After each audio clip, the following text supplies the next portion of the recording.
as I occasionally do, like the fool that I am.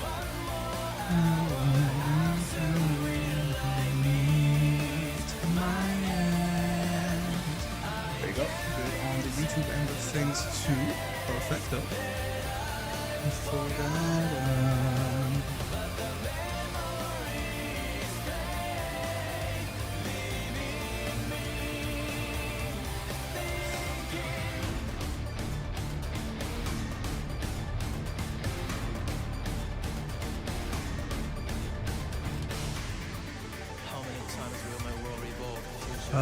Okay.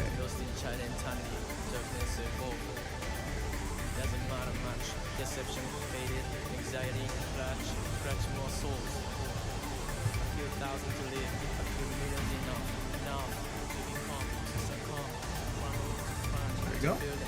He's gonna put out a little notification on how big that is.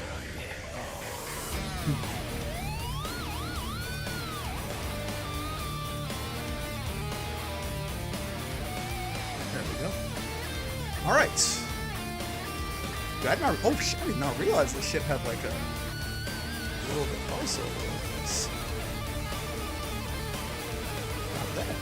Okay. Sometimes I do wonder if I underrate the Granblue OST site. I think it's good, don't get me wrong.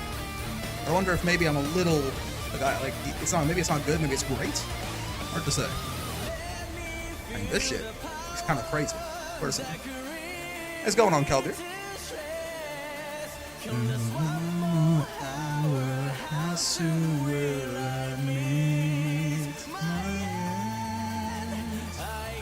Goddamn. Alright. Yeah, we're going to be talking about a bunch of different stuff today, but this is something I've mentioned a bunch on stream that I want to talk about. I'll make it into a video, I think. Because the more I think about it, the more, I guess, confounded, honestly, is like the proper wording for it I am by these decisions here. Oh, it keeps going. God damn. Jesus.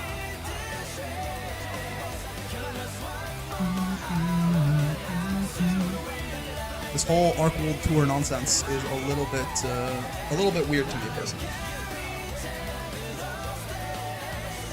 DB vibing out is crazy.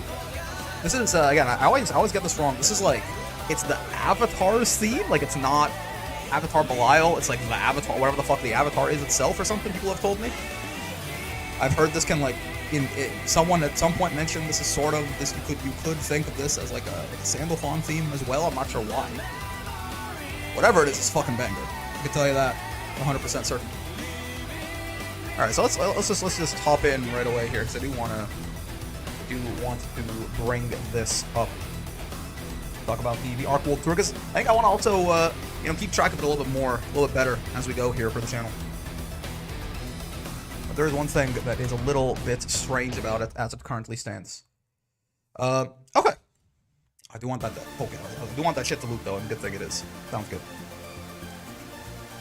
All right, folks, we are back with more Granblue Fantasy vs. Rising. That's a clickbait title. It's a clickbait title, it'll be the same title on the YouTube video. But I'm not joking.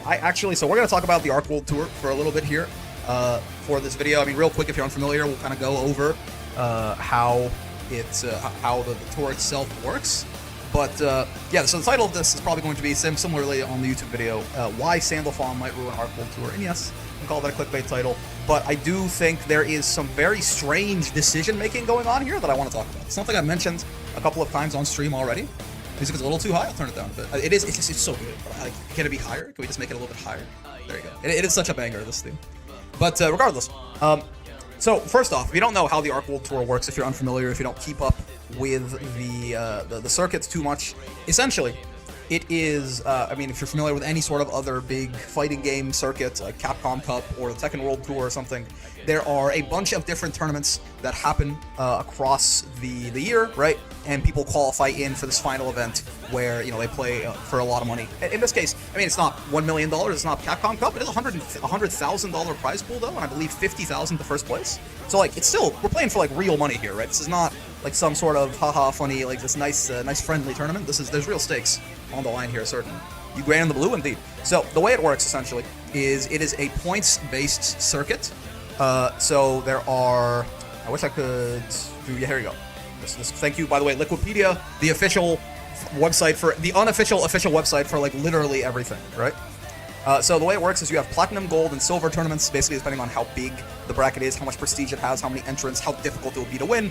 They get ranked in these ways. And you get, these amount of points. You can see 100 for winning a gold, 45 for winning a silver, and like kind of like, you can see how it sort of staggers down. 45 is the same. Second at a gold is worth first at a silver. Second at a platinum is worth first at a gold. And the platinum events are just straight up direct invite. And, so right now, obviously, this is who is currently qualified. There are 8 people getting in through platinum events, I believe. And then 8 people getting in through points. Technically, there's an LCQ, which is like a last chance sort of platinum event. But yeah, so that's sort of the general outline you can see already. So like these guys here who are like in the green, you see Rookies, for example, has 0 points, but he won a platinum event, so he's qualified, so it doesn't matter, right? So these guys have won platinum events and therefore qualified, and then from that point onwards, these are the fellas who like score right now, the top 7 fellas whose score would get them in, right? So you can see Zane. Obviously, Zane's been tearing that shit up on the Grimnir. He's been winning a lot of events, placing very well. He currently is first in points. Then everyone else here who's highlighted in green is everyone who right now, if it cut off immediately right now, these are the fellas that will qualify. Okay, cool, all good. So, I mean, see, cool tournaments. There are some upcoming brackets you can see here. So we had just said CEO Taku actually is happening in a week, actually, so that's cool. I'll probably, yeah. I probably will watch this. This sounds like a lot of fun. But, it's happening on Sunday, too. Perfect. It's happening on Granblue Sunday. But yeah, so we have CEO Taku's a gold event right there. Then we have a bunch. You see, we have a bunch of platinums in the LCQ, all sort of in the lead-up to the Arc World Tour finals here, right? Games Cup in January 19th. Frosty Faustings at the 26th of January, 2nd of February for Kyonic Cup, and then the LCQ on, like, the day before the actual finals, right? So, a very dense back half of the season here. Cool. All right, that sets the stage. Why am I talking about this? Why is this worth a video? What exactly are we doing here? And why am I a little bit confused about what Arc System Works is planning or what exactly they're cooking here?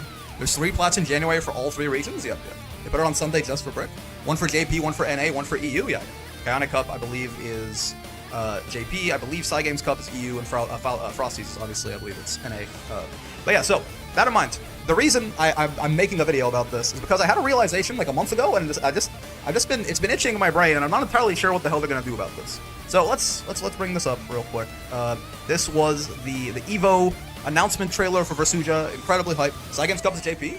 Oh yes. Kayane is EU. Thank you. I got them mixed up. You are correct. I think Kayane was like, that sounds like a Japanese name. But yeah, so this is the Evo trailer for Versuja. We've all watched this 100 times. This came out, right? Everyone was very excited. 1.5 patch. They showed some stuff. They showed Vikala as well. Like, they kind of went off pretty hard on this trailer, right? They show Vikala at the end, and then... Oh, no, this is not the full thing. Okay, hold on. Let me see if I can find the actual full trailer here, because it had more than just this. Evo Versuja trailer.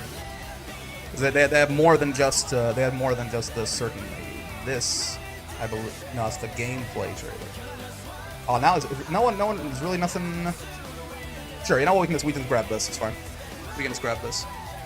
Okay, there he goes. I mean, I couldn't find the full thing, but the point is, obviously, the reason I'm bringing this up is this little teaser they put in here at the end of the Versuja trailer. They hit you with Versuja, hit you with the patch, hit you with the Vikala trailer, and then, of course, the thing that got everyone very excited at the time was the official announcement of a Season 2, and obviously, Sandalphon being the announced character there. And it also mentions, in that very same trailer, that Sandalphon is coming in winter of 2025.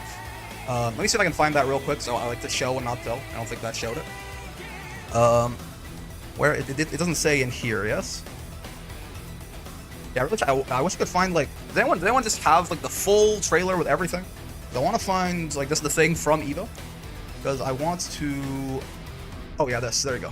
That's good. This is a little live recording here. This is perfect. Hello, Adblock? Save me? Adblock? Okay, you know what, Capri? You get your due, I suppose. Apparently I'm doing fucking Giorgio Armani ads. Adblock is no longer functioning, I'm afraid. Alright, so let's go all the way over here. Oh, does it not say here? It says winter 2024, doesn't it? For Sandalphon? I could have sworn this said somewhere here. No, I do have Adblock. I just decided not to fucking do anything today. I could have sworn, am I being trolled? I could have sworn this mentioned winter 2024 at some point in Sandy's little trailer here, but not anymore. 2025, rather. Sorry. Oh. I'm losing my goddamn early winter 2025 yet, but it says it somewhere here, right? It says it somewhere that I don't remember.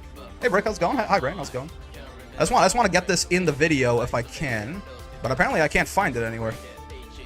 It was said in Vicala's trailer. Oh, thank you. Okay. Wait, in Vicala's reveal trailer? Because Vicala's like right here. You mean like in the same sort of at Evo or no? Actual trailer? Oh, okay. Thank you. I appreciate that. Sometimes there's oh no. Vicala's like gameplay trailer here. Is that right? Or no? No. Ah, there you go. Thank you. I appreciate that. All right. I was looking at the wrong thing. So the actual thing that mentions that Sandy is coming early. It says early 2025. Okay. It says early 2025. So here's the interesting bit, right? So early 2025, this is where we can start to be real semantic with it, right? Why does this matter? Why have I spent all this time looking around for this trailer? Why am I doing all this? Because in JP version it said that it's winter, even better. So the reason this is confusing is there's a couple of things here, a couple assumptions that I have in my mind. If any of the assumptions are false, then it's fine. Then there's no problem whatsoever. But there's a couple assumptions in my head. One, April is not winter. I think that's a fair thing to say. I live in Canada. Honestly, we get like 6 months of winter and 6 months of summer, so maybe April counts as winter in some places. But April's not winter. And the second assumption is that probably, it being Season 2 and being an ArcSys Season 2 patch, my assumption is that Sandalphon is going to be coming with probably the biggest patch in the game's history, if not tied with the resurgent patch. I imagine it will be even more impactful, is my current assumption. I honestly think it will be very disappointing. I could be wrong about that, but I think it will be incredibly disappointing if Sandalphon comes out and Season 2 starts and the game is essentially the same. So I think it's fair to expect that Sandalphon is coming with a very large balance patch. Alright, now with those two pieces of information, where does that leave us? We have 5 or 4 back-to-back Platinum events in winter of 2025, and then the finals playing for $100,000 in March. Let's say, hypothetically, best case scenario in this case, Sandalphon comes out in January 1st of 2025. And that's what winter 2025 means. Cool. Okay. It's assuming they don't play on like earlier patches in one of these brackets, or like Sandalphon himself, by the way, is probably not the issue. The problem is, say that you're like, say you're Zane right here. You've been cooking, you've been absolutely killing it, you've been playing incredibly well, but everyone keeps complaining about Nier, and in Season 2, they take Nier and they shoot him in the fucking kneecaps. Maybe it won't happen. If you're Belial, you're fine. You're chilling. Aaron Damaki's gonna be just fine. But like, if you play Nier, they shoot him in the fucking kneecaps. Nier is like, he gets Niered in the next patch. Could happen, could not happen. Point is, you don't have to go into Cygames Cup, right? Or I guess he wouldn't be in Cygames, he'd be in Frosty probably. We have to go to Frosty now, right? And it's 3 weeks after your character gets shot in the kneecaps, you have to go like play in these tournaments. You have to go try and qualify for Capcom Cup, secure a spot through Platinum events, right? I guess Zane's probably doing fine. But point is, if you're like one of these players who's playing for just an incredible amount of money, and your character gets entirely reworked a week before a Platinum event, God, even if Sandy comes out on January 1st of 2025, he's coming out, like, the game gets entirely inverted 2.5 months before the finals? Dude, like, that's, like, the Versuja patch meta felt like it settled down maybe like 3 to 4 months after it came. And again, assuming this patch is even close to as large and probably bigger, it's just not enough time, guys. This is the sort of main worry that I have here. What are we doing here, Cygames? Right? Generally, people will release their big Season 2 patches after their circuits are done. And the only ways I see that, for this exact same reason, people are playing competitively, they take time, they put time and effort into characters and learning them, and God, even if your character is relatively the same, say you're Aaron Damak and you play Belial, and he's going to be exactly the fucking same, so you're fine. It's not like it's all sunshine and rainbows. If all the other characters are different, if there's new top tiers, if other top tiers are different, you have to relearn matchups, you might have to relearn certain aspects of matchups or characters. Even like the best case scenario, there's so much more work to be done here. What are we doing? And by the way, let's say for a second, Sandalphon doesn't release on January 1st, and he actually releases like, January 30th or something like that. Suddenly, he's actually just like 2 months out from the cup, right?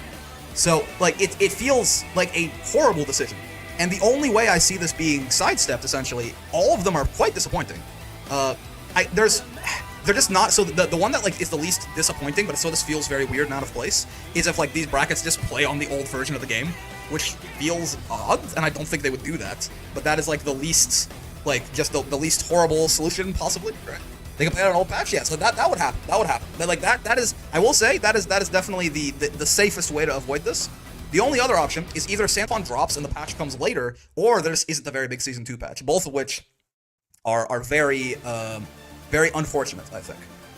So it just feels like bad planning to me. It's not the end of the world. If the patch comes out before finals, they will play with the new patch 100%. If the patch I will say, as weird as it is and as like an anachronistic as it feels, I feel like playing on an old patch is probably the best solution here, right? Good, but the point is, all of these poor solutions are a result of what feels like poor planning to me. I'm not entirely sure what ArcSys's whole goal was with this. I feel like obviously right now these tournament times are set in stone and everything like that, but like, you know, they already did it in the past for Strive's gonna happen. I mean, like, I guess I'm used to like, you know, like Capcom, you know, for the big Season 2 patch in Street Fighter, they dropped it after Capcom Cup was over. They did, for example, with Street Fighter 6, they did drop their minor patch in like a couple weeks ago, in December now, right, which actually was a little bit more impactful than they let on, and like a lot of World Warrior finals were happening around then, and they actually broke the game with the perfect parry thing and stuff like that. But even then, that is still a relatively minor patch, right? Is there some sort of Sandalphon official announcement? Only that he's coming in early 2025, right? But the point being, again, that this feels like bad planning, and I do wonder if this is going to negatively impact the cup in some way or another. It will be a damn shame if it does. It will be a damn shame if it does, right? I got no solutions for you. We know nothing concrete. I just wanted to get like a quick video out here talking about this because, again, I was a little... I just assumed, until I actually checked the Liquipedia page, because I've not been keeping up with the Arc World Tour as much as I'd want to. I will start to now. But I'd have just assumed the finals were like in January or something, right? Like the Arc World Tour 2024 finals were like going to be on January 30th, and Sandalphon was coming out like February 7th, then we're chilling. But it's not at all the case. I'm completely sure the finals is going to play in Season 2. My only question is when January is going to come out. If it comes out before January 31st, count it's going to be chaos. I mean, Winter 2025 does not mean January either, right? Like, he could come out like late February, and then he's the fucking like couple weeks before the LCQ or something. I don't know. Better see you spectating Bionic Cup. I'm down to all. Well, depends on the days. We may or may not watch some of these for sure, though. I'll be watching them. We'll see. I might make like recap videos on them on different days, though. But yeah, that's about it. I know usually my videos are like news for Granblue is coming soon. Yeah, I guess quick mention. There is that Gran Fest like 2024 thing where let me go find this for the last thing in the video here. Is there like something that says like when it's gonna happen or anything like that? Because that's probably when we get the actual. That's probably when we actually get the, in December. But what day of December? That's probably where we just get the release date for Sandalphon, right? Does that say 6th to 8th? What's this? December 21st? Thank you. Does anyone have like a link to something I can read? Oh wow, that's cute. That's not right. This is not what I'm looking at. This is the wrong thing. Hold on. I want just like to pull up a link with something so I can put it on. It is called Gran Fest, yes? Same day as Sonic 3, so true. No, not July. Hold on, let me see this. Granblue. Oh god. Don't ask for my location ever again. Granblue Fantasy Fest 2024. Maybe that helps. Ah, there you go. Yes. Okay, cool. This is perfect. All right, there you go. So I guess the last thing to sort of mention here. I know usually my videos are like 40 minutes long, but you know what? We can do some shorter stuff and not have to make every video a 35-minute video. The last thing to mention here is there is this like big Granblue Fantasy Festival thing. Granblue Fantasy Fest 2024 is happening 21st, 22nd of December. So in about a week, right? 7 days from now, 6 days from now. Yeah, like Try saying, lots of people are saying in the chat here. It's almost certain that we are going to get the exact release date for Sandalphon during this Gran Fest, right? So, like, in that case, we'll know, right? Like, we'll know exactly how fucked the Arc World Tour is gonna be. Is he coming? Like, we'll know what tournaments, like maybe Psy Games Cup and Frosties they get away with it, right? And then it's just Bionic Cup and the actual finals that are fucked and the LCQ. Who knows? But yeah, oh goddamn, yeah, important to know probably for your information that this 21st, 22nd here, Japanese time. So if it's the 21st for them, it'll probably be, unless it's happening early in the morning, it's probably closer to like early morning 22nd if you're over in North America like I am here. That's a good look for Vayne, man. What a cute boy. So yeah, like this is almost certainly when we get Sandalphon's release dates. There's no confirmation of that, by the way, but like, it's basically fucking Granblue Con, and like he should be coming out from this date. He should be coming out in like a month or two at most. So it feels likely. Tune in here. Yeah, backwards Japan is half a day ahead of us. Oh yeah, Yes, you're right. Sorry, you're right. So if it's the 21st for them, it might actually be the night of the morning of the 20th or the night of the 21st or something. Yeah, I got you. Yes, my bad. Time zones. I'm a stupid boy, and time zones often confuse me. That's correct. Thank you for the correction there. It's fine. But yeah, that I think is about that about does it. I mean, let me know what you think. Let me know if you think I'm overreacting. Let me know if you think it's not a big deal. Let me know if you think they're gonna play on an old patch, a new patch. Is this shit fucked? I don't know.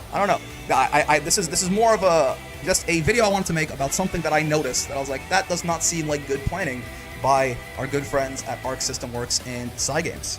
But yeah. As always, if you like the video, you know how it is. Any kind of like, subscribes, comments, bells, all that good stuff helps out a lot. 14-minute video. That's about maybe the short. That's gonna be the shortest video on the entire channel, I think. Let me know if this like shorter stuff is you know if you don't want every video to be 55 minutes long. Have a lot of fun with Granblue. Gonna be a lot more coming your way. And until then, I will see you in the next one. Peace. It's a valid concern for sure. Yeah, it's just something that I like. It's something I thought about, and I'm like, I don't know. It seems like a really bad idea. It seems like a really bad idea. The assumption, if they play on an old patch, it's weird, but I'm less concerned with a lot of other people. I want the chaos, so I want the patch early. Well, the thing is, Luca, the reason that I'm not on board with that mindset is like, it would be funny if it was like, haha, chaos, like everyone has to, but like people are playing for like real money here, right? Like this is not, we're not doing this for funsies, right? It's not like, oh my god, like you know what I mean? I'm fully like the guy who's like play the game for fun. Wall Brawl is a for fun tournament. People play like 500 million ping and my shit. I'm like fully the guy who's all in on, yeah man, fuck it. If your match is lagging, if weird shit's happening, hold that shit and have fun. But like, people are playing for like, you know, like $50,000, I think it is for firsts. It's not Capcom Cup money, but like, it's because we're playing for money that I want the patch early. That's a weird way to say that, I think, right? Because at that point, it's just like, the problem with that mindset, Luca, is people need to be able to take your game seriously as a competitive game, or else they're just not gonna give a shit, right? If they feel like they can never, like, if people get punished for putting time and effort into learning your game because you just pull the rug out from under them last second, it's not really a good signaling messaging to send to the players who are the most invested in your game. Your top players are the ones who play, like, who are the most passionate and who play your game the most. And to fuck them over with something like this, I feel like, it's just shitty, right? Like, yes, maybe you can like, there's a little bit of chaos and it can like squish skill boundaries or something, maybe. But like, that's not good for you either. If you're the kind of person who like you're trying to play and like do well in the cup, the chaos is not going to help you as much as you think it is, right? I'm not saying it's a good thing yet. Okay, that is that right there. I actually want to do another little. I want to talk about Nier, actually. I think. I want to talk about Nier. Let's talk about Nier. Also, I'm gonna start booting up my Granblue. Hello, European Sandalphon. I'm gonna start booting up my Granblue because this shit takes like 7 minutes to boot. But I'm just sure that Nier won't change much, so I'm in the advantage. They might nerf her ass again. Maybe they go Nier can no longer brave counter. I want to talk about Nier. I want to talk about Nier. I want to talk about like a open the call. No, I want to talk about like a retrospective, a history of Nier. Now that it's been a year of the game, I think I want to talk about what Nier really was and how like people who maybe it's been 4 months since he's been nerfed at this point. Maybe there's people who don't even know, man. Maybe people don't even know.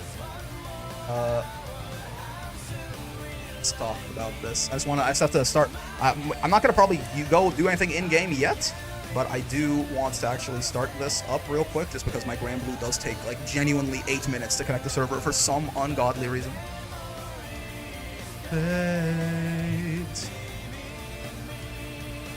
Bring up the first Wall Brawl footage. I actually do. I think I am gonna bring up a clip of some old Wall Brawl stuff for sure. But yes, let's talk about this. Just see the BS I was pulling at 1.0. Well, the thing is, so the thesis of this video is gonna sort of be that I don't think we never saw full power Nier in the history of Granblue. I don't think, right?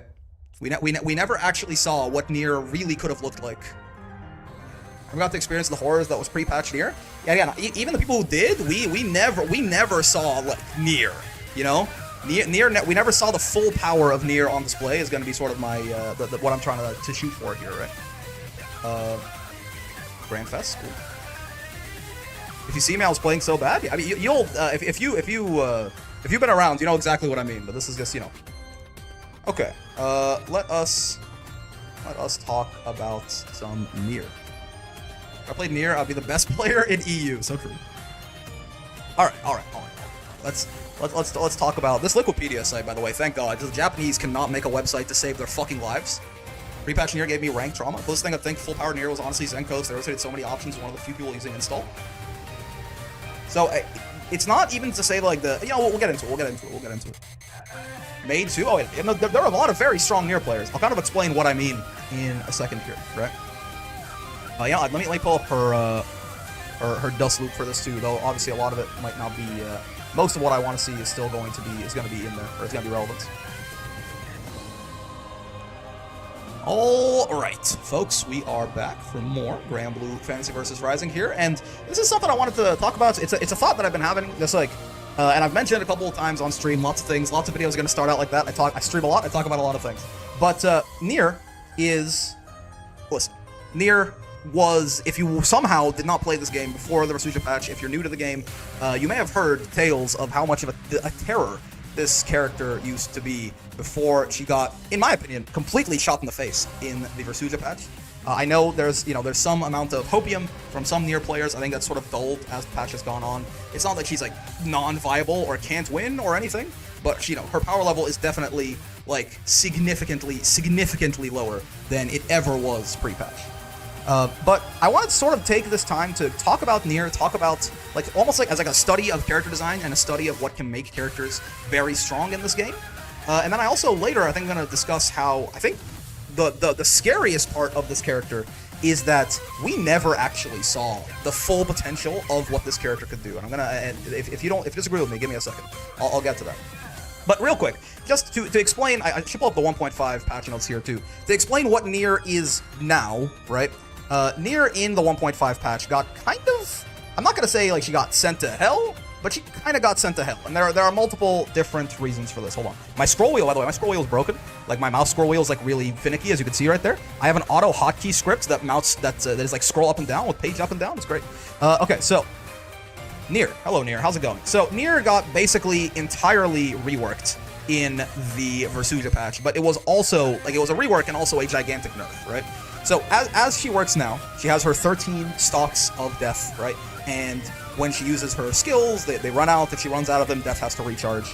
But the difference is that basically, it's like, how do you go over all of the goddamn things that they changed to her? It's actually, it's crazy. Okay, so the big thing with death is now that if death ever gets hit or is unsummoned or goes away in any sort of way, it like fully starts the recharge process no matter how many death stocks you were on. Used to be that you had to fully, like the only way to like get to that like state where you had deathless Nier was to actually fully run out of all 13 death stocks. Now if death ever gets hit, if death gets like hit by a BC, if someone throw techs Nier, or if Nier unsummons death with her JU, death goes away and this recharge period starts.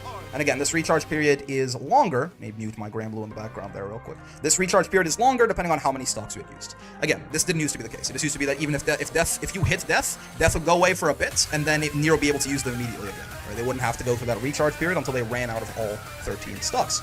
A bunch of other things. I mean, they made the cancels out of her like she can cancel. Nier can do special cancels. They put like a damage penalty on those. They made all of her shit cost more. They nerfed a bunch of her normals. She literally can't Raging Strike anymore. They took away her meterless DP. Like they buffed her install to make it kill her instantly. There's a whole bunch of stuff going on here. Nier really did just get shot in the head. One of the biggest changes they made, though, one of the things I really want to talk about, and I talk about this quite.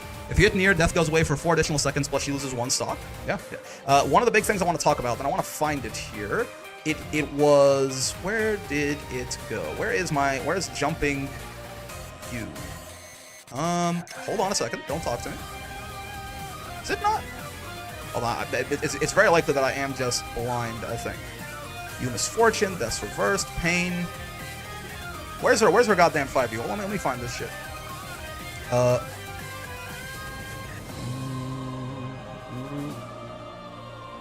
I dumb? Have I scrolled past it like 7 times? This is in here somewhere, isn't it?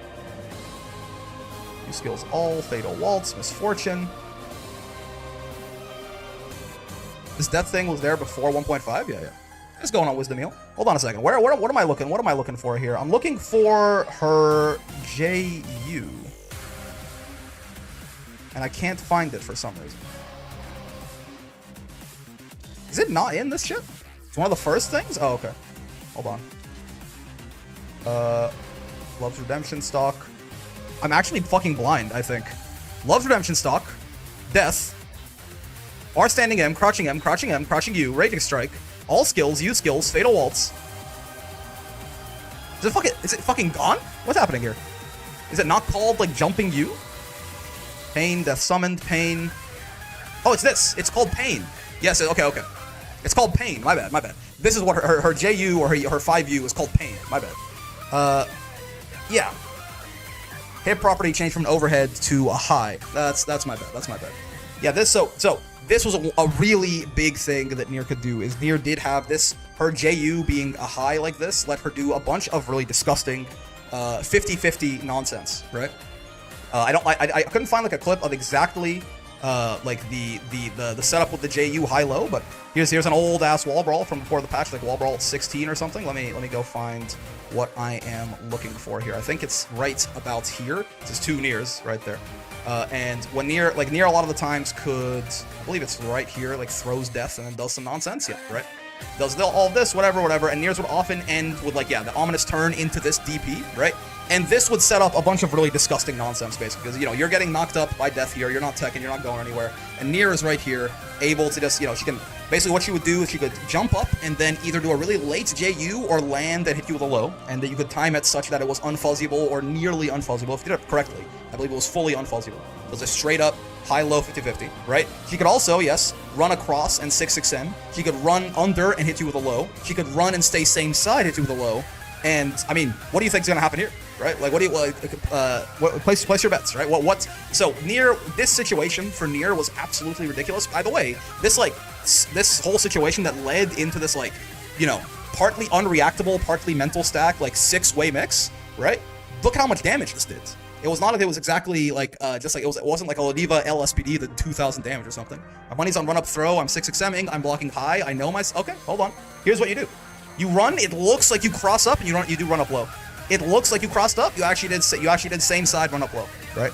And by the way, I believe, unless he drops his combo, this kill, yeah, like, Maid dies here.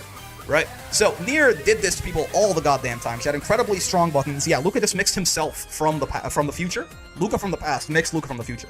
So, Nier just had this, she was very strong. Nier to this day is still one of the best characters in the game in neutral. She still has some of the best neutral control in the game. Difference was, when this character had some of the best neutral in the entire game, probably pre-patch, maybe the best neutral in the entire game, when they hit you, most, you know, strong Nier players could convert into that sort of like ominous turn into light misfortune, the DP there to knock you up into that mix. They could do that off most hits. So all it did is you lost neutral to the character that had like the best neutral in the game outside of maybe 2B, and then you just got put in this looping 50-50, and the fact that it looped like didn't even matter that much, because honestly it's like you're gonna die in 2 of them anyway, probably, right? This is a setup you're wanting. Oh, thank you, Zippy. Let me see this. Oh. I got just the Twitter, good sir. If you link me to the exact thing.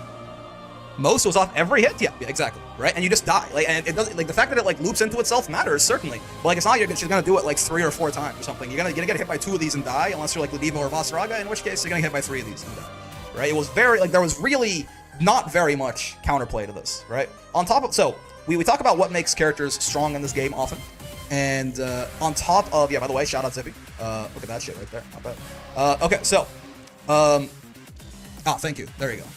There's the link with the setup there. This character is so tight, so true. Check this shit out. Yeah, sure. Off a 2H works too. Yeah, off literally every hit. There you go. Yeah.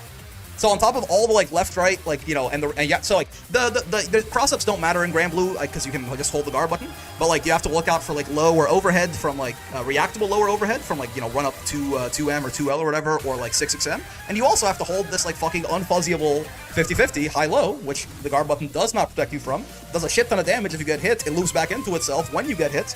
She can also just do, like, run up throw. Nier had, like, an unblockable Raging Strike setup as well, where her death would, like, eat the, is this, you can loop it again? Yeah, there you go. Loops again, right? Goes high again, and I mean, you're dead, right? GG, shake my hand. That's a 17,000 health character, by the way, right? Nier had like an unblockable Raging Strike setup, right? Where Misfortune like ate the Misfortune? Not Misfortune from League. Misfortune, the DP from Death, ate your Brave counter, right? Like you would get Raging Strike, you block it, you would Brave counter to get them off you, but the armor on the DP would eat your Brave counter, and then Nier would just punish you for like spending the BC on Raging Strike. It was a Raging Strike you just like had to hold, right? If you got hit by it, you either spent 2 BC and died, or spent 1 BC and died, right? She also had incredibly strong ultimate skills, right? So they nerfed them a lot in the patch as well. These are still very good ultimate skills, by the way, but they used to be a lot better. Just because this one got nerfed earlier, it got made a lot easier to like roll through and stuff like that. Thank you to Zip. It's amazing to have Zippy in the chat right here. Thank you. Show me this Raging Strike. Oh, see, we'll talk about CEO too. Yeah. There you go. See, yeah, you see that? The armor on the DP eats on the DP eats the Brave counter. At which point you spent 2 BC, you got hit by a BC, right? And you spent you got hit by a Raging Strike, and you spent a Brave point, Brave countering the Raging Strike, and then you just get comboed anyway, right? I'm pretty sure. I mean, I probably can't kill with this because you don't have enough resource, but like, I don't think I need to tell you how ridiculous that is, right? On top of, she had incredibly strong pressure in the corner, just easy access to plus frames. Again, very strong ultimate skills. This shit is plus 27 on block, still is, but now the difference is now you can Death's invuln gets removed at the end of these things, right? So now you can actually just Brave counter at the end of the use skills, and it kills Death, puts Nier in Deathless Nier state where she's bottom 1 by a mile, etc., etc. It's still a good ultimate skill, by the way. It's just not as dominant as it used to be, right? Amazing Oki. She had a really good, and still does to an extent to this, but she was very strong against the universal mechanics of the game. She had very good Brave counter baits with all of her, because her Death is pressuring you and Nier is over there still actionable. So if you try to BC the Death pressure, Nier can just like spot dodge. The amount of times, I mean, this is one that you're not gonna really, I don't have a clip for this, but if you played for any amount of time, you're blocking 236M and Nier just walks up to you and goes like spot dodge, spot dodge, spot dodge. Like 3 raw spot dodges in a row just because you're holding this 236M, which by the way is plus 86 on block. And God forbid you actually Brave counter and she spot dodges it and you whiff. You're eating a full corner combo from Nier and you're probably gonna fucking die, and you just spent the Brave boost, right? So she was some of the best at dealing with, she probably had the best answers to Brave counter in the entire game. Similarly, throw teching her was also incredibly scary, right? She did incredible damage, she had the best ultimate skills in the game, she had the best neutral in the game, she had looping 50-50s with no counterplay, she had unblockable Raging Strike setups, she did everything, right? I think they just wanted to nerf the character, didn't have time for a full rework, so they just chopped her legs. Yeah, so with that in mind, like, people, like, there were certainly arguments. Nier, I think, was, definitely, she was undisputed the best character in the game in version 1.4 before the Vesuja patch dropped. There was talk of, like, is she in her own tier? Is she just, like, top 1 but not in her own tier? It gets kind of semantic. I personally, I'm not entirely certain that she was, but it's honestly possible she was very strong. If someone wants to say Nier was in her own tier in the game, maybe, sure. There's the infamous, this is the clip that, from the clip where Zippy sent us the Raging Strike setup here, but there's the infamous CEO 2024 where the top 8 was me again on Nier, Aaron Demac on Belial, Zane on Grimnir, Wavy playing Kag and Siegfried there, and then Nitro on Nier, and Zero on Charlotta, and then Zippy on Nier, and then Elsa on Nier. People were not very happy about this tournament, as you might imagine, in a game with a roster as large as Granblue's, right? At this time, like 30-something characters, 32 characters probably, for 4 members of a top 8 in a...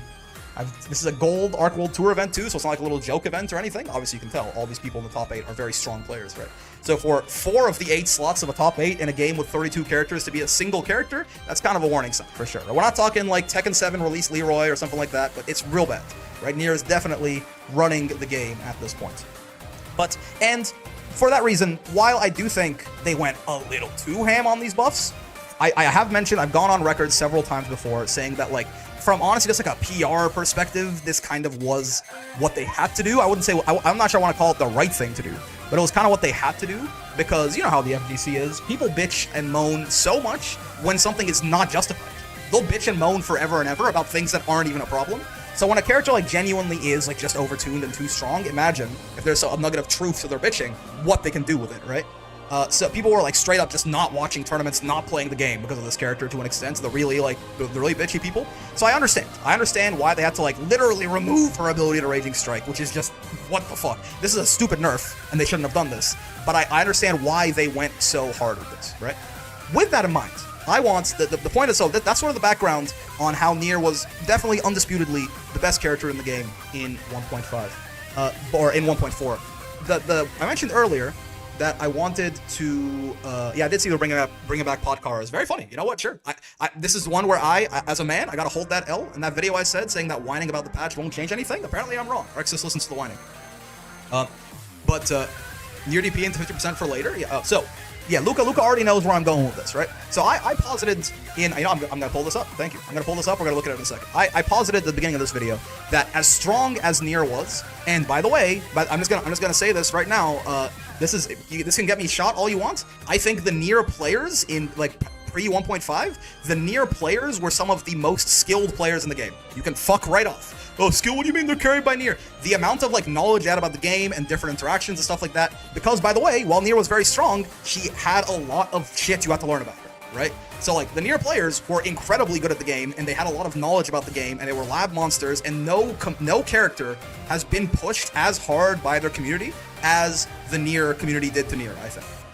So I'm like, you can fuck right off with all this like Nier players are carried shit. You actually need to go to heaven. But the reason I say that too is because Nier had a bit of like a slight dip in her perceived power for a little bit.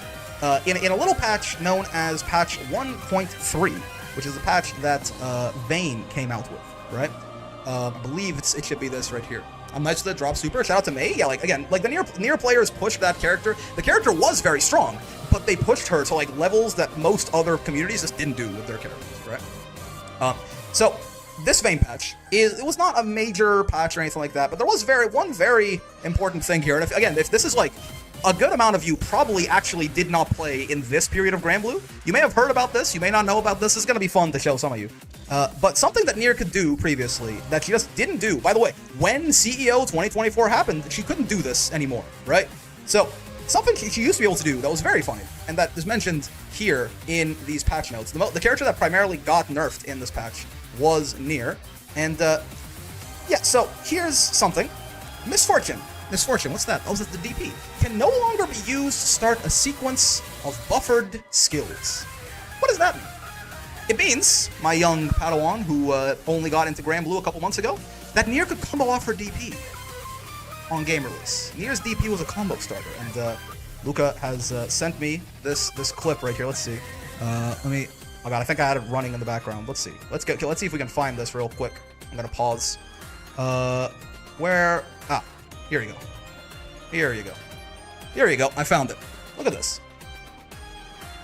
Okay, no, sorry. I want to wake up DP. I take it back. 134.21. Thank you. All right, here we go for real this time. Check this out. Reversal into. Okay, you seen that Kag's health? 16,000 health character, guys. So, Nier used to be able to do that. Nier's DP was a combo starter. Now, that might sound really strong to you. It is. I used to call this thing better JP Amnesia before that shit got nerfed too. Yeah, Nier could just do like 50% off her DP. On optimal combo, by the way, yeah. Nier could just blow you up for blocking her DP. Now, here's the thing. Why do I say that we never saw like Nier's actual full power? Because so if we combine all of this, you know, this sick ass zippy setup, right? June 15th, Vayne came out in March, right? So a lot of the U skill tech that Nier got, a lot of her 50-50 setups, a lot of her looping Oki, a lot of her most optimal routes, a lot of her pressure setups, a lot of her brave counterbaits were discovered after they took away her ability to combo with DP, right? So because this happened relatively early into the game, it happened like 3 to 4 months after game release, right? We never lived in a world where the Niers had discovered all their disgusting lab tech and could still combo off their HDP. I want you to imagine for a second a world where Niers are walking around, and again, the Nier players are as skilled as they are, fuck you if you disagree, but I want you to imagine a world where the Nier players are as good as they are, and they could do shit like this, right? And they can combo off their DP for 60%. And their 6XL is unnerved. And 214U is also at full strength. Her little, like, the U death throw also got nerfed before the 50-50s got taken away, right? So I want you to imagine a world where this character does all of this. in hindsight, I didn't like fully realize this until a little bit ago. In hindsight, release Nier is actually, I think, one of the most in modern fighting games. Obviously, like, you know, there's way worse shit. But if we think about actually everything this character could do on release, the players just didn't find it in time before it all got nerfed, right?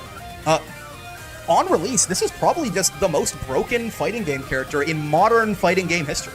Like, if you wanna start with like if you wanna count like modern fighting games starting in like Street Fighter V or something like that, right? I mean, Street Fighter V is kind of the end of like the old gen, I guess, possibly, right? Like maybe it starts with like Strive or something. This, like, for the power level of this game, like, yes, there are like crazier Strive characters, but for the power level of Granblue, which is a significantly lower power level game than something like Guilty Gear Strive, this probably is just the most broken fighting game character in modern fighting game history.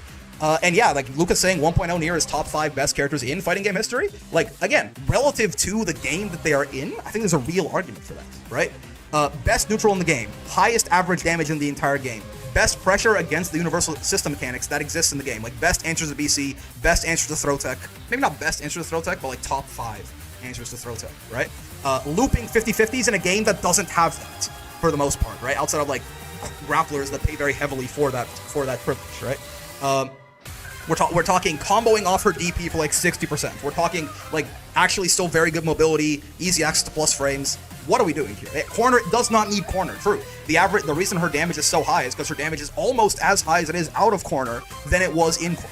Now again, Nier was never actually played to that level ever, right? Like, even these very strong Nier players did not discover, and also had the best ultimate skills in the game, bar none. I made an ultimate skill tier list before 1.5. The best ultimate skill in the game was Nier's 2-2U. The second best ultimate skill in the game was Nier's 2-3-6U. And the fifth best ultimate skill in the game was Nier's 2-1-4U. This is after this move got nerfed. This was probably number 3 before it got nerfed, right? Like, before this got nerfed, it would have been 1, 2, and 3 were Nier in a game that is run by ultimate skills, right? So, even with these Niers being as dominant as they were, they actually never got to play full power Nier, and we never saw them do it. And if they did, like, if you could just teleport, like, if you teleport, like, modern day, like, Zippy or Elsa or whoever, and you teleport them back to 1.0, I know it's kind of cheating because they have other, like, system mechanic stuff. If you give them just their Nier knowledge, right? It's like 8 Niers in top 8. It's 16 Niers in top 16, right? Like, it's actually fucking insane is what this character is. Kara cancel SSBA in 2024, holy. So, like this is just... Like, this character was, in hindsight, truly an absolute fucking mess. As much as I will stand here and, like, I'll defend Nier players, and I'll defend the fact that Nier got nerfed harder than she should, and I'll defend the fact that people, like, bitched about it way too much, and I'll defend that she was much more interesting to watch than people gave her credit for. Everyone just didn't bother to fucking learn what she was doing, so they didn't realize, like, what was cool about it.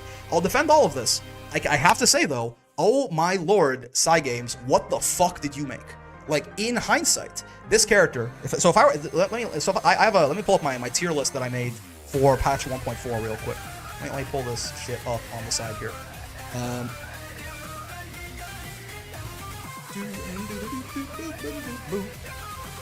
EVVSR 1.4. So, yeah. So this. So this right here is a tier list that I made for before the Rasuja patch dropped, right? We had, like, Nier, best character in the game, Siegfried, Belial, Seox. You can argue about this as you want. Maybe I was underrating Grim Nier even then, who knows.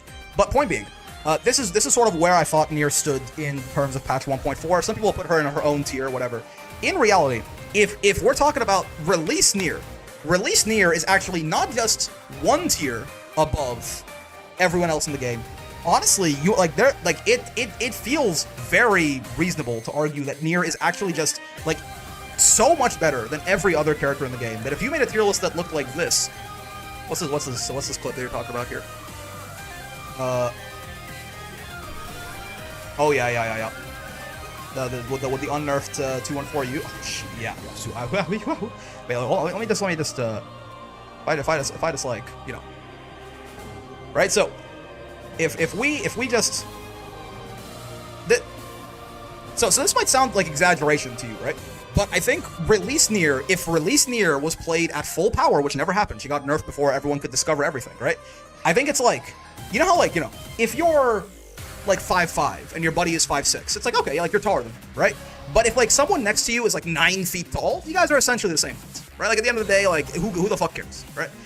I think it's a very fair assessment to say that if Nier was played at her full power, if released Nier actually got to be fully realized, it's like not at all unfair to just say that like it basically like the other differences between characters essentially just don't fucking matter, right? Like no matter what kind of like this character's better than this character or this character can do X or Y thing a little bit better or whatever the hell, right?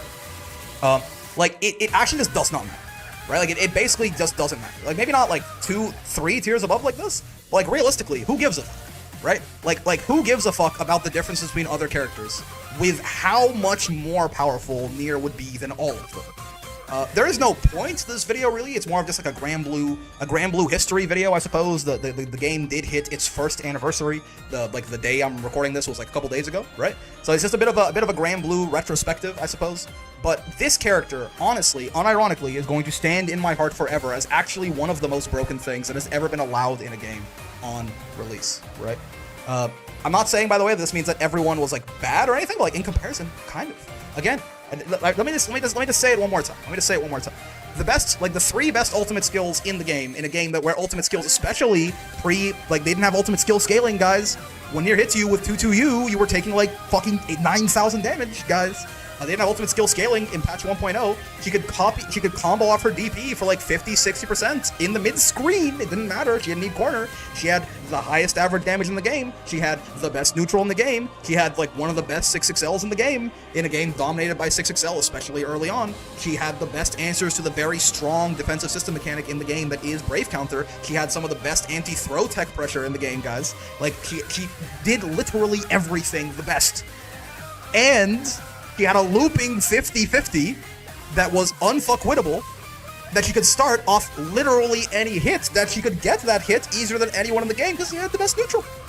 So, that's it. That's what 1.0 Nier was. We never got to see this Nier. But that's what she actually had in the tank. We just never got, it just never happened before she got nerfed into hell, I suppose, right? And honestly, I'm totally okay with that, because this is genuinely one of the most unbalanced characters relative to the roster that maybe has existed in any fighting game that I've played. I'm sure there's some fucking Kusoge, there's some Sailor Moon game that makes Nier look balanced, I know. But relative to the power level of the other characters in her game, this is genuinely one of the biggest fuck-ups I have ever seen from a fighting game developer. I talk about Cygames positively 99% of the time. 99% of the time, right? Almost everything I say about this game is incredibly positive, and it's not me chilling. I love this game. I think it's super fun. But holy fuck, Cygames, what the hell did you do with this, right? What, like, Arxis, Cygames, whatever you want, right? What the fuck were you thinking? What the fuck was this, right? God damn. Okay. That's gonna do it. How does 1.0 Nier compare to the Strive roster? It's important to remember that Strive's a much higher power level game than Granblue. So, how does Nier compare to, like, in how strong she was relative to her game? She's insane, but if you put her in that game, she's not even that good. But the fact is, she's probably not bottom 1, which is insane, because every other Granblue character, you put any other Granblue character in Strive, they're like their own tier of bottom 1, right? So the fact that, like, release Nier is, like, actually, like, a real Strive character, maybe? Like, ugh. If she's in Strive, she's mid, yeah. Nier's top 1 in Strive, I don't care. I don't know about all that, right? Because again, we thought, like, I say, like, looping 50-50 in, like, such, like, a crazy tone. It's just not a thing, right? It's just not a thing. That's, like, not special at all in Guilty Gear, right? At all. It's actually, like, you know, looping, like, 25, 25, 25, 25, sure. But yeah, that is gonna do it for this little Nier retrospective video. Hopefully, if you've played the game back when Nier was this strong, then yeah, hopefully you just had fun reliving the trauma. And if you didn't play the game, I hope I ruined your day. I hope this was fun for you to learn about just what the fuck they had created here pre-patch, right? Yeah, truly something. That is going to do it, though. Hope you had a good time with the video. I do stream every day, by the way, from 5 p.m. to 9 p.m. Eastern, except for Fridays. If you want to come by and hang out, feel free to do so. Twitch and YouTube right there. Have a lot of fun with Granblue. Like the video, all that good stuff. Gonna see you in the next one. Peace. Strive characters can burst out of Nier combos? Yes. I mean, you know, the new pre-patch Nier was bad, but not this bad. Yeah, again. Keep in mind, we never saw this Nier. This Nier, like, this version of Nier I'm talking about is the Nier that got labbed out to the point that 1.4 Nier did, without the nerfs that, like with the power level of 1.0 Nier. So we never saw this Nier, but this Nier is, like, a monster in every possible meaning of the word, right? This Nier literally invalidates the game. It's truly insane. It's truly, truly insane what this character would have been if they hadn't been as quick as they were on some of these nerfs. I won't have to lab her out this much in the first place. Yeah, so the reason that happened, yes, people also, like, Nier definitely just did have, like, some simple and strong stuff, but also people just, like, were very lazy to learn the matchup, right? Like the community at whole was very lazy about trying to lab out Nier and understand what she does. I appreciate the Nier defense and thesis. I'm still dropping my combos. Yeah. You can also DP block supers. Oh my. Yeah, I think someone sent the clip of it blocking Matera's entire super or something like that too. Because it had armor on it, right? It wasn't just like honestly, why not?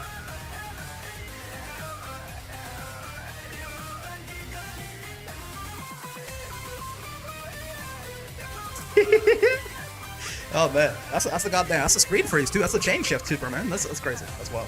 Yeah, it's funny. That's funny. It was a funny ass character, man. It was a funny ass character, and again, we never saw her full potential. We never saw her full potential. Cool. All right, that's that. So yeah, that's the video for Nier right there. I wanted to make that for a little bit, and I think I managed to get my thoughts across in a decent way there. I don't need this tab anymore, I don't think. Yeah. I did put up my Granblue. What do I want to do next? I have a couple different videos I want to do today. Hoping someone makes the mod to get old patches like Strive has. Jesus Christ. Yeah, if you could play 1.0 and just like, I don't want to know what you Nier motherfuckers will be doing to me, man. I don't want to hear it. I want to try something out. I want to try. I still have 1.0 Granblue. If that happens, we do a 1.0 brackets? No. If we do, Nier is banned. Like, Nier, I should have mentioned this probably in the video. Nier is bannably strong in 1.0, for sure, right? Like, actually, I know I'm gonna pull up. I'm gonna start the recording again just for a second here. I just want to mention something. I'm gonna probably squeeze this in the middle of the video somewhere. 1.0 Nier is definitely bannably strong. I am usually not at all like on the side of that. I think even if the character's really good, you know, hold that shit, wait for the patches. You know, we're not playing like old games where they stay the same forever anymore. But 1.0 Nier, if again this hypothetical Nier, if the Nier players today could play her, for example, like Lucas suggested doing a 1.0 Granblue bracket, this character is by all means bannably strong because they literally invalidate the game. We invalidate the game. We know the first balance patch, the patch did balance changes, not a physical copy of the game will be enough. The first patch? What do you mean the first patch? You just revert the version through stream settings? I think you might be able to do something like that, actually. Can't you? Like playing like fucking PBE on League or some shit? Yeah, I want to try something out, guys. I want to do a 3 minute... I'm trying to do some... so I've been talking about this in some of the sub-only streams as well. I want to try making a 3-minute Gran guide, I think. And see how that feels. I want to get myself used to making some like shorter content here. I think that can still be useful for people. Hey Brick, keep up the good work, man. Thank you, Ben Jacket. Much appreciated. Much appreciated. Free to play Gran guide? Yeah, well, yeah, but I want to make it nice and quick. YouTube Shorts Gran guide? Yeah, literally. Brick, when I see the announcements for sub-only streams, I never know when they happen. So, I made a stream pings roll in the Discord, Cheeky. I'm gonna just ping that every time I go live. Very good. So if you would like, is incredibly just like get that roll, and then I'll ping it on Saturdays too when I do the sub-only streams. But I make a 3-minute Nier guide real quick if you need. Maybe I'll bring you on when I wanna do one. We're talking like we're gonna be real snappy with it. Also, hello Zach, thank you for the Prime 2-month streak right there. You don't say Amazon Prime, a free subscription that comes with your Amazon Prime subscription. You can get your same-day delivery. You can watch The Boys. I think it's gonna fall off a cliff, but you can watch The Boys, and you can subscribe and avoid the ads. Interesting. What a curious little thing. I'm sure no one else has something they could use there, but you know, you can subscribe for free if you didn't know. You know, 90% of people that have Twitch Prime do not use their Prime sub. You don't want to let that shit go to waste, dude. Anyway, enough chilling. Let's talk about Mr. Gran. Here, let me unmute my actual Granblue. We can get the in-game stuff. Secret level series on Amazon worth the time? Ooh, secret level. I've not heard of that. It's a cool name though. Okay, let me unmute my my Granblue real quick, like just because I had it muted earlier, so it wouldn't bleed in. What the fuck? No, volume mixer, please. This guy. Perfect. There you go.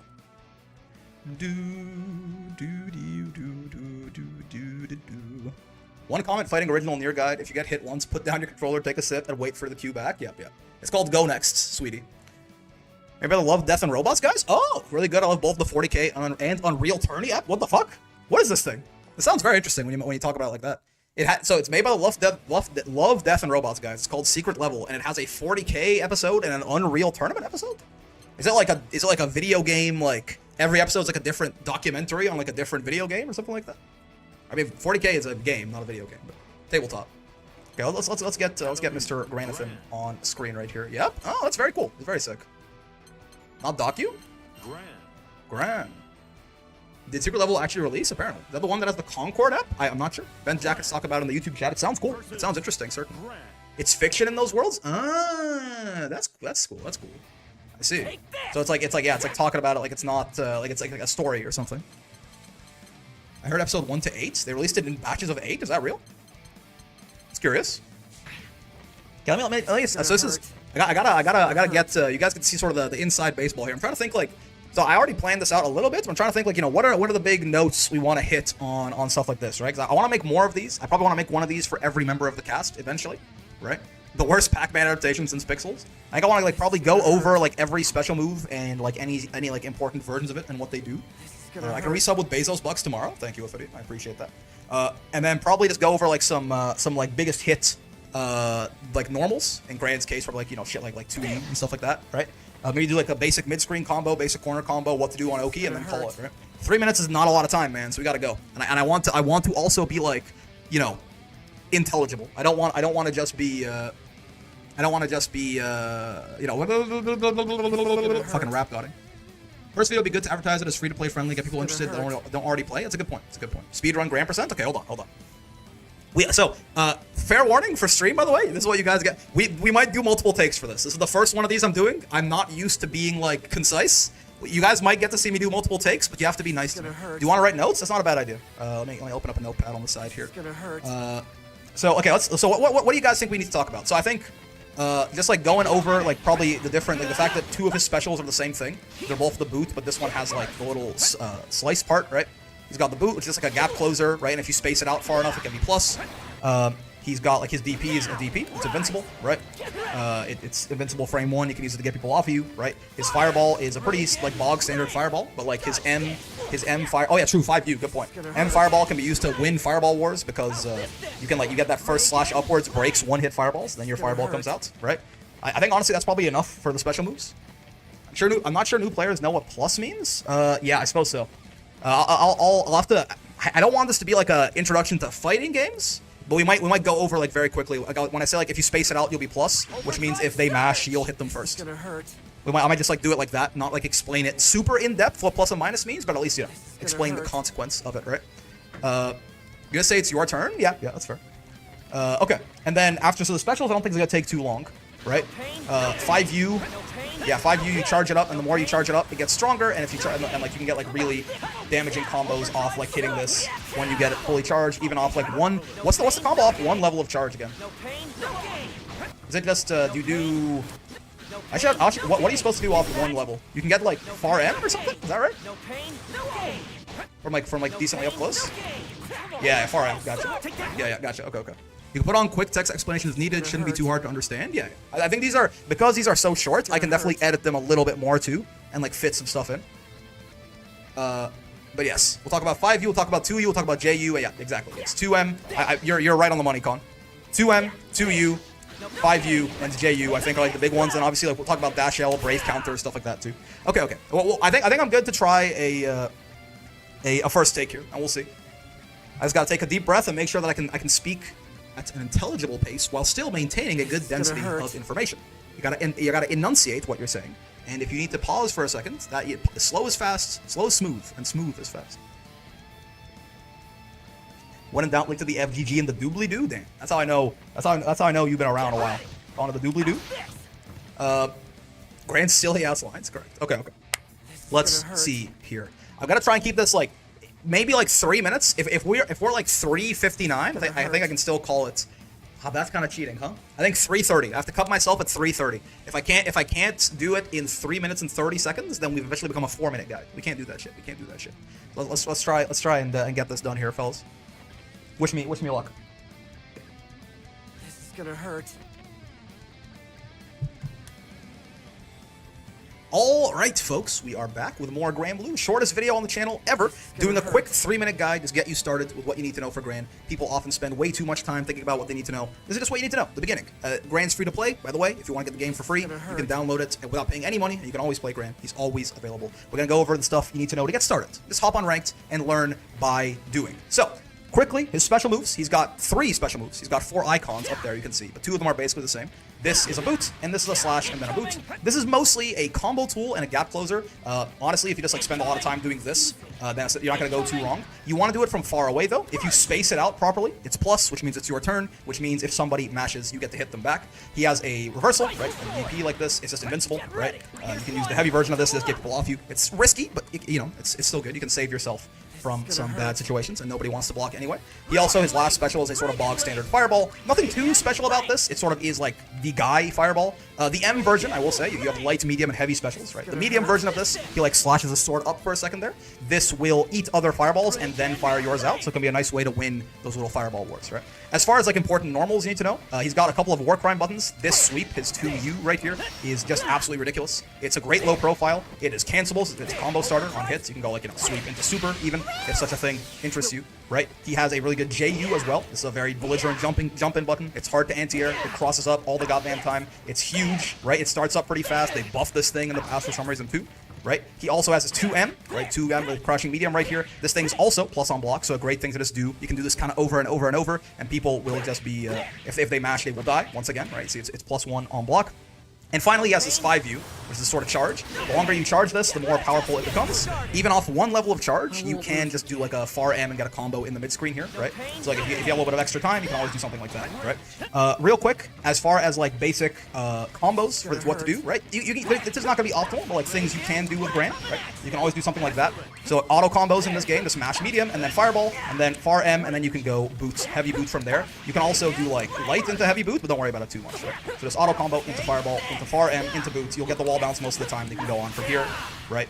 You can go into super or whatever. Don't worry about it too much, right? Don't worry about it too much. And then similar thing in the corner. Honestly, you can do a very similar thing, right? No need to overcomplicate things for yourself. You can just go auto combo into fireball, into auto combo, into boots, into auto combo, into raging strike, into like, you know, heavy into super or something. This is totally.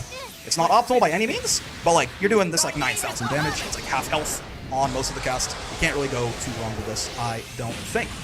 Besides that, the only other thing I think that's necessary to talk about is obviously you anti-air with 2H, and if you get an anti-air with 2H, you can just like, don't even worry about like a really strong combo, but you can always convert just like anything into like Raging Strike if need be. Keep it nice and simple for yourself. And off of knockdowns with Gran, I mean, you can just like run up and like, you are a rush down sort of, a more rush down Ishoto, so you can always just run up and like run pressure, right? Or you can just kind of stick back and use your you have big buttons, you can kind of use this poke at people, and again, if you ever get a hit, same thing, into boots, right into the combo we talked about earlier, nice and easy. Last thing I'm going to mention, to go off here, is going to apply for every single character. If anyone is ever being aggressive on your ass, you can't ever go wrong with hitting medium and heavy while you're getting hit. That is a brave counter. That shit is broken, and if you want a DP, just do that instead. It's safer most of the time, and maybe they'll nerf it eventually, but for now, it's really good. That's it, honestly. That's all you need to know. Get started with Gran, download the game, free to play. Let's do the thing. How was that? That was 3 minutes and 30 seconds. Where does the stream focus? I'm trying to try out something a little bit new. And I'm trying to make like very quick like starter guides for characters. Pretty dang good, honestly. Was I intelligible? Very solid. Okay. Was I intelligible there? Probably disable the Twitch chat on screen. Ooh, for these, it's probably a good idea. That's actually not a bad idea. Yes. Okay. Sometimes I do talk a little too fast, and people who don't watch me get. I think you're apologizing for no reason. Wait, was I? Did I apologize? I didn't notice it. I liked it. Okay. We'll do it. We'll do it a second time because it doesn't take that long. It's gonna hurt. For the combo? Oh, for like it being not optimal and stuff? Yeah, like it's not really me apologizing as much as like I think I'm trying to get across in a very small amount of time that you don't have to worry about optimals, basically, right? Like it's not me apologizing that it's not optimal. It's me trying to tell you that like, hey, don't like sit there and like lab out shit. Just like this is what you need to know. Go, we'll hop online, right? I just say here's a basic combo. Okay. It's good. It's good feedback. It's good feedback. Let me get you guys off the screen. It's a good point. Get the fuck away from me. There you go. Perfect. Might have to shorten the intro just in case to give yourself more time. I mean, that was 3:31. I'll run through that again. I think I know what I want to say now, and then hopefully, I think the second time might be the charm here. I think I have now that I've gone through everything, I have a better idea of what exactly I want to cover. Also, this is gonna hurt. If you want to redo it, you can shoot Twitch chat and maybe the face cam. I think it's fine. Face cam should be okay. Probably a gap doesn't get filled very well for very many fighting games. For the bare minimum guys who are getting started. Yeah, that's kind of the point, right? This is basically like me biting Sajam's entire flow, because he did this with 2x KO most recently, and I thought it was very cool. And I also want to, I think, a lot of my content is like 50 minutes long, and that's great, and I love that. And I love going super in-depth on stuff. Like my beginner to advanced, like super detailed corner offense defense guide, I think, for my money, is still the best video I've ever made, I think. But I think doing, like, not everyone, you know, wants to sit there and like really in-depthly, like neurodivergently deep dive into everything. So I think it's totally fine to try and keep this. You know what? I guess gotta appeal to the Zoomers. YouTube Shorts are 3 minutes, huh? It's gonna hurt. I gotta be quicker, because they made the limit on YouTube Shorts 3 minutes. I gotta make this 2:59 at most. Ooh, shit, yeah, that one's too long. I just realized. Because, yeah, they made the new limit on Shorts is 3 minutes long now. It used to be a minute, now it's 3. So if I get this short enough, I can actually upload the entire fucking thing as a short and as a video, actually. Ooh, okay. I gotta be a little bit more efficient. I gotta be a little bit more efficient. We'll do this. We're cooking? Yep. All right. Deep breaths. Good shit. All right, folks, here with a quick Gran guide for you. Gran is the only character you will always be able to play if you got the free version of the game. The game is free, by the way. If you want to play Granblue, now's a great time to get into it. Season 2 patch coming up, lots of cool stuff. So download the free version, play some Gran, and I'm going to tell you how to get started right here real quick. So, first, with Gran's special moves, you see he has 4 icons up there. In reality, he only has 3 specials, basically. The down special and the back special are both basically the same thing. It's the boot. The down specialist has a bit of a slash here first, right? Slash and then boot. But basically, this is a gap closer. Use this to get close on people, to skip neutral, to just not have to play the game and get in their face right away. If you space this out, it's plus, which means it's your turn, which means if they mash, you will kill them for it. If you do it from far away, you do this and you mash, you'll be fine. He also has a reversal, pretty bog standard. You know, this get people off you, right? Risky, but it can be nice to just get people away from you. He's got a fireball. Again, Gran is pretty bog standard, relatively normal fireball. This M version of it, though, where he ups the sword here for a sec, this will, like, hit other fireballs out of the way and then fire his, so it can be nice to win fireball wars. As far as important normals, 2U is a war crime button. This thing is a really fast, like, pretty big sweep, but also low profile is pretty hard, right? So you can do this and, like, avoid people's moves, and if they do get hit, you can cancel it into whatever you want. You can cancel this into super if you want for big damage as well. It's a really stupid move. Use a lot of this move. You also have his JU, similar thing. Big ass, fast ass, cross up, huge anti-air that is very hard. Sorry, huge jump in that is very hard to anti-air. Also, he has his 5U here, which is this charge. The longer you charge this, the more damage it does and the better combos you can do. Even at level 1, though, you can always just, if you get level 1 right there, you can always just do far M into boot or whatever, right? He also, 6XL, dash L is a big thing in this game. You can always do this. It's just, you know, quick advancing move. Again, plus on block, your turn. Besides that, he has 2M, last normal we're going to talk about. Also, again, plus on block. So you just spam this in the corner or just when your people are blocking you, and if they just mash, again, they will die. People mash a lot when you first get started, so, you know, it's a good thing to stop them doing that. As far as a basic corner and mid-screen combo, honestly, they're kind of the same. You can just go, like, auto combo, mash medium, like, 3 times there, into, like, your far medium, right? Fireball, into this, into boots, and that'll give you the wall bounce most of the time. You can keep going from there. Similarly, right, in the corner, you can do basically the same thing. Auto combo into this, into auto combo again, into that, wall bounces, and then you can convert from there, right? So you can go like this, into that, into boot, into honestly whatever you want at that point. You can like do Raging Strike like this, into super or something, right? This is a nice basic combo to get started with. Besides that, for general, more Granblue related stuff, right, you definitely can, besides DPing to get people off you like this is nice, but it's very risky. If anyone is ever just like being really aggressive, you can always just hit medium and heavy while you're getting hit. That will brave counter, pushes them off you. Uses one of those crystals up there, but the main thing is don't use too many of them or you'll die. But it's a much nicer, safer way to get people off you if you just don't want to block. Honestly, that's kind of it, right? People spend too long in the lab, man. So just use this, get started, play some games with Gran. As you go, you can find some solutions to your problems. But this is more than enough to get you started playing the best boy. I feel like I was a little faster that time. I feel like I was faster time-wise. I think I was talking a little faster too. A little worried about that. I think I was maybe a little bit less coherent that time. That was nicer? Okay. That was 2 minutes and 59 seconds. So I am cooking on that, right? It was the perfect time frame. I got up on the Terra near Beatrix. Seemed good. Was the SBA boost mentioned? Was it a treat for players to find? No. It's just not the kind of thing that we need to worry about, right? Right on the mark. I can do the Nier one like right now if you want. I think I'm going to do this, and I'm going to look it over. We'll do more of them next Sunday, I think, right? That felt almost too fast. That was 2 minutes and 59 seconds. It's a 3-minute guide, right? It's a 3-minute guide. And again, it's not going to give you every little thing. I think that's probably enough to get you started. People, I think, think they need a lot more to actually get started doing like playing a fighting game than they do. So at some point I want to do like longer in-depth guides for like the rest of the roster too, but those can sort of be two separate things, right? Make one I can deadass make the video and edit it. I mean, if you want to make, I can definitely at least look at it as a reference if you don't mind, right? And you can also upload that shit yourself too. Like at least like look at that as a reference for me, for what you think is important for 3 minutes. And then when I eventually do make one for Nier, we can do that too. I mean, no pressure. I'm just saying if you want to make it, you can also upload that shit on your Twitter or something, and then I'll use it as a reference, certainly. But yeah, I think that was better as long as I was still. I don't mind you stealing it. Thank you.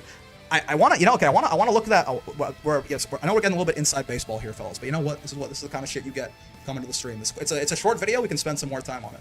I kind of want to take a look back at that. My one worry. This is why Brick is my #1 streamer. Thank you. I will say my one worry is I think I may have not enunciated my words as well this time. I'm a little worried that maybe that shit was a little bit harder to follow. You're recording a beginner's guide for Granblue, more like a 3-minute starter guide for Gran in specific, that doesn't assume too much game knowledge, I guess, right? Doesn't assume too much game knowledge.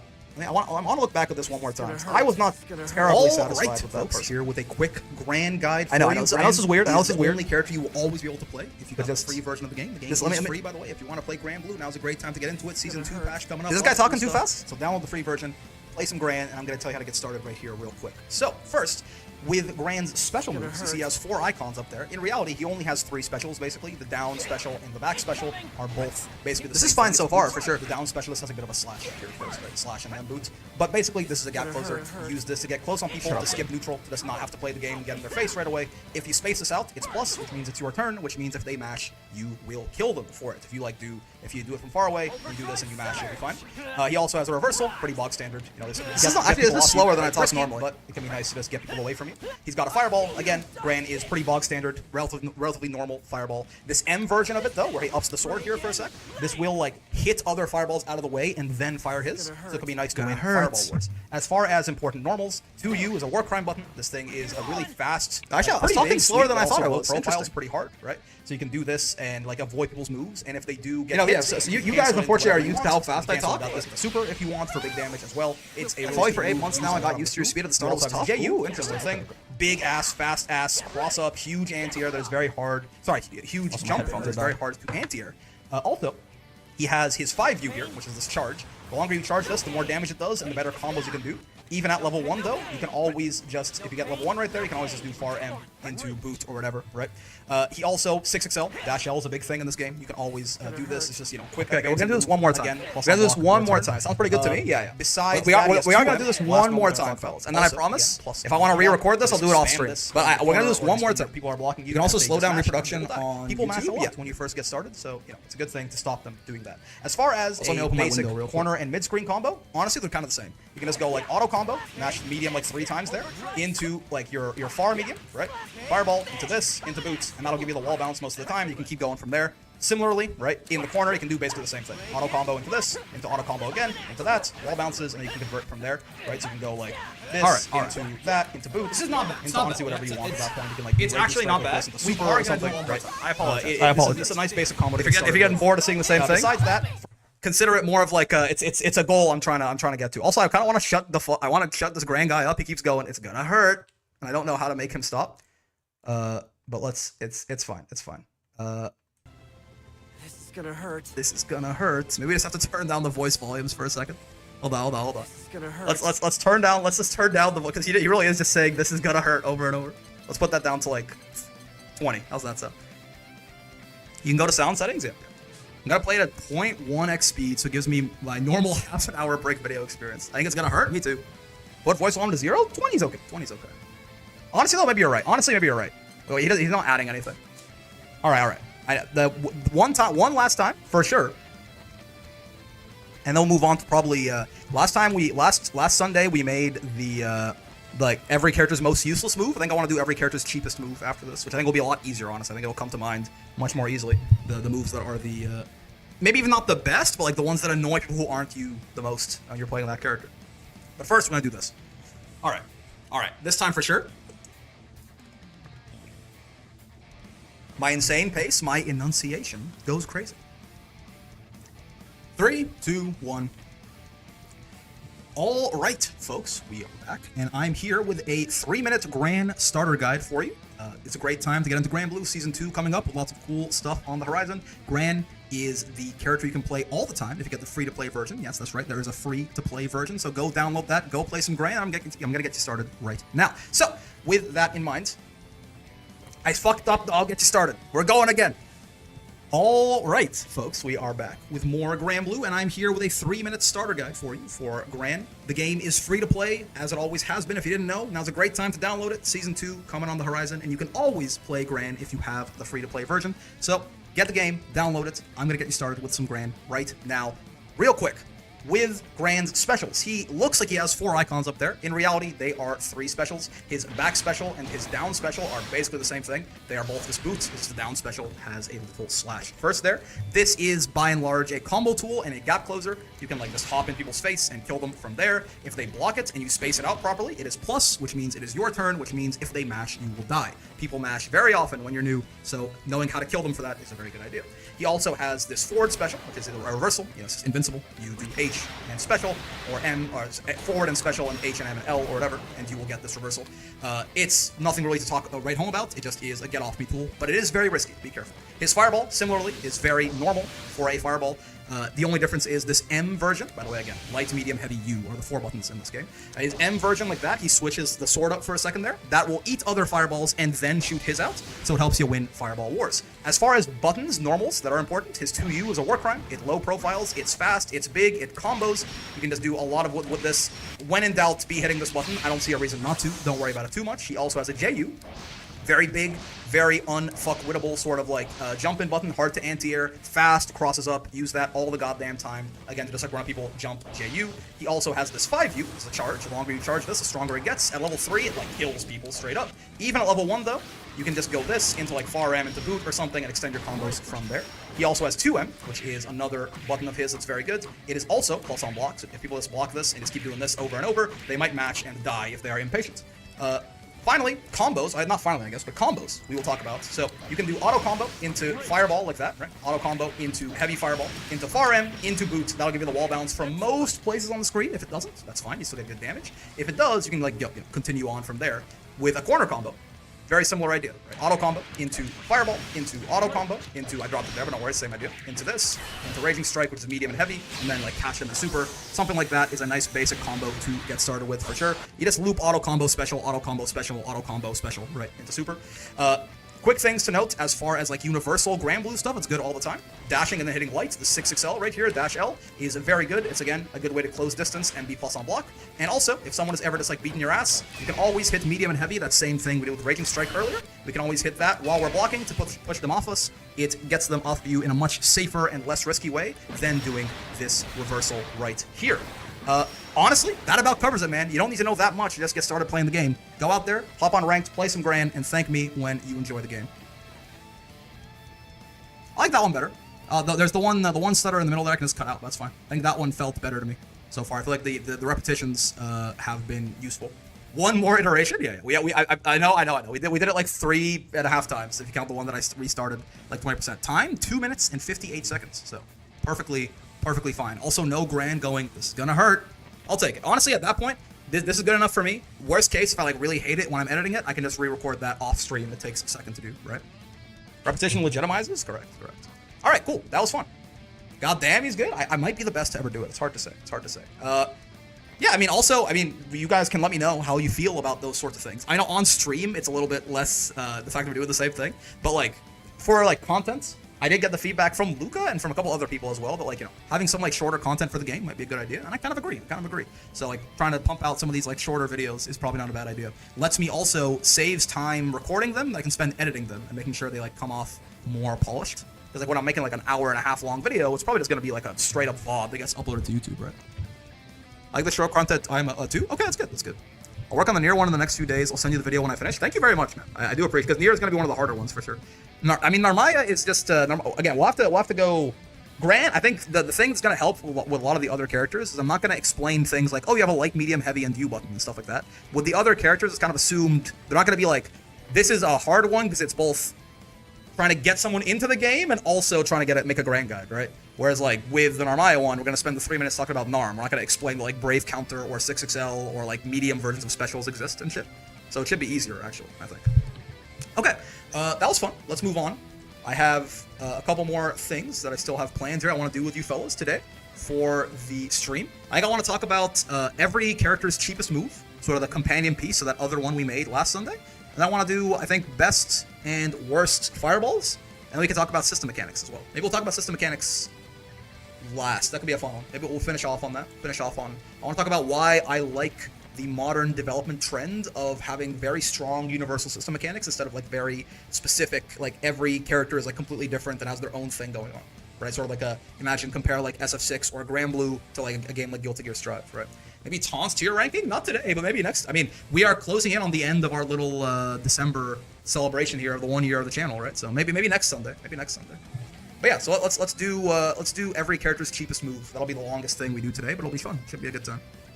And again, this should be much easier to do than the most useless moves, I think, because like this is gonna come to mind nice and easy. December videos, yeah, I did a sub-only stream last Saturday, which, by the way, if you want to be in those, I mean, feel free. If you've got a Prime or something, feel free to sub. If you don't, I mean, I understand. And if you give me any kind of support like that, I appreciate it, but obviously it's, yeah, spend your money how the most responsible way for you. But, yeah, we did a sub-only stream where I kind of asked for some feedback and stuff yesterday, I guess it was. And people said, like, they liked this, but probably moving forward after December is over, we're going to do more of this kind of stuff than we did, but obviously less than we are doing right now, right? So whereas right now this was 30 straight videos of Brick ghosting me. What happened? This was like 30 straight days of this kind of content, whereas before it was probably like 3 times a month or something. This sort of thing would happen. It's probably going to be more like 7 to 8 times a month. This kind of thing will happen. 7 to 8 videos a month will be this sort of video, and then the rest of it will be like ranked grind stuff and like viewer replay reviews and all that. Char's cheapest move is easily Demon Flip, but her most annoying move for people is probably DP. I was gonna say her cheapest move is her fucking jump, honestly, but you're roughly, I was gonna say her cheapest move is doing this, but maybe you're right. Okay, so let's talk about every character's cheapest move real quick. Every character's cheapest move. There you go. What did you say, Luca? Hold on, let me pull up your chat history. You're saying, I'll work on the Nier one in the next few days. I'll send you the video when I finish. I can make the same for Matera as well. If you go and DM me whatever character you think is the hardest for you. I mean, honestly, like, I'll be okay. Don't worry. The Nier one for sure. I would appreciate your expertise, but I'll be fine. I can figure out. Like, at this point, I don't know the entire cast well enough to make like hour-long deep dive videos for them. But I do know the entire cast well enough. I can make a 3-minute starter guide for them for sure, right? I can only make like the hour-long like guides probably on at this point Sora's, like, Ladiva and Vasaraga, right? The characters that I got to master. So we might do those as we go, but the 3-minute guides I feel pretty confident. For Nier though, I definitely trust, as a guy who like made a Nier guide as well, I would appreciate your input on what you think is important. All right. Do you want like in-game sound for this? Maybe we don't. Maybe I want background music for this. Let me go get that actually. We can like maybe mute Granblue again. That could be fun. Let me get some of these like unnecessary tabs out of here.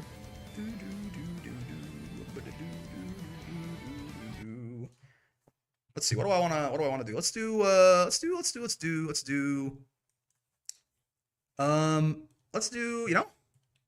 haven't. We did Poke Village recently. There's one that always. Oh yeah. I was like, there's one I'm forgetting. It's the yodeling in Meadow Hill, the yodeling song from Tekken. That shit's good. Let's have this be. Why not? This shit's fun. I'm a big fan. You'll finish it this week. I'm not too busy with studies. Don't worry. There's no rush on them. We're not gonna do them all this month. Like, this is sort of like a test drive. We're gonna do these over the course of a while, right? So like no rush at all. I'm playing VF. My left hand hurts. Virtual Fighter. The new one looks super cool. I've never been like big into Virtual Fighter, but the new one looks really good, man. Like the animations and shit are crazy. This shit is so fun, man. Crazy. Tekken has such good music.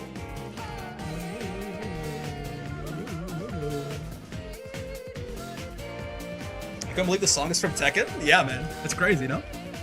All right. Let's get into it here. Oh wait, I hit the wrong hotkey. All right, folks, we are back with more Granblue Fantasy vs. Rising.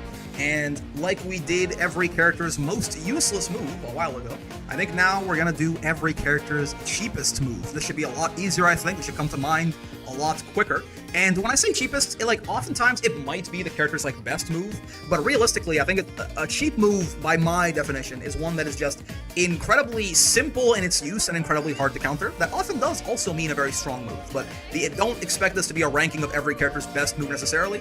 More so, maybe also the move that, if you don't play the character, might piss you off the most, you know? Maybe there's if you're a knower, there might be some deep secret counterplay tech to this that makes it not that bad. But, the kind of thing just pisses you off. Right, let's get chat back on here. I did hide them earlier. Good point. But yeah, so that is going to be the plan. As always, before we get started, if you want to support the channel, or if you just like the videos, any kind of subscribes, comments, bells, all that good stuff helps out greatly. I also am live right now, and I am live every day from 5 p.m. to 9 p.m. Eastern, except for Friday, so come by and hang out if you want to come here and, give your opinions in real time. With that being said, no more shilling from me. Let us talk about Gran. And Gran, he's just the honest Shoto. Oh, my boy, he's so honest. This is okay. Gran players have gotten a little bit more honest about it, I will say. But there was a narrative at some point that I'm like, oh, Gran, he's just the honest Shoto boy in this game full of villains. And it's like, well, okay, Gran's not a problem, but there's a couple of different things, actually, you could talk about on Gran, I think. Realistically, it probably is just this fucking thing. His 2U is just it. This thing is dumb, man. It's a low profile. Let me get this Gran to stop DPing on Wake Up 2. But, it's a low profile, it's a combo starter, it's cancelable, it's 7 frames, it's, pretty big. This thing is actually really hard to fuck with, and, genuinely, pressing on Gran sometimes, depending on how you structure your pressure, can be very, very risky. If you're doing that, you're doing far M's or something, and his 2U just goes under it kills you. I know for a fact this is something that caused me a lot of trouble when I was playing Swords, right? Swords' far M gets low profiled by Gran's 2U, so I have to do 2M in my pressure strings to keep him down, right? Which is fine. 2M's a better button for Swords anyway. But point being, this thing is cheap as hell. Yeah, the other one is definitely, people are saying it too, is JU. Gran's U button's kind of just stupid. What the fuck is this thing, man? Why is it so big? Why is he hitting me from so far away? Why did they buff this thing in the patch, make the startup on it even faster than it used to be? Why is this so hard to anti-air? The cross-up doesn't matter that much because guard button exists, but there are certain angles. This is one of the first things I learned about Granblue when I was getting Ladiva to master. There are certain jump-in angles here where, genuinely, Ladiva cannot 2H Gran on this JU. My 2H just gets hit by his sword and loses straight up, no matter if I'm early or late, right? It's kind of crazy. It's a very stupid jump-in button. But yeah, so either one of those, probably for me, it's 2U. 2U takes the cake, personally. But if you want to say JU was the cheapest shit, I wouldn't be too mad at you either. That thing is very, very funny. Jita. Let's talk about Jita. Jita? A couple different choices for Jita. Honestly, your JU is also pretty stupid. I'm not gonna lie to you. Can I be real with you? This is a weird one, right? It's kind of it's almost a testament to Cygames kind of accomplishing something. I don't know that it's a cheap move necessarily, but the move that I feel most often I get hit by or just I let Jita get away with, and I'm like, fuck, right? Yeah, you could say of her pokes, right? Her far M is very good, or 2M is very good, right? Me personally, this fucking thing causes me a lot of strife, right? Again, I'm not gonna say it's her best move by any means, right? But a lot of good Jitos, just he's because of all these other pokes that you're worried about, they just sneak in a little bit of charge on this thing, right? And then once they have one level, it's boom, reset, plus unblock, and God forbid you try to throw bait, you try to throw this something, you just take a billion damage, right? Again, I don't think this is her best move, but is this the move that pisses me off the most commonly when I'm fighting Jita? Honestly, kind of. Yeah, honorable mentions, people are saying that if you want to talk about, her fireball, if you want to talk about just her general pokes are very good as well, right? All of this, that's fair. But me personally, this thing does cause me a lot of strife, right? Me to you fireball is definitely in discussion too, right? And a lot of the good Jitos, you'll see them spamming that shit all the time. Don't forget she also has JU. Yep, I didn't mention her. JU is definitely also. It's not quite as bad as Gran's. It doesn't hit quite as deep as Gran's does. It's bigger horizontally. But does Rekka count? Rekka's, it's the fact they can kind of stagger it out. It's meh. It's fine. Also it's a lot less of a problem now. It definitely would have been back when this shit used to give you the full corner carry and the wall bounce, right? But for me personally, it's 5U. If you wanted to say it was U fireball or her pokes, that's also totally fair, I think. Let's move on here. Let's move on. Yeah, this is an easy one. Hey guys, what do you think Catalina's cheapest move is, guys? Any knowers? Honestly, I'd say it's an easy one. There's a couple of choices. This definitely now in the discussion, right? This fucking thing. But honest, I feel like genuinely, you could like a lot of her pokes could also go in here. Honestly, like her U Fireball for what it has become can become in here. But honest, I think it's even like U Fireball is mostly as good as it is because of the roller skates on this, letting you just like get the corner carry off literally anything, right? You get like a random far M poke into U Fireball, and you just you go crazy from there. Right? I think it is still probably Light Wall that is doing most of the heavy lifting in this, right? For me personally, I think it's 5U. 236U 100%? I don't think so. I don't think so. It's good, but for me personally, I think the thing that makes this character the most, like the scariest post-patch for me has always been this this 5U right here. Charlotta's a weird one. Charlotta is it weird? So is it weird to say that like, if you look at her jump, is that wrong?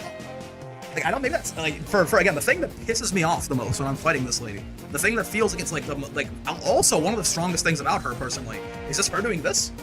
Like I know it sounds like weird, so it's like it's not even a move really, but like it kind of feels like it's fucking this thing, honestly. I kind of feel like it's just like her holding up on the analog stick.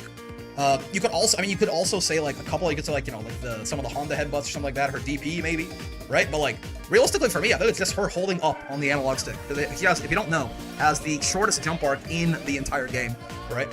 And also like some pretty decent like jump-in buttons here too. She hits the ground in 42 frames, which is much faster than normal. I think it's like 45 or 46 is about the average, right? You could also talk about Demon Flip, but honestly, I don't think Demon Flip feels kind of not that good to me personally. Like it's. I mean, I guess it is, it feels like Demon Flip only works because her jump is so good. It's enabled by her jump. The fact that, like, you have to look out for her jump so much is what makes people, like, stand up into Demon Flip and get command grab and shit, right? So I feel like it is probably still jump that's doing all of the heavy lifting right there. I have Boomer Reaction, so Charlotta's just a lot for me. That's fair, that's fair. But yeah, I think our jump is definitely carrying the Demon Flip, not the other way around. Oh, this is an easy one. These are both actually very easy ones. I hate Demon Flip, it's just me. Again, I think Demon Flip is a lot better than it otherwise would be because her jump is such a threat. But I might be putting the cart before the horse there. It's possible. It's possible. Dude, Lance is there's a couple of ones actually, right? I mean, like just like this is pretty damn good, right? It's still one of the better fireballs in the game for sure. The fact that it's so slow lets him run behind it and do some nonsense, right? He also just has like the wall jump, which I just really don't like. This maybe like is not his best move, but this, like again, it feels cheap in the sense of just like, I did all this work to put you in the corner, and now you're just fucking out of there. Great, awesome, I love this game. This is not talked about as much, but honestly, fucking this thing, because this is just a straight up like guaranteed like plus on block neutral skip basically. This thing is +2 on block, and if you spot dodge it, you're punishable, right? Like if you spot dodge this thing, so if I like do this and have Percy do it, he only does 2 hits, so he's still plus even on spot dodge. So this is like and like, I mean, if he whiffs this, if you jump it, he only does 2 hits. So you can't punish this up by jumping over it either. This is like kind of just this is a guaranteed if he has 50 meter to spend and it's in range, basically. Like this is a guaranteed plus on block neutral skip, right? It's like an unfuckwittable 6XL, basically. They can't really do too much about because he's swinging the swords the whole goddamn time, right? So there's a couple of different things you could pick for Lancelot. Me personally, in terms of just what pisses me off the most, I feel like it's Walt, right? It might not be the best move, maybe the worst of the 3 moves that I've mentioned so far, but like, it's the thing that just makes me go like, why can he do that? Like, why can, like, why do I spend all this time holding down the mosquito, getting to the corner, and he just does that, and now I'm the one in the fucking corner? It's not even that he's out, it's that I'm also in the corner now. Percy is like one of the easiest ones maybe in this whole fucking list, because like, I mean, it's you Flame Carpet, we're moving on, right? Like, that's it, it's you Flame Carpet, and now we go? Gotcha. Okay, cool. So, I mean, if you don't know, then it's fine, don't worry about it, but like, it's obviously you Flame Carpet and we just go. Okay. Ladiva and Matera. Ooh, okay. Yeah, it's Carpe. I mean, there's like, I mean, we really have to, there's no discussion on it, right? It feels weird. Is it weird to say like it's SPD? Like, is that, I mean, like, it feels like it probably should just be SPD, and like, especially maybe this one that does like 6k damage when you get hit by it, right? Like that sounds like it probably should be it. There are like, she has a lot of like stupid shit, Ladiva, right? It's like she has like a lot of like dumb stuff and stuff like that. But like, I feel like it just has to be like the SPDs. Maybe like as a package deal, you can say this all SPDs. You know, medium is for the corner. Like the fact you can just get grabbed like this and like boom, welcome to the corner from like round start distance. And then if you get hit again, you take 6,200 damage. It feels like it's probably just SPD. I don't know if there's too much to even talk about here. The only other contender, honestly, is probably, I mean, like, maybe, I mean, Headbutt's not as good as it used to be. It probably is just the only other thing you could talk about. It's probably just this thing, right? Like, I feel like this probably, for cheapest moves, this probably is actually it. Because, yeah, because, like, you do just get hit by this and take, like, I mean, what is this again? It's like 7,000 damage, 500 on 3 Brave points? Yeah. I feel like it's probably just, I mean, you will just straight up lose rounds to Lodiva that you should not have lost because of this SSBA. And it makes running offense on her very spooky as well, unless you're like a very kind of specific kind of character, right? So I think you could put a bunch of different things on the board here for Lodiva. I kind of feel like it just has to be the 9,000 damage nuke that she's got, right? Again, God forbid if you don't have 3 Brave points, God forbid you have 2 Brave points. This suddenly does a lot more than 7,500, right? You got 2 Brave points. This should hit you for about 10,000 damage. So it's hard to punish, yep. And it's minus 49 on whiff, so it's not even that easy to punish her for it if you jump it. You have to backdash, basically. What's going on, Suki? We're doing every character's cheapest move as a sort of a companion piece to every character's most useless move from earlier. Okay, so I mean, that's Lodiva, I think. 9,000 damage SBA that's unblockable and unpunishable on a whiff a lot of the time. Why not? Matera is an interesting one, actually. I'm not entirely sure. Like, I almost want to say it's like one of the butterflies, probably, right? 2U? I don't know about 2U for like her cheapest shit. I almost want to say it's like probably like one of the butterflies. It's U butterfly or 236U? U butterfly. I mean, I feel like her 5L hop is 2U. People are saying, yeah, like U butterfly, RH maybe.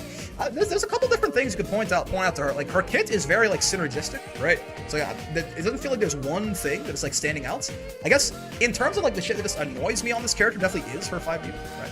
Like this thing in combination, but it's like in combination with like this into like nonsense into like hop with triggering the butterflies or whatever, right? It's sort of like the bigger problem, right?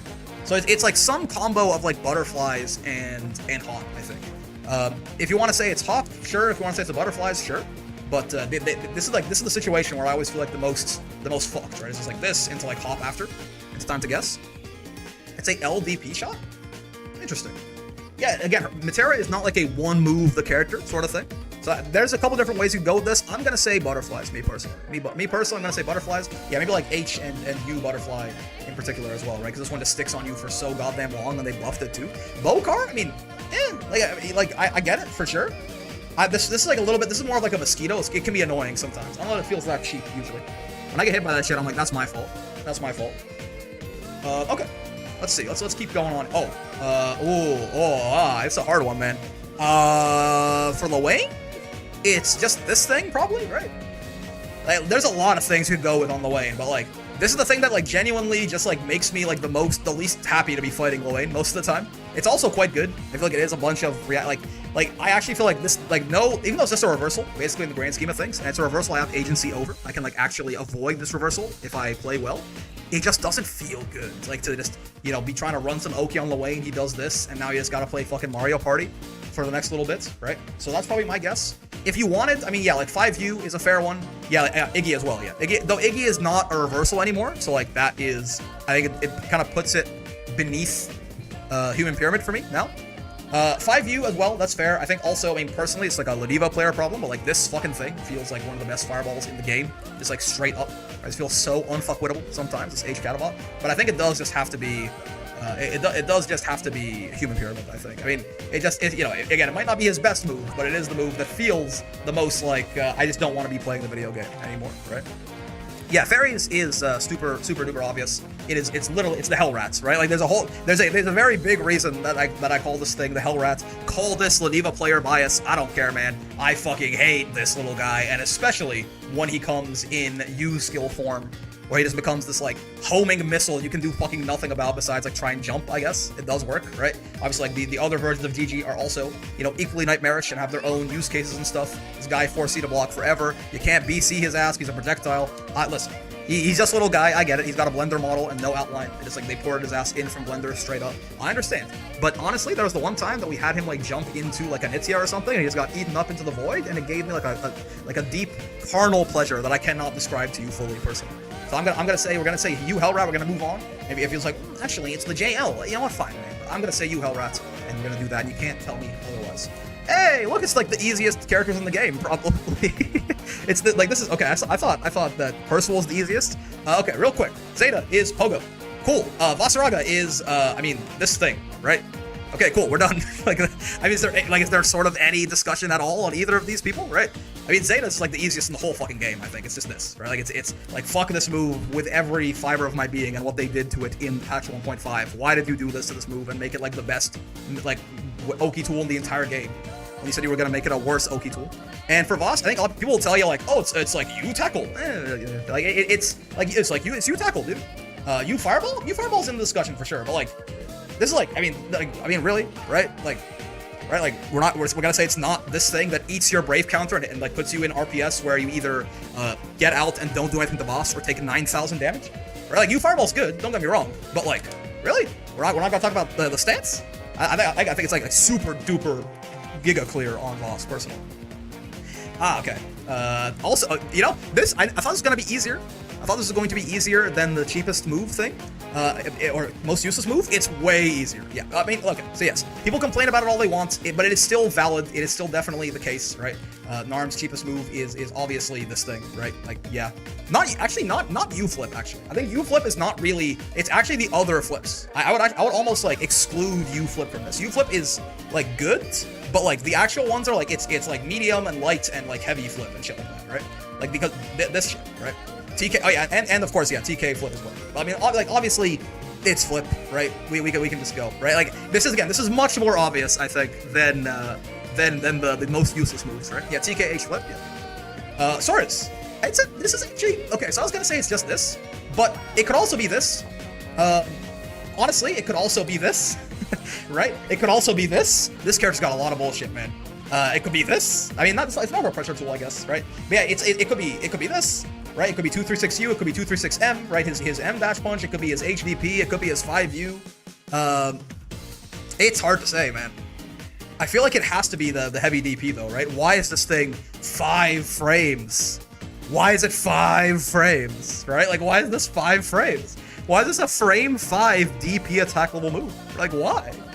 Right? Like this is insane. This is like one of the best things that like any character has, basically. And by the way, here's why it's cheap. Here's why it's actually his cheapest move. Because guess what? Like, as much people like to bitch about his 5U a lot, there is counterplay to this thing. This is -7. It's -7. It's -7 on block, fellas. It's like genuinely hard to punish from over here. If you space this out properly, this is like -7 on block.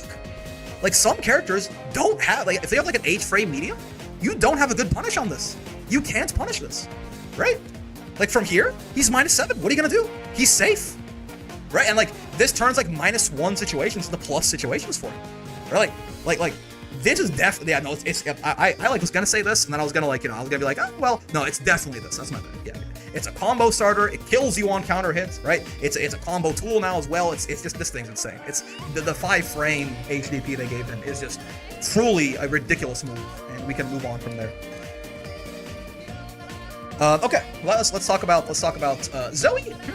Zoe's interesting. Zoe, there's a couple of different things you can talk about. It's probably just like Light Dragon though. It's like probably just fucking this thing, honestly. Maybe I'm wrong. It kind of feels like at least this to me is what caused me the most strife, right? This is not that big of a deal. This is like this. If you're gonna say like the Ford F-150, nah, I don't really think so. If you're gonna say like laser, maybe, right?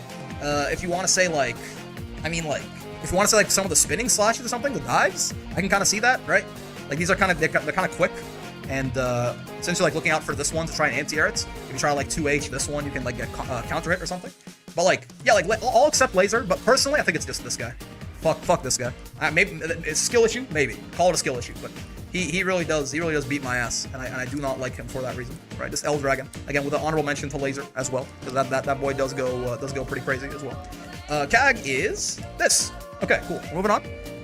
It's Jump Thunder. It's a bad throw bait, Jump Thunder on Zoe. It actually loses to a lot of stuff, right? CAG is J22H. Let's go. Let's move on. I mean, it's just, okay, so we're gonna speedrun too fast here. I guess I can explain really quickly. Yes, you can beat this throw bait by like mashing close L or something, but like, one, this thing does do an absolute shit ton of damage if you get hit. Far H is good. Far H is good for sure. But like, me personally, the thing that makes CAG the spookiest to me is this thing, not Far H. While Far H is very good, this is the thing that like makes me like actually fear this character, right? J22U? Nah, not anymore, man. Not anymore. No. This is like actually one of her like, this is in discussion, I think, for her most useless move, actually. I think we talked about this in her most useless move video, right? This, I mean, back in the day, maybe this just isn't a reversal anymore, though, man. You just see this in 2H hit or match on a close L, right? This, not at all, right? Again, pre-Versucha patch, maybe? This is like actually in discussion for one of her worst moves now. Yeah, if you want to say far H, I can see that. For me personally, it's just it's J22H, right? This like the teleport, kind of spare body in general. There is counterplay to this, right? For sure. Like this can lead to a lot of different mind games and stuff, right? And like again, even outside of mind games, like just this thing is very hard to fuck with, and it makes it very scary to delay tech in a safe way against CAG. Because you could just say like, oh, just delay tech with close out, it'll beat it. So yeah, but then you have you're not standing, you're not blocking, right? You can get hit by all of her like very powerful lows and die, right? So I think it's J22H for me. Very very spooky move. You can like delay tech with a 2H, which is actually what I like to do against CAG, but that makes you very vulnerable to like people backdash shimmy at that point too, right? You kind of like lose the benefit of teching with a strike instead of a throw, where you're less vulnerable to shimmy. But yeah, her 2U you're talking about? Her 2U is very good as well, certainly, yeah. She's got a lot of good stuff, but I think for me it's J22H, certainly. Alright. Uel and Uno. Ooh, okay. Uno's another easy one. Uno has, so real quick, Uno has the exact same thing that CAG has, basically. You could do a bunch of different stuff with Uno, but I think it's just this thing. Again, it's almost the exact same thing as CAG's. It's actually just better a lot of the time than Cagliostro's, because, you know, it does it like it's plus on block, and shit like that. Well, it's plus on block leads to a better combo on hits a lot of the time, and it's much harder to fuck with. But very, very similar. I mean, CAG's is plus on block too, but you can at least kind of fuck with her sometimes if it whiffs. This thing, you can't even crouch to make it whiff, right? Couldn't Andres also be parry? You could, yeah, I mean, you could do like this parry, you could do like the M parry as well. But me personally, this thing is just a better version of CAG J22H. At least CAG's, if you crouch it, it whiffs and she dies. If you're crouching and she does it, you don't hit a button, she like dies. If you crouch this, you just more plus, right? So for me, this is like definitely this is like the best move that Uno has, maybe. But for Uel, I mean, I guess it's kind of a cop out. Oh, sorry, Xbox game bar. It probably is just like the stance, right? I mean, like, is that? I mean, if we're gonna say for Voss, it's the same thing for Uel too, right? It's like this. Oh, okay, yeah. For a less cop-out answer, I definitely do think it's the backflip, right? Yes. It could just be stance. Again, if we're gonna cop out a little bit less, it is this thing, right? Again, it might not be her best move. This is the move, though, that pisses me off the most. The stance? Yeah, honestly, no, it is this. Cop-out or no. The stance is, like, silly, but, like, again, I feel like the stance... Something about it being her core character identity makes me less mad about this thing, you know? I like the fact that it's, like, it's a pretty... Like, in the grand scheme of things, it's like, it's a 50-50, sure, but it's not exactly the scariest 50-50 in the world, right? Me, personally, I think it's backflip, yeah. Backflip pisses me off more than stance, personally. I think it's probably her it's also a very good move. You know, if it's good and it's annoying, it's probably pretty cheap, right? Good and annoying equals cheap, and this is both of those things, certainly. This one's good. It's not as annoying for me, personally. I don't know why. Like, our far M is definitely very good, too, but... okay, let's keep going. Eustace, and I mean, man, some of this one really is much more obvious, no? This one really is much more obvious. I mean, actually, with Eustace, it's kind of, I mean, you could just say this, for sure, right? I feel like that's a decent thing, but honestly, there's a couple different things you could say with Eustace. Like, I think this is definitely in the discussion, too, like, use slow kill. I guess, in case the guy who doesn't look at the videos and just puts them on in the background, right? This is for you. The first this was you grenade. The second this was you slow kill, right? You shots? Nah. This, I mean, like this is good, but like this is much more unfuckwittable, right? This is much more unfuckwittable for me personally, right? It's lower reward, but like you slow kill is just like a win neutral thing, right? So like you slow kill I think is much harder to deal with than you shot. With Matera, you shot is horrible. Can't you just roll through it twice? Everyone can do that, no? Everyone can like double roll him and kill his ass, right? But yeah, so like you could yeah, honestly you could say slow kill in general for Eustace. H slow kill, like round start, H slow kill, all this good shit.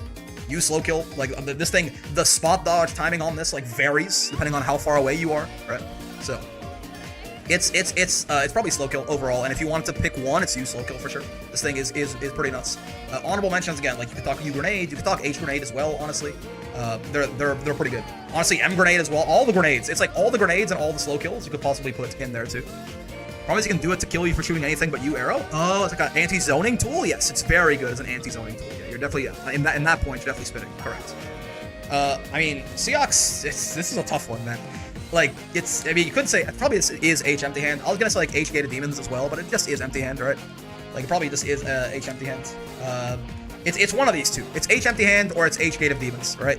But H empty hand, I think, just does a little bit too much. Like, it's a neutral skip, and it's plus on block, and it's Oki, but you can do it for Oki as well to, like, hold it and get the fake out, right? And put you in, like, the high-low throw situation. It probably is, yeah, it probably is just empty hand, I think. As good as, like, H Gate of Demons is, it's just an H empty hand specifically, yes.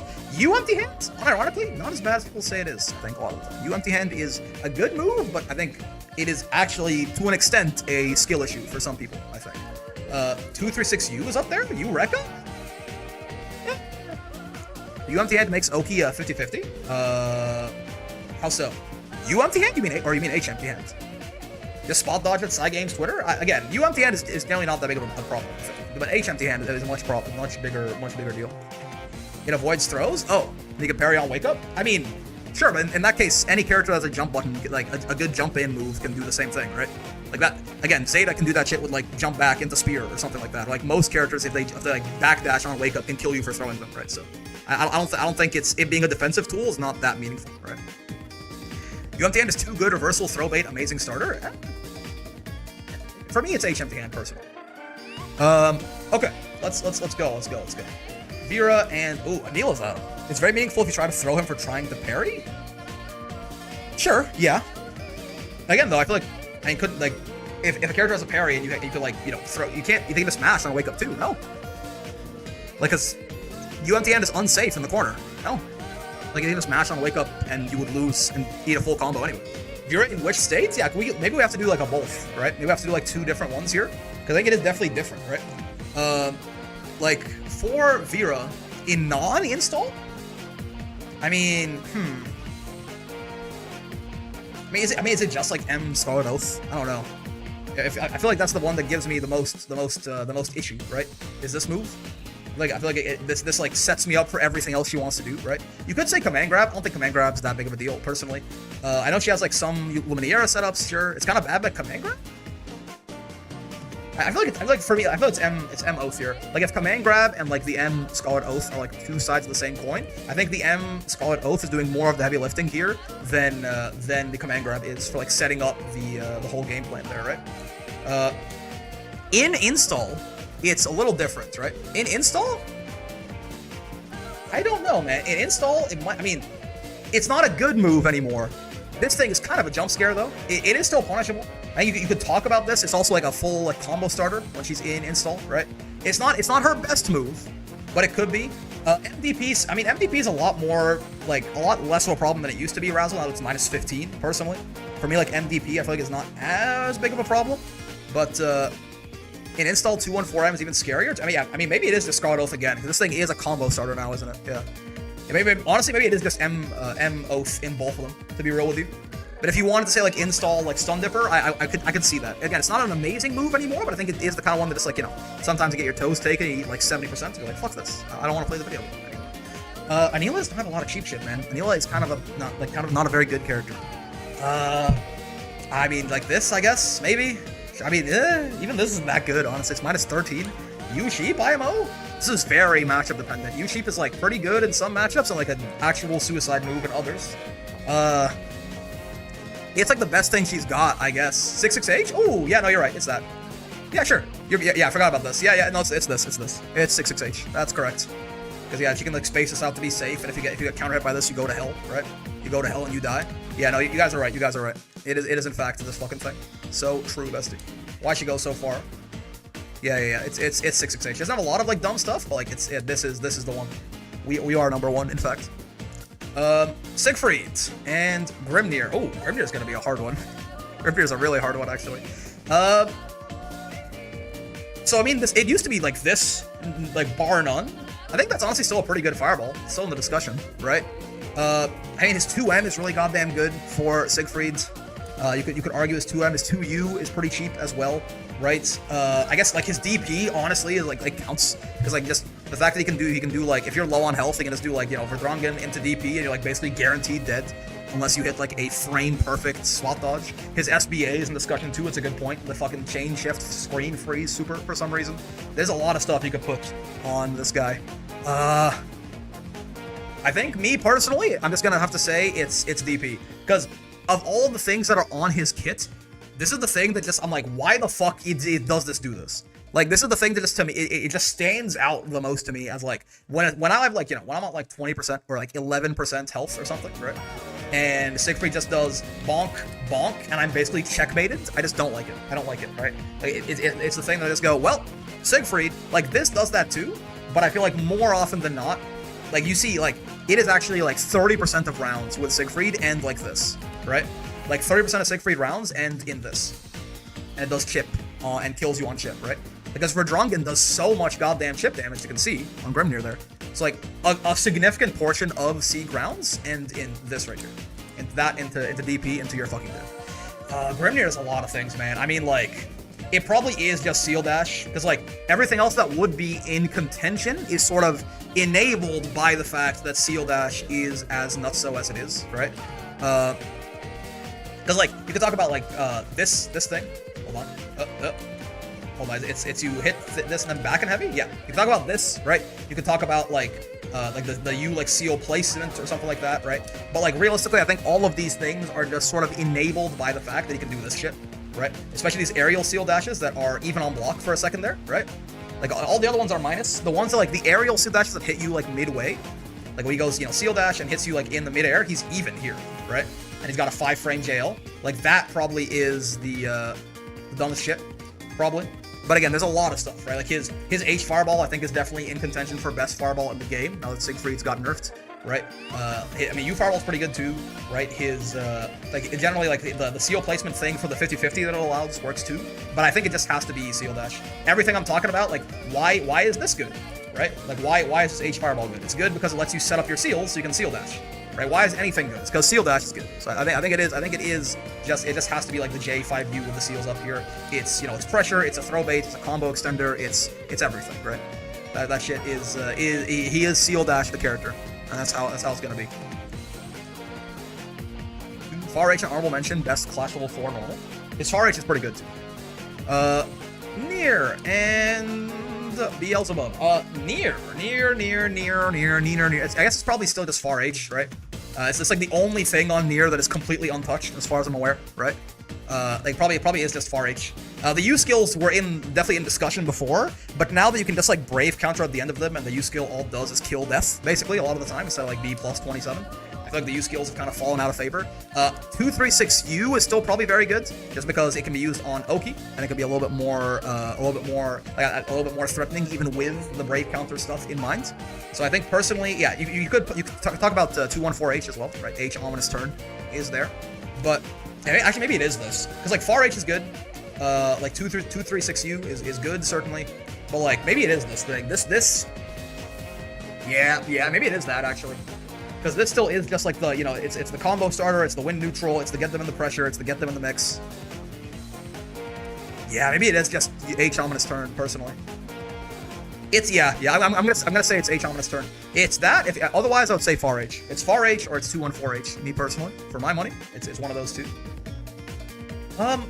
Bubs is probably just Unisonic. Don't sleep on 2M. 2M did get nerfed, keep in mind, right? 2M did get nerfed.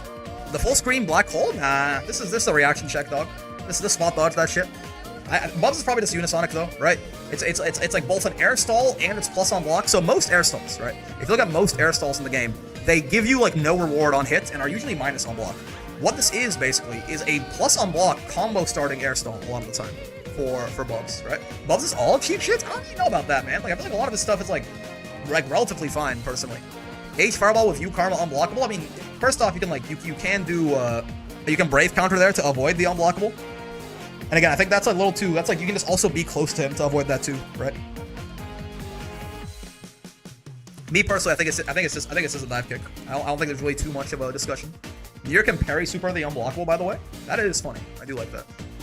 JU can be really dumb. Oh yeah, true. It's a good ass. Like it's a deep ass jump in, man. Look at that shit. Oh wait, it's smaller than it looks. This thing is smaller than it looks. What the fuck? It's still very big, but it is smaller than it looks. I'm curious. Okay, cool. Yeah, I mean, that's sure, but I think it's still, for me, it's still Unisonic all day, every day. Especially now they can like combo off it much easier with the Chaos Caliber change, right? Where I can still Chaos Caliber right afterwards. He has a real 50-50 at the end of his auto combo, if I remember correctly. Interesting. How so? Like into like dive kick or into a low or something? But yeah, it's regardless of what it is, it's definitely Unisonic. Ooh. Belial and Avatar Belial. Belial, it's so much. I mean, is it 2M? Is it the Fireball? Is it the U Fireball? Is it his fucking, you know, like it's probably just 2M, I guess, right? There's a lot on him, but like 2M probably does just like stick out the most, right? Like, he's got a lot of things that would make the list on other characters, but I think it does have to. Yeah, Far H is also definitely in the discussion there. Best whiff punish tool in the whole game, right? Like, he's got a lot of stuff that sticks out, but I think it just has to be 2M, right? 236U though? Is that you UDP or no? No, you fireball, right? Yeah, you fireball. Yeah. Repositionable multi-hit fireball is fine. I think I'm gonna say 2M, but like I mean you could say H fireball, any like U fireball. You could talk about far H, right? You can talk about honestly like even like this fucking thing is in the discussion too. What the like why does this do what it does? Honestly, like so is this thing kind of why is this like the best cross up in the goddamn game? Why is this the hitbox of this so generous? I don't know, man. It's a whole thing. It's a whole thing. For Abel, this is someone said Bubs is all cheap shit. Abel is actually all cheap shit, right? I think it's 236L. Just spot dodge it. Forehead thoughts on a spot dodge it. Oh, okay. I know what it is. Yes. No, it's yeah. And Faye, I looked over at chat. Yeah, no, it's not flight. It's this thing. It's 100% this thing. Yeah. Like this is like this thing existing is why Abel gets away with everything else he fucking does, right? Because like he can do this because you're not gonna spot dodge it. Because if you spot dodge it, this happens and you die, right? This thing is a plus on, like we talked about Lance as like a potential, like it's a plus on block, unfuckwinnable neutral skip. The thing with Lance's at least is that it's not a fucking combo starter, and he doesn't get a punish if you spot dodge. This is like a better version of Lance's Eureka that I was talking about. This thing is insane, and it enables the rest of his kit in such a big way, right? Forget 214U as an air unblockable setup if you jump. Yeah, like this, it's 214U. He has so many honorable mentions though, right? Like this, I mean, like almost fucking everything this character has is a little bit goofy, but I mean, I feel like this just sticks out a little bit more, right? Sticks out just a bit more. This 214U here on Abel. Lucilius and Lucilius and 2B. Okay, I mean, so 2B is easy, but like Lucilius, I mean, like, is it far M? Like, is it far M into Iscariots? Probably is just far M, right? Jesus kick, yeah. Like, is it like Blade Level 5? Yeah. So the thing is, Blade Level 5 is not a move, right? It's not a. You can't really call Lucilius Blade Level 5 a move, right? But I think the thing that is like the GG shake my hand about Blade Level 5 is this. It's one of the two, right? It's these two guys, right? Why is it always when something happens, it's always you three, right? You go bonk, and then this happens, and then you go straight to hell or whatever, right? So I feel like it's Iscariot or far M. Honorable mention goes to far L probably as well. It's a very good jab, right? And it's 6 frames from like pretty far away still. Like that right there, you see is still 6 frames. It's like probably one of the best jabs. This might be just the best jab in the game, honestly. Unless you count like Belial 2L or something, right? But yeah, this thing is definitely in the conversation. Far M's in the conversation, and Iscariot's in the conversation. If I had to pick one, I will say, I feel like it probably is Iscariot's, just because this is the move that makes it feel like, sometimes I'm like, the fact that he gains a blade level off that pisses me off, you know what I mean? Like, I just wish, like, this thing gaining a blade level makes you feel like all is lost. Even if he's not at BL5, and then when he is at BL5, this thing kills you in the mid-screen for free. Off either far L or, well, not far L, sorry, I guess you have to do, yeah. Oh, you have to do far M. Like, off, like, any poke that is big enough, you can get far M into your death at BL5. So I think it's probably Iscariot. 17 to 19 frame gut check? Yeah. So it's Iscariot. 2B. Why can he combo off at a level 5? I don't know, man. There's a lot, right? I mean, this counts. Honestly, this fucking, like, this thing counts as well, right? Into all the nonsense. Honestly, like, this isn't used that much, but this counts. This fucking thing counts as well, right? Obviously, you have the, not the actual kick, but, like, the umbrella. You obviously have, like, the fucking Smash Bros. Neutral air as well. There's a lot of stuff this lady has, certainly. Yeah, her double jump is a thing, too. Like, there's a lot of stuff you could talk about on 2B. It's actually kind of hard to pick one, right? 228 is so cheap, but it's never used. Yeah, I think it's in discussion, but it's not like, it's not going to take the crown. It's because there are so many other things, right? 5H feels like it could be that too. I wanted to say 5H. I want to say it's 5H. It's 5H or like 6U for me personally. I think it's 5H or 6U. One of the two, right? Because her dash, like this like slide cancel bullshit she can do off the dash, right? It feels like it's probably, like, honestly, the more I think about it, the more I'm kind of leaning towards this thing. Like 6U letting her do like this goddamn, why is she Tokyo drifting on my ass, man? What's going on here? It just makes all of her other normals even better, right? Don't forget her 5U? This thing's not that bad anymore. It can't even nerf, they nerfed it, so it can't even punish dash Ls, right? And like the follow-up on this is punishable all the time. This is like, in the grand scheme of things, that's like not that bad. Yeah, JH is in the conversation. For me, it's JH, far H, double jump, the umbrella, or 6U. I think it's 6U for me, like her dashing up like this. She's so goddamn fast, and it makes everything else in the kits better. 5H is better because of this, right? She can like dash for pressure, she can like dash into nonsense. My money's on JH, that's fair, that's fair. 5H is Percy 5H, one of the downsides. Yeah, this is number 2 for me, probably, is 5H, personally. 5H is probably my number 2, but I think 6U is it. This shit does make me, like, her running at you from full screen is almost a reaction check. Like, she gets here in like 30 frames, right? Like, genuinely, the fact you can like cover the full screen and it's like basically a reaction check to like get her from like here to here is kind of wild to me. And all the slide cancel shit she can do off this, making all of her normals better and like basically like increasing the range by like 25% or something. It just makes her neutral so unfuckwittable. And it's good for pressure as well. Like, you know, just stuff into like dash up throw or dash up into like throw baits, right? 6U for my money. Let's go. We're almost done here. Vainathan and Beatrix. Vayne? Broken Ass Vayne? Broken Ass Vayne, huh? The one where he goes, Haktua? Broken Ass Vayne, you say? 5U? Yeah, so true. I mean, like, his shield, in some matchups, it's shield, right? Like, in some matchups, in like 3 matchups, it's shield, right? But, like, it's usually not shield. Like, is it? Vayne's kind of, you know, I don't know, man. 6XM? I don't know. His dash L is pretty good. Far H? It's a good Far H. He's got a nice Far H, I will say. 2-2U? I guess, yeah, U shield, fine. Pop out. But yeah, U shield is pretty good, yeah. This is like actually like what shield wants to be. It costs 50, but it is actually pretty scary, right? Like this actually is a pretty spooky oaky situation right here for him to do this. Like he actually does like he can't like hold space with it and stuff, so 236M with its 25 active frames, Wild Veto? Or what do you mean? Is that this one? Undodgeable, beating spot dodge? Sure. I can see that. But like, I don't know, this has never felt that big of a problem for me personally. Like that's fair, it does beat spot dodge.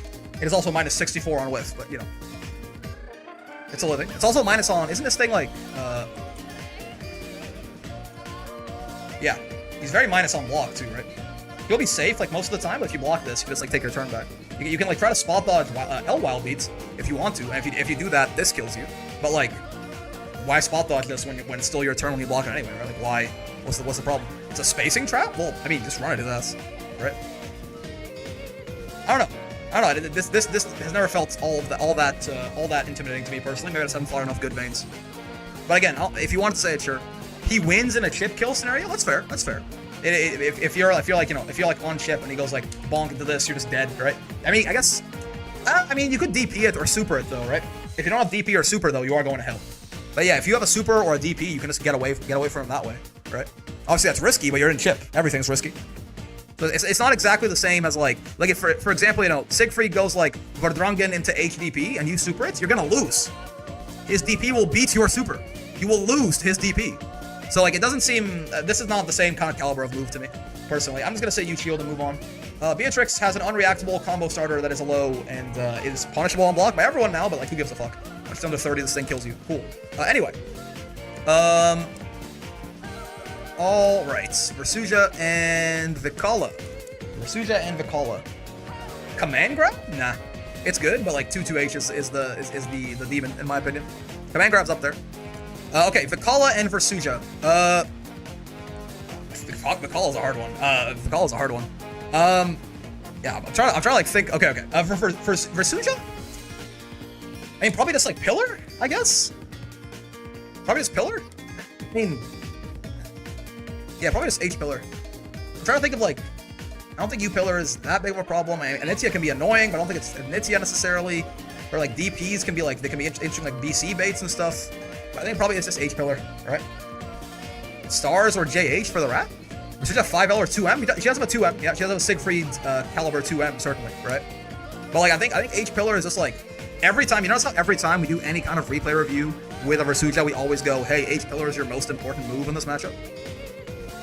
I feel like it's pillar in general, and then probably, he was 2-2M, right? I was tapped out. It was 2-2H for me, personally. 2-2M is not as big of a problem anymore for me. But yeah, it's H pillar for Versuja, I think. The Kala is a weird one. don't know. Like, might be her cannons with. Oh yeah, okay. If star, okay. If the individual items count as moves, then it's star. Yeah. Okay. If the individual items count as moves, then it's definitely star, right? Bomb is the best one, right? Bomb or spike ball or something, but like star feels surprisingly common to me personally. Like, bomb is very rare. It feels like star happens all the goddamn time, right? All the goddamn time. So it probably is like if the individual item rolls counts as individual moves, then it's probably star. Yeah, shout out to spike ball, shout outs to bomb as well, right? But I feel like this, she especially has like fucking 2 of them, and she, God forbid, she rolls star. She's plus like 1 billion sometimes. Yeah, spike ball as well is like plus 175,000, right? Like the spike ball, right? This thing is like plus 1 billion, if I remember correctly. Yeah, maybe even more so as well from the further away you are, right? So yeah, spike ball or star, I think, is the correct choice there. Otherwise, I mean, she's pretty, she just kind of does something. Yeah, her 5U is the best and worst thing about her troop. Throw with the emotional damage? Yeah, back throw, because when she back throws me, I'm so busy like thinking about how cute it is that I can't play the match anymore. When the fellas are in that pose, the fellas pose on my ass and throw me in the garbage, and I just go, well, you earned this one, and I just give up. I let Nicole have the round. And that sort of like mental manipulation is definitely the most broken thing about her, I think. You see the fellas? Yeah. And they're just posing there for a second before they disappear. I think this is probably the most broken thing about her for sure. So it literally like disarms me. I don't want to fight anymore. I just want to let the rats win when this happens. See? Absolutely 100% broken. Nerf this character immediately. Make her back throw less cute. Make her forward throw also less cute. Or else she will just keep running the game. We will never ever be able to have a balanced game with the Kala in it, because basically, if you think about it, her throws are just untechable. No one ever wants to tech these throws. Look at how fucking adorable they are. Look at the fellas. Anyway, broken ass Mikala, yeah, untechable ass throws, command grab looking ass, but her command grab is a 4-framer. Bullshit, man, I tell you, bullshit. That is, I think, gonna do it. Every character's cheapest move. There's a lot. It's something I learned about this, so kind of like how when we did the most useless move, and Miss Versuja's, H pillar, I think. Pillar in general, but like if you had to pick one, H pillar, I think. With every character's most useless move, it was a lot harder to like pinpoint. I have discovered there's a lot of shit in this game. There's a lot of like multiple characters had like 3 or 4 options on the list, right? That's good. That's good. Honestly, people having like really strong moves is better than them having like completely worthless moves in their kits. For me personally, so I'm glad this is a lot easier to figure out than the most useless move list. But yeah, that is gonna do it for this video. Fellas, on stream, we might do a couple more like ranking style videos coming up here, and then we'll do maybe another discussion video and call it. But for the VOD watchers, hello, hi, how's it going? Hope you had a good time with the video. If you did, any kind of like, subscribes, comments, bells, all that good stuff helps out a lot. I also do stream every day from 5 p.m. to 9 p.m. Eastern. If you're interested, so come by and hang out, except Fridays. I'll stream on Fridays. We have fun around here. You know, Twitch chat, they share their opinions, and I usually just ignore them, but you know, one day I'll listen. I also have a Discord, a great place to make some friends, you know, get some friends, make some matches. Or no, make some friends, get some matches. There you go. So, link in the description there if you want to join. If you do join, be nice, or I'll shoot you in the head. Me and at Minecraft, most important. Hope you had a great time hanging out today, as always. I know I sure did. Lots of bullshit in this game, as it turns out. But you know what? Maybe that's a good thing. Maybe that's a good thing. Have a lot of fun with Granblue. Gonna be a lot more coming your way. Until then, I will see you in the next one. Peace. What's going on, Ryan? Hello. I think what I want to do, and this actually, we kind of already started talking about this during the cheapest moves video, but I've been thinking about this for a while. It's a conversation that pops up every now and then. I think I want to make 2 videos ranking the best and worst fireballs in the game, and then we'll talk about universal system mechanics and why I think they're a good thing, and then we'll probably call the stream there, I think. But yeah, we're gonna make a real quick top 5 and bottom 5 fireballs. Methinks. I had a note for this somewhere. Let me see if I can find it still. If I deleted it, its ass. I do have it still. Perfect. Okay. Yas. Fireballs is a good one. Yeah. Oh no, Charlotte gets put in the loser tier. Charlotte has a fireball. Oh, yeah, she has no fireball. Yeah, that's right. She's a no fireball beta bitch. Correct. Would Versuja count as a fireball? I mean, okay, I guess it's top 5 best projectiles, right? So, like, yes. Catalina M fireball jump scare. Yeah, there's a lot of good ones. It's actually a lot harder to come up with the worst ones when I tried to do this earlier. This how people watch. Is this how people who watch the command grab list felt? Yeah. They have to be relegated to betas. We're not gonna do ranking every fireball though. I think we're gonna do ranking like a top 5 and a bottom 5. Charlotta is a fireball, so true. The Honda headbutt is a fireball. Lucy is good. Does cooldown dampen it? Yeah. So we'll talk about it. Yeah, Narm has no projectile either. Yeah, Setsuna is a strike. So true, bestie. But like, is Dormouse a projectile? I feel like Dormouse is a projectile.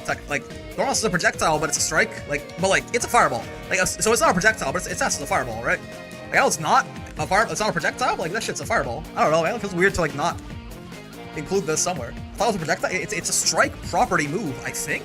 But like, it's definitely a fucking it's a project. Like, it's literally she's projecting it. She's projecting it. Kramer. It's projected. It's a projectile. It's a strike like Setsuna? No, I get that. But like, Setsuna is a strike. That's a strike. But like, even though it's a strike, that's a fucking fireball, okay? It's a fucking fireball. I don't want to hear it.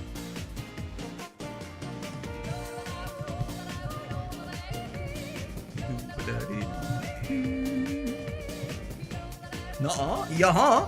The fuck? Nuh-uh, me? Does Flame Carpet count as a fireball?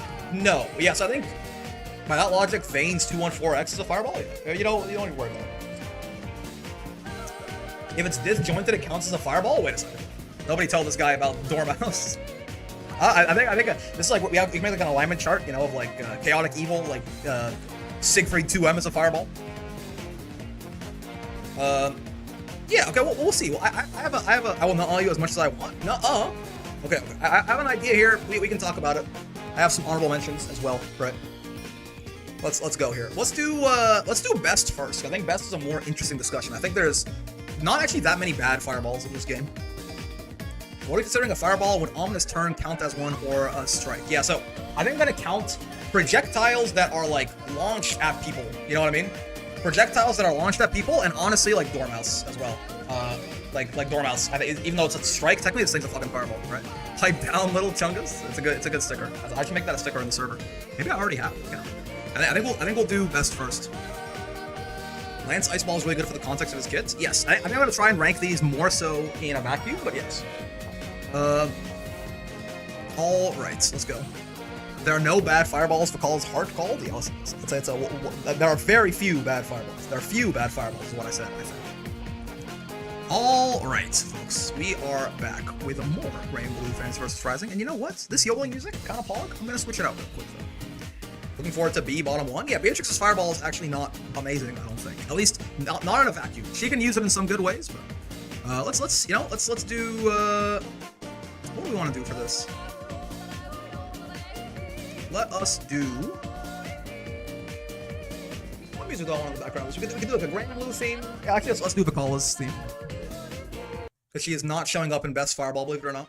I know, crazy. B Fireball might be the worst. It's not good. It is not a good one.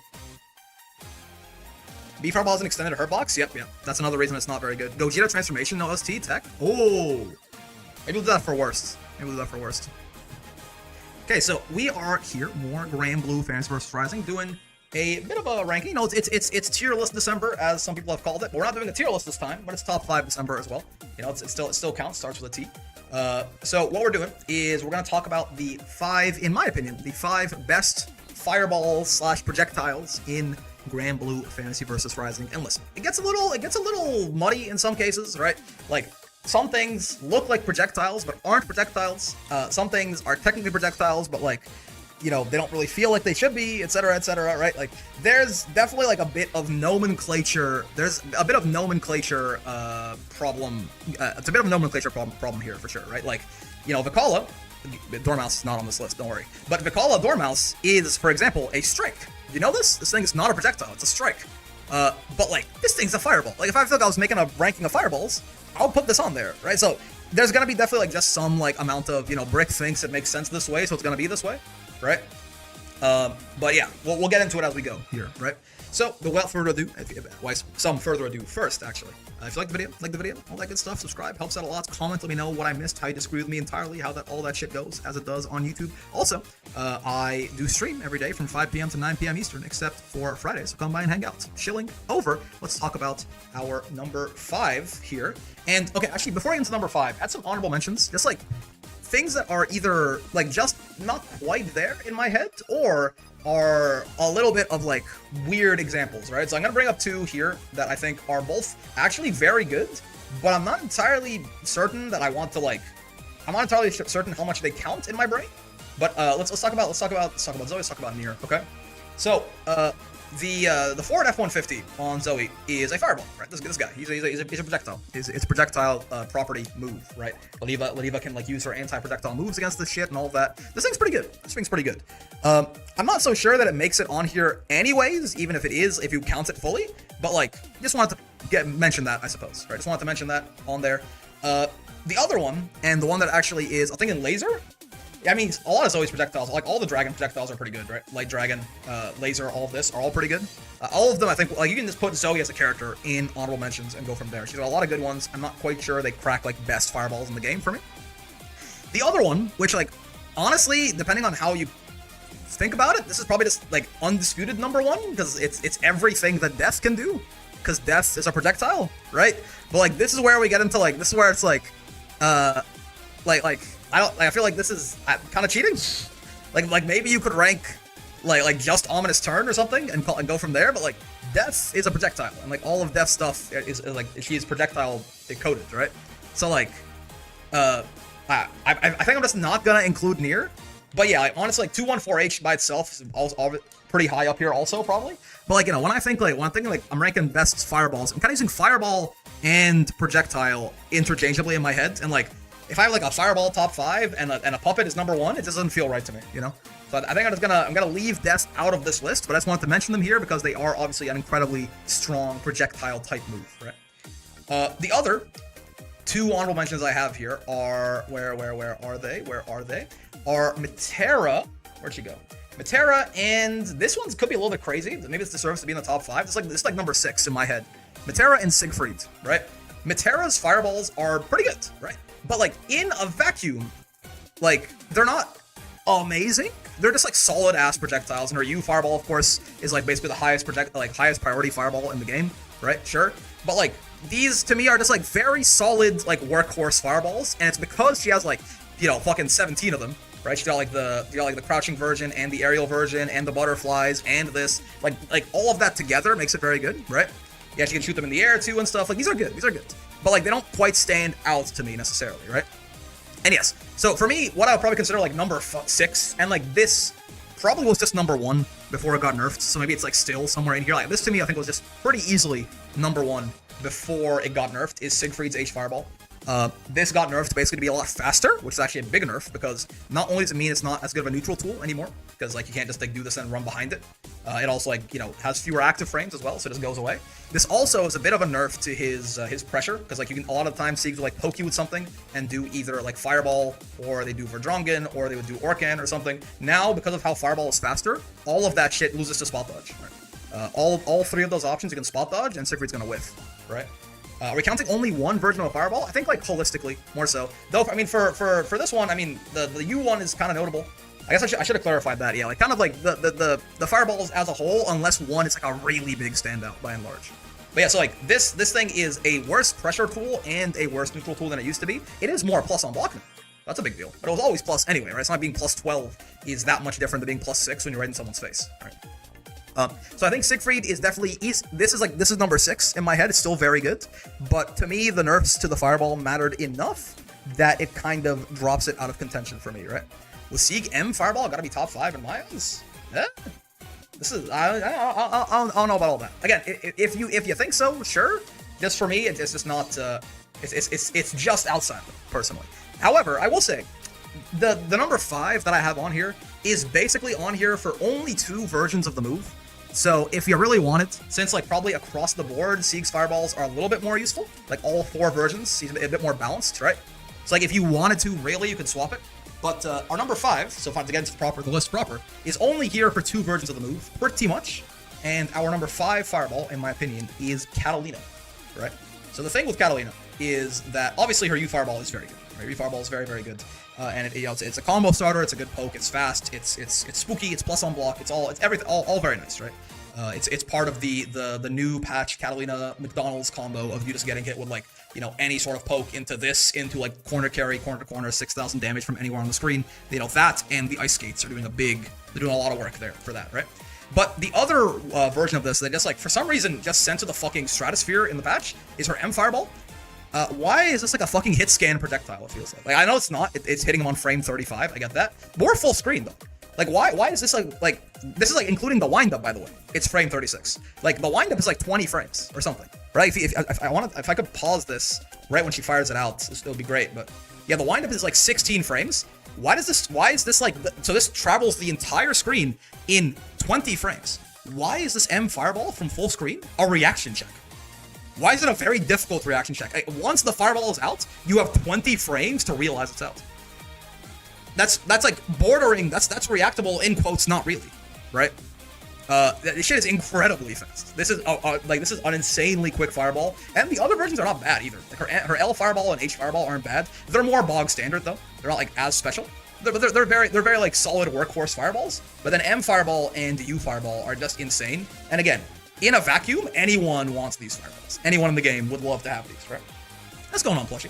So for me, I think these to me make it the number 5 spot. If you wanted, yeah, H Fireball's not bad either. Yeah, it is a comboing mid screen is not that special. Like most Fireballs can, a lot of H Fireballs can do that kind of thing. But Cat's number 5 to me. If you really wanted to switch her with Sieg, I think I disagree, but I don't think it's like an insane thing. I'm not like gonna kill you on that hill. I don't die on hills, by the way. I kill you on hills in Minecraft. Number 4 is a bit of, so this character as a whole has probably, did you do Bub's Flies? No.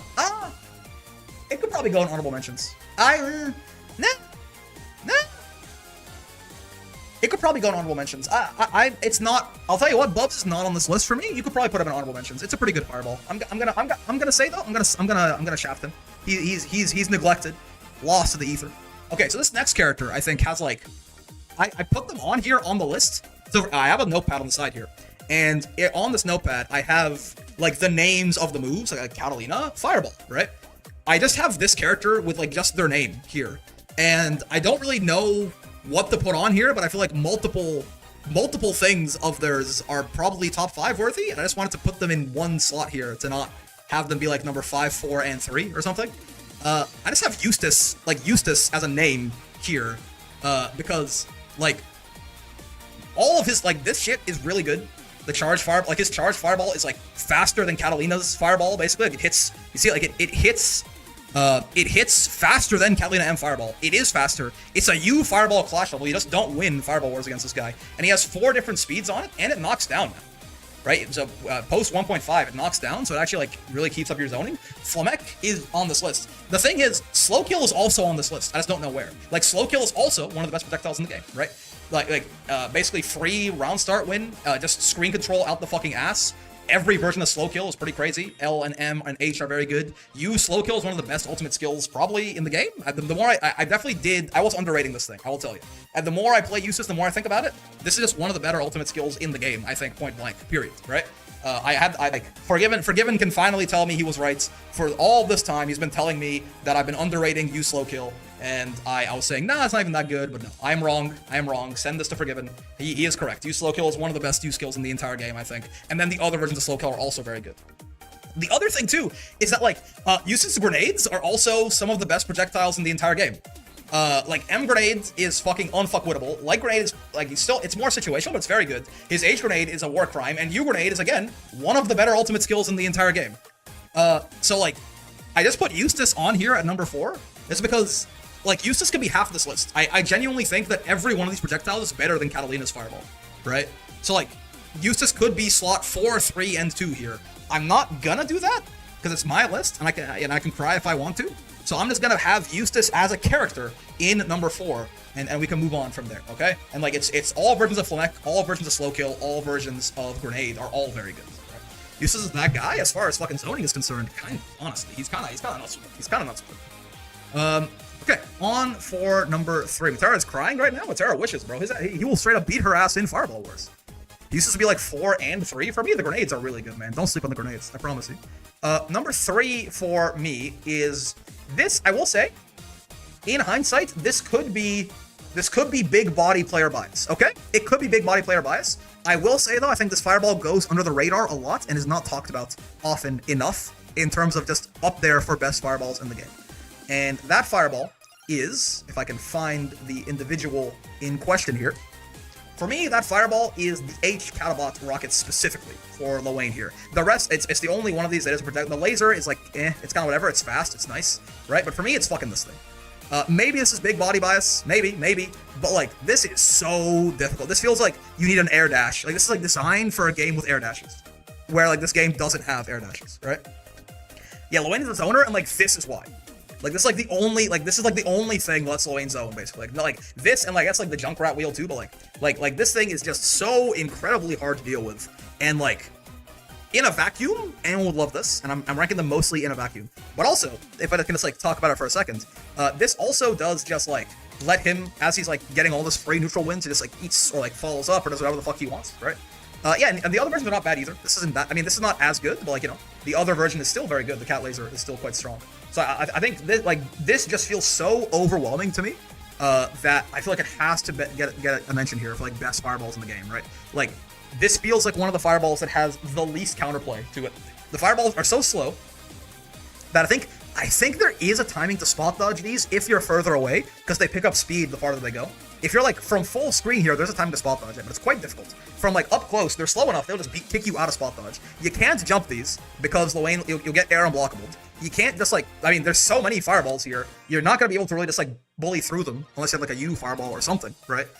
Like, this thing is a real fucking mess of a move, personally. I think it definitely deserves to be in that bronze medal slot for best fireballs in the game. I will say, I think 2 and 1 are... Okay. 1, I think, is very obvious, and there's just not even a discussion. I think 1, everyone probably knows already. I think 1, you could have argued 1 to be number 1 even before Siegfried Fireball got nerfed. I think it wasn't, but I think you could have argued it. 2 is a weird one, just because 2, I'm having a hard time separating number 2 from just how it literally single-handedly enables a character. But I think it's also a very good fireball in its own right. So maybe if I'm being fully fair and I'm going fully in a vacuum, then maybe number 2 should probably be number 4 or something. But for me, number 2 is Grimnir's fireball. This is a very good fireball in a vacuum still, right? It controls a lot of space. It's quite it's like still slow enough. You can like do some stuff off it a lot of the time. Obviously, you can do this too, right? This is not honest. Like the thing that gives me pause here is like, this is nice. It's not that nice outside of like some pressure scenarios unless you're a setup character, right? Like, this is still very good in a vacuum, more like for setup characters, right? Like, Vasaraga would love to have this. Anyone that has, like, you know, Versuja would love to have a fireball like this. Any, like, 2-step character would love a fireball like that, right? It's not, like, the ability to just, like, hold it in place here is not as good universally in a vacuum, but it does also give him, like, a lot of, like, pressure situations, stuff like that, where, like, you can do this in the corner, and you can, like, you know, he can hit you with shit like this, and, like, you fall into it and all that. Like, it's still very good. So I think, while definitely part of me is like, this is an incredible fireball, an amazing fireball, but it's not quite universally applicable, the best part about it. As much as it is like, it's universally for his archetype, not just him, a very good fireball. And then it's an amazing fireball for that archetype. And then the rest of it is still very good, right? So like, maybe I'm like breaking my own rule a little bit here and not like evaluate it entirely in a vacuum. But I think this fireball has enough merits on its own, and then when you count it and when you factor in how good it is for those 2-step characters, and how basically it's like the fucking thing that like makes like it enables Grimnir's whole fucking thing too. I feel like it's probably deserving of the number 2 spot. If you want it, if we were going like, if I had to fully be like, okay, how useful would it be? How much would literally any character in the game want this? Then it probably is still like number 5 or something, right? If I have to go like fully ignore like it being good for like 2-step characters and making it only like full universal, it's probably like still number 5, and like it just goes, you know, and everyone else goes above it. But if I'm allowed to factor in the 2-step thing, I think it's number 2. And I mean, number 1 I think it's probably the most unless you count death as a fireball, it's probably just the most obvious thing that I've ever said in my entire life, because again, I think you could have argued this to be number 1 even before Siegfried's H fireball got nerfed, and obviously, it is the throat Gosha right here. every fucking version of this move is in contention for best fireball in the game, pretty much, except maybe the light one, right? Like, even then, the light one's pretty damn good, right? Like every single version of this fireball is honestly in contention for best fireball in the game on its own merits, and then all 4 of them are in a single move, actually. So, like, I don't even know what you want me to say. He has so many different options. Really, even what do you mean even you? You fireballs were the second best one, man. Like, H fireball is the best version of this, probably. You fireballs were the second best version of this shit. What are you talking about? After they buffed it? No, what? Even you? You was the second best version of this. Like, you was better than L and M. And that's really saying something, because like he has so much flexibility with this thing, right? He can get, like, he can steal back turns with it, so it adds to like his mental stack even more than you might normally expect. He can make it plus on block. This thing is like plus 75 billion on block. It's a combo starter. It's a side switch. You're gonna spot dodge it though, unlike the other ones. True, it's easier to deal with, but the reward of it is much higher than any of the other ones, right? Again, except maybe H fireball. His H fireball is like just a truly ridiculous move, but every single version of this fireball is probably like, if I could split versions up, this is probably like 1, 2, 3, and 4. Maybe Grimnir Tornado sneaks in over like the M version or something, right? Like if we have different versions of the move, then like number 1 is like Belial H fireball, number 2 is Belial U fireball, number 3 is Belial Light fireball probably, number 4 is Grimnir H tornado, and number 5 is Belial M fireball, right? Like, this thing is just impossible to deal with a lot of the time. You can't roll through it like you could every other fireball, because you can like pull it back and kill you for it. You can't jump it. You know, you can't like in chip scenarios it still fucking kills you. It adds mental stacks. You have to some of the ones are like fake, and you have to like that right there. There's a big startup. You have to interrupt him, and if you don't, he's plus 1 billion on block. This thing is a combo starter, and it's plus like 1 billion on block again. What do you want me to say, right? The one time that it is actually fully acceptable to lose to Pinwheel is Belial Gosha, the Throat Gosha indeed. And you know what? The best thing is, it's gonna get buffed in the next patch, I bet you. They're gonna be like, you know, we buffed M Fireball, but it still wasn't seeing that much use, so we buffed it a fucking again. Because it seems like we just need Belial to have a little bit more of a toolkit here.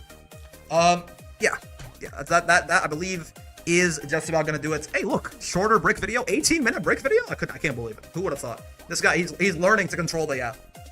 Like the fireball appear behind you, yeah, like he has a different, if he hits like you when he's doing the fireball like charges for a second, it like sticks for like a second on screen, but at that point becomes unblockable.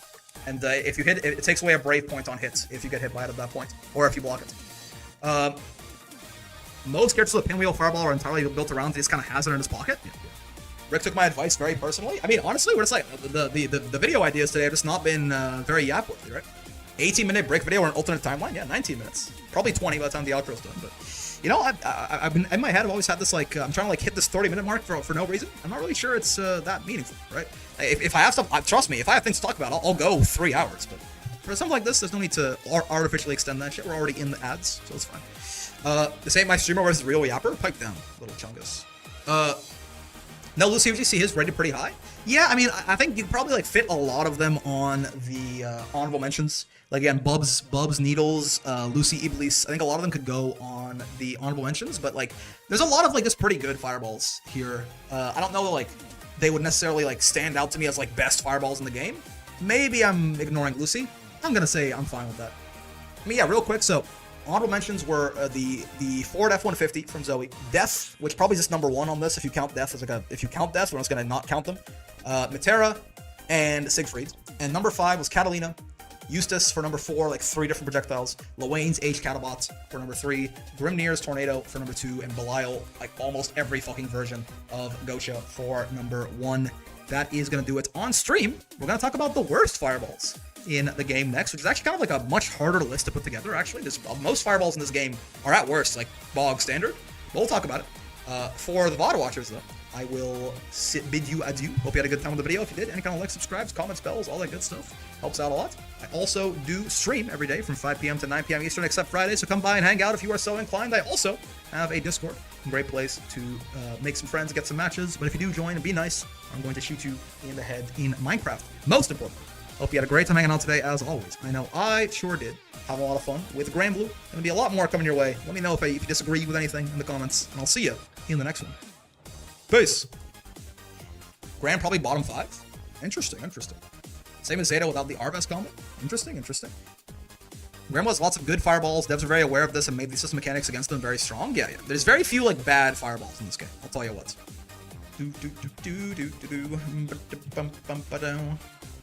So actually, someone said Tech Gogeta transformation theme. I'm kind of down. Let's do that for this one. This shit does go kind of hard. Yeah. Anime opening ass transformation theme.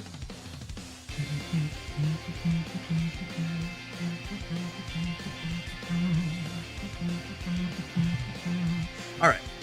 Let us get to it. Fireballs in this game are cracked. Just realized Vegeta used fireballs in there. I mean, it probably would have been before the buff or the nerf that it got, but it's still very good. Like, there's a lot of fireballs that are like pretty good in this, right? Seox 5U? Yep. We'll see. All right, let's get into the video here. How about it? How about we get into the goddamn video? It got nerfed for you fireball? Yes. It's God, I forget how now. It's. I mean, first off, the big thing that made it very good was like the counter hits. When you got hit by meaty on counter hits, it would like wall bounce and kill you. It does less damage now because they use skill scaling, but also I think it's less plus on block, right? What song is this again? This is lit. This is, I'll tell you right now, this is Tech Gogeta. This is from Dragon Ball Z Dokkan Battle. This is Tech Gogeta's active skill, or not, is it active skill? Yes, active skill transformation, OST. This shit is very good. I'm a big fan.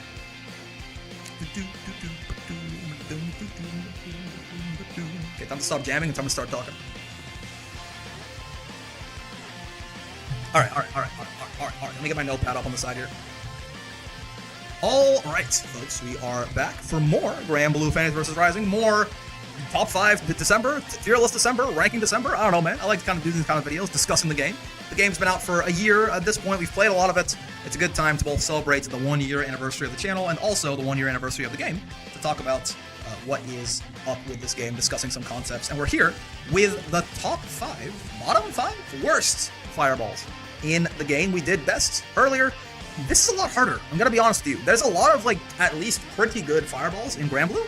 There are very few that are like not very good, right? Does Vera Lumi count as a fireball? Yeah, so we can get into that in a second too, where like it's kind of hard. So when I say fire, in my head I use fireball and projectile kind of interchangeably, but they'll use a lot of weird stuff, right? Like for example, we talked about this in the last video, in the best fireballs video, right? But like technically death is a projectile, right? But like it feels weird to me to have Death be on like a top 5 best fireballs lists, even though she probably is just the best in the game, right? Like this right here is pretty, like, it's pretty fucking insane. In fact, you can cancel out of it and stuff, like, but like it just doesn't feel right.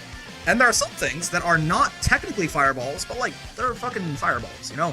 And like some things, like a CAG trap is a projectile, but it doesn't feel like a fireball to me. So again, I think hopefully if you like, if you're like me and projectile and fireball are like kind of interchangeable in your head, the things that I exclude from this I think should like make sense to you for the most part, right? With that being said, some further ado before we get started, as always, if you like this kind of stuff, like the video, man. It helps out a lot. Subscribe, comments, let me know what you thought about the list, and hit that, smash that bell button. So true. YouTuber moment. Also, I do stream every day from 5 p.m. to 9 p.m. Eastern, except for Fridays, so come by and hang out if you want to share your opinions live, and I'll do all that and not be so far behind in the backlog and all that. I also have a Discord. Join that, or I'll shoot you in the head. No, wait, join it and be nice. I'll shoot you in the head in mine.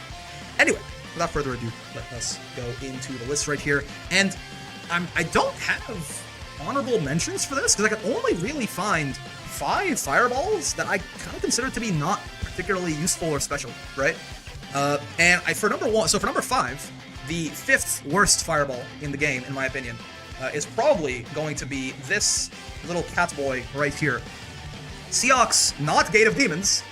You're smoking that good dick if you think it's Gate of Demons. I'm talking about Seox 5U. This clone, this move is cool. You can do some Oki stuff off it sometimes. You can do like some side swap shenanigans off it sometimes, off a knockdown so it'll go through people, right? Like, you can do some like funny stuff with this, but like by and large, this thing doesn't really do too much. You just kind of swing at it and he disappears, and if he's in the fireball, you get a full combo. If he isn't, he's like minus. It's not awful. It's not god awful or anything. It just doesn't do that much, right? Most fireballs in Granblue are actually quite strong. there are very strong anti-zoning tools in Granblue, but the Fireball's baseline are quite good, very strong by and large. So like ones like this are just kind of like, like it does like one thing kind of, and it's kind of a cheese anyway. Like doing a knockdown and like a side swap off this. It's like something, I guess. You can be like plus on block if you like you meaty something with it, cool, but you can do that with anything else too. So it kind of like doesn't do that much, and you'll notice that like most Seoxes don't really use it that much either, unless like knowledge checking your ass. It's like it's just nothing special, and it is our number 5. In terms of nothing special, I think our third, second, and first items on this list are actually like not good fireballs. Number 5, number 4 are kind of like there's like not anything to write home about, right? And this next one is exactly that. It is very much just like a nothing burger of a move, personally, right? And that for me is Gran's Fireball. Maybe I'm like smoking that good shit, but like this is very much just like a fireball. It's not bad. It's not good. The U Fireball is nice. It gives him a knockdown, but it's not like some of the other U Fireballs where you get to get a full combo or anything like that. This kind of, the only reason this is above Seox Fireball for me, honestly, is, I mean, one, it has, like, different variations and stuff, right? But also, the reason this is below Seox Fireball, rather, is that it is a proper special move, right? Like, Seox Fireball is a 5U at the end of the day, right? Like, it's not, like, this is like a full special move, right? Like, this is like, intended to be, like, a full, like, major part of a character's kits, and it just feels just a lot more lackluster with that being in mind. It's kind of like the power level I'd expect from a special move, or like a 5U, is a 5U that's not like a core aspect of like Soul Forge or something, right? But I will say, the reason this is not higher up on this list is because it's just kind of boring, and this M1 is nice for non-EX Fireball wars, right? Like you can do this, like this will beat other like light and medium fireballs, and you'll win. It's like that is like something. That is the teeniest bit of sauce on this, but like. It's stiff competition in this game, man. There are lots of very strong fireballs, and this thing just kind of is a Hadouken that doesn't do, like, just about anything, right? H Fireball decent for combos? That is the case for almost every one of these. Seox Fireball is also a combo tool. Every other fireball on this list is also a combo tool. There is nothing special about that, I'm afraid, right? Even the worst fireball in the game is a combo tool. That, unfortunately, just doesn't really matter too much. And is also, to say, much worse combo tool overall than most other fireballs. Yeah, so I mean, again, the first two here, Seox 5U, Gran, Fireball, they're not, like, bad. They're just kind of like, meh, just don't do anything. I think we move into, like, actually, like, not very good Fireballs coming up next, right? Yes, also, good point, true, yeah, the speed is, I mean, I guess, like, this kind of varies speed, but there is no real speed variation outside of the heavy version here, which is much more telegraphed, boy, right? But so, the number 3 Fireball on this list, personally, I would say, is Beatrix Star Chaser. Now, she can use this quite well, but we're talking about in a vacuum here, right? How much would any other character with a Fireball rather trade their Fireball out for this thing? And this, to me, just is not very good, and, I mean, it kind of makes sense. They gave Beatrix a bit of a worse Fireball because she can do fucking everything else, right? And the main things is, one, I mean, this thing is kind of like, it's not full screen, first off. The range is pretty bad on it. The medium version, which is plus on block, has a big old startup, and this thing extends her hitbox quite prodigiously as well, right? This Fireball, it has its uses. Right? But like, it just, the hitbox extension, the fact that I think the light one even plus on block? It might not be. Is light one minus on block? No, yeah, it's -4. Yes, light one's minus. The medium one's plus, right? But it's, again, 40 frame startup, even point blank. The heavy one's fine, right? But again, we just get back to like, it's a heavy Fireball. Right? It's a combo tool. That's about it. Every other heavy fireball in the game does that or better. L is 0 on hits. Wow, that's not very good either. Yeah. So again, it's slow. The range is bad and extends her hurt box. Right? And basically, all this really does a lot of the time is be a combo tool. You can get unk checked by this every now and then. If you like let her get away with M Fireball, she can be pretty plus. But again, we're talking like Ladiva, like much slower than Ladiva 5U levels of reaction check here, right? Point blank, I guess, is 27 frames, but also that's a big risk in of itself too. Anything like that, point blank. Yeah, her U Fireball is not bad. It's Gran U Fireball, basically, right? This is Gran U Fireball. So like, if her U Fireball is equivalent to Gran U Fireball, and like every other version is worse or equal, then it's gonna be worse than Gran's Fireball. All right. Number 2, kind of like with Eustace, I guess, kind of spoiler, but Eustace was on the top 5 best Fireball list somewhere, where like I had the character's name on here because they just confused me, and I wasn't sure what to do with them on the list, but I definitely feel like they deserve to be on here. For number 2, you can put like multiple or like none of this character's moves on here, depending on how you define a fireball for this list. That character, and this is very unfortunate because, you know, when Beatrix has a bad fireball, it's like, oh, whatever. Like, they gave her a bad fireball, like, on purpose because she's a rushdown character, because she has, like, all the other tools. It's kind of like, it's like another thing in her toolkit. It's, like, nice that she has one at all. But when you're this character, and multiple of your projectiles could go on this list, that does feel really bad, considering it's sort of, you know, your identity. Because I'm gonna stop beating around the bench. It's Vikala. So Vikala has a lot of not very good projectiles, but the thing that confuses me about them is I'm not really sure if, like, any of them count for this list.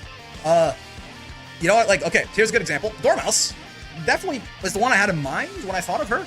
This is not a very good fireball. You can, like, it's pretty slow. It's like punishable on block, like, at most distances. It only has one hit, so even her H fireball loses to any other fireball. But the reason for that is because it's not a projectile. This thing is a strike property move. But, like, that's a fucking fireball, man. Like, I get it. It's a strike property move. But, like, the same way that, like, you know, Death is a projectile, but I don't really think of it as a fireball, this is not a projectile. That's a fucking fireball, man. You can't really convince me otherwise. So, like, this is not a very good projectile in general. It's quite slow.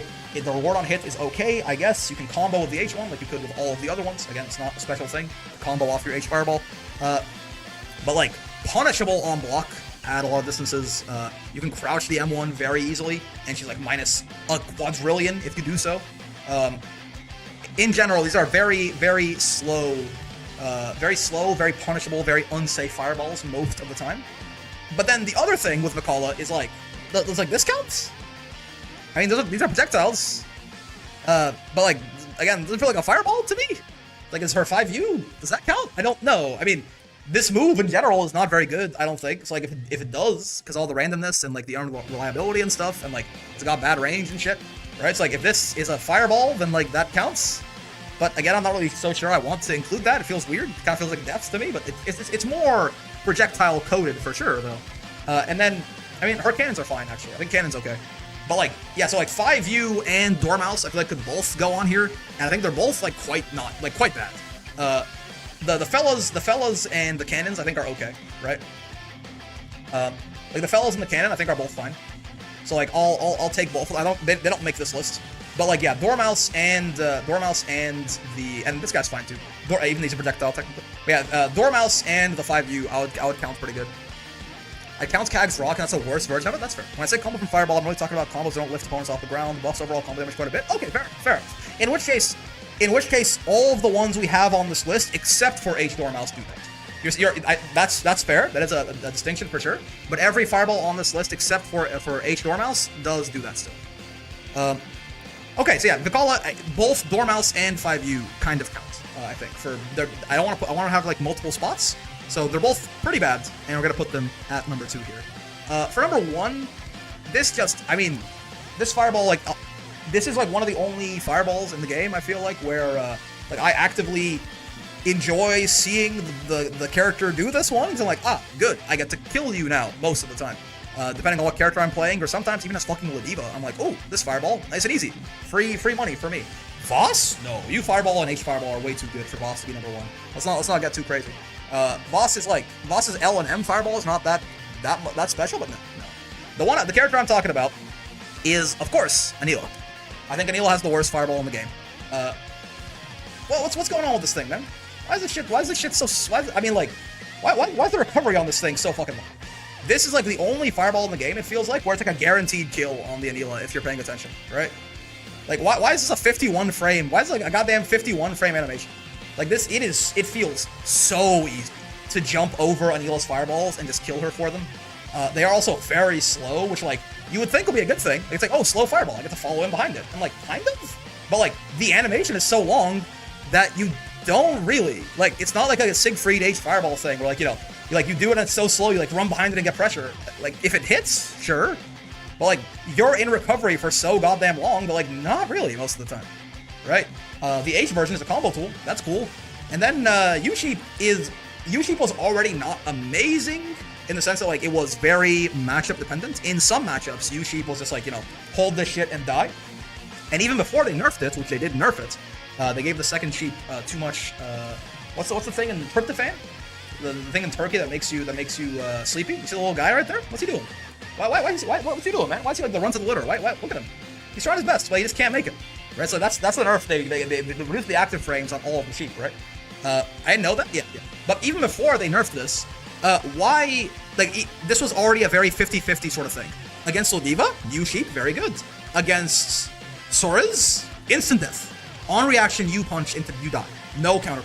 Against like Abel, instant death. You flight, you're going straight to hell. Against any character with like a good like aerial neutral skip or just like an armored neutral skip, you go straight to hell. Before they nerfed it. And then they nerfed it. So like, while the U version is definitely the best one, right? It's still like not even that good anymore, like for being a U projectile, right? And it's even on luck, man. So, okay, no, sorry. I was like, I thought it was. Wait, why is it fluctuating so much? -3 on block, point blank. Okay, yeah, point blank. It's -3 on block. Really? That's sad. I did not know that. God damn. Obviously, it'll be really plus from like. Oh, wait, it'll be really plus from all the way over here. But it's like when we make it at that point. Yeah, so like, this fireball just feels like it doesn't do anything. You know? I have beaten this move with B22U, which is pretty funny. What? How? What? Are they strikes? Does B22U like crush them? You can't roll these things. They should beat it. It loses to riding. I was gonna say the one good thing about. So I was about to close off saying like the one good thing about these fireballs. You said at the same time it's so slow. Oh, okay. I was gonna say the one good thing about these fireballs is that they are unrollable. Right? All of them are unrollable. They go low enough to the ground. You can't roll any of this. You can also like switch up the speed on these, but like it just doesn't do anything. Just like this fireball doesn't do anything. And like as a grappler main, when I see this, I usually go like, oh, like free combo, or oh, at least I get to like close distance a lot. It's like do like a full jump, right? So Anila Sheep is unfortunately just like the worst fireball in the game. I think I don't think it's particularly close either. Like this just like does not spark any kind of fear within me personally. And even the best version of it is not that good anymore. The big redeeming factor is this thing is plus on block and a combo tool, but again, you know, every fireball besides Dormouse does that in this list as well, right? So, unfortunate for the sheep lady there, but that is going to be the worst fireball in the game for my money. I will say, kind of weird, right? So, the overall, with her 214 count, this, I mean, she's a fireball, in a way. I was like, hey, he slides when he's done. Oh, look at him, he slides a little bit. He's just like... The sheep are very cute. I want these sheep to be better because I want to see them more. Look at how cute he is, man! Look at how cute he is! Wait, I want to taunt. Oh my god! I mean, dude. Oh yeah, the fire it off? I mean, yeah, that's not a bad... That's not on this list for sure. This thing's like useful sometimes. Right? This thing could be useful. It's got a vibe. I don't think that is as bad as the sheep. Wait, I want to give me the taunt again. Give me the taunt. No, I need it. It's so cute. Oh my. Yeah, I need her to buff. I need them to buff Anila so I can see her more because holy shit. I mean, one, milk me Anila, but also, like, it's not just the breastfeeding hand job. I promise. It's also. Look at how fucking cute all these sheep are, man. It's adorable. If 214X gets jumped, oh yeah. I don't think it makes it. I don't think it makes it like bottom 5 fireballs in the game personally. I'm so bad at the taunt input. No, my mechanics. Oh, it's the cutest thing in the whole fucking game, man. I mean, Vikala's crouch. Vikala herself is also up there, right? Like this crouch animation. I'm sorry, we're getting off topic. Point being, the weird thing is the 2 worst fireballs in the game, by my count, are for characters that really need them, right? Like it's Vikala and Anila. Like you know, Beatrix having a bad fireball. It's like who cares? But yeah, I don't know. This is certainly weird. It's certainly weird. Vikala taunts? What is Vikala taunts? I'm so ass. Ah, my baby, my actual human daughter. I mean, this also counts, right? Okay. Yeah, the Divine Generals do not have good fireballs, I'm afraid. We're gonna need to buff those in Season 2 Arxis, please. But yeah, that is gonna do it. Look at this. Bro is cranking out 18-minute brick video. This is not my streamer. I will be unsubbing immediately. Real quick, as a recap, Seox, 5U, and Gran, Fireball. I think you could probably switch them. I don't really care. Again, both of them are just kind of like mids. They're not bad. They're just kind of mids. But you know, Seox I had number 5, so better, basically the best of the worst here. Gran had number 4, Beatrix at number 3 with her Star Chaser, Dormouse and 5U kind of mixed for Vikala here at number 2, and the worst fireball in the game The dishonorable mention goes to Anila's you sheep, or sheep in general, honestly, right here. Get the Divine Generals out of the mud, please, Psy Games. I'm begging you. Psy Games / Arxis / however you are, I need to see more of this taunt. Wait. Got him, so bad. How's this so hard, man? There you go. I need to see more of this taunt ASAP, I'm afraid. So I'm gonna need you to buff the sheep lady there. But yeah, I guess we're gonna be talking about system mechanics coming up next year. It's kind of the last thing to do on the stream. And until on the stream, that is for the VOD watchers. Hello, hi VOD watchers, how's it going? Shuston, correct. Hope you had a good time with the video. If you did, any kind of like, subscribes, comments, bells, all that good stuff helps out a lot. I also do stream every day from 5 p.m. to 9 p.m. Eastern, except Fridays, so come by and hang out. I also have a Discord, great place to make some friends, get some matches. So I encourage you to join, link in the description down there. But if you do join, be nice, or I'll shoot you in the head in Minecraft. Most importantly, I hope you had a great time hanging out today, as always. I know I sure did. Yeah, not that many bad fireballs, but the ones that are bad, it feels like they shouldn't be bad, you know? Have a lot of fun with Granblue. Gonna be a lot more coming your way, and until then, I will see you in the next one. Peace. What do you think is a good background image for this, fellas? Hold on, let me make something real quick. Is this system changes we want, or just reviewing the current system mechanics? It's more of like a holistic, like a fighting game discussion thing, with a focus on Granblue though, probably. But it's more of like a discussion on why I personally like the modern fighting game trend of having very strong universal system mechanics. Is what it's going to be about. So we're going to probably use Granblue, because obviously Granblue counts, and then probably dabble in some SF6 a little bit there too, right?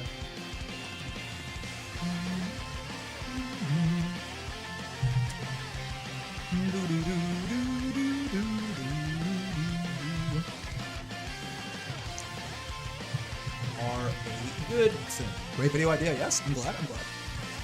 I gotta make a background for this real quick. Let me boot up the GIMP. I ain't talking about Pulp Fiction. We're gonna take just a second. Don't you worry. I just gotta put two things in the same image right here.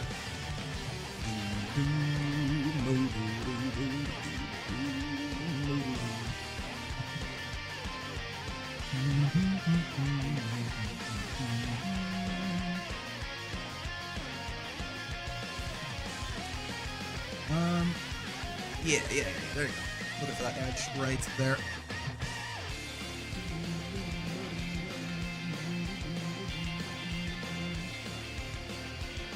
There you go.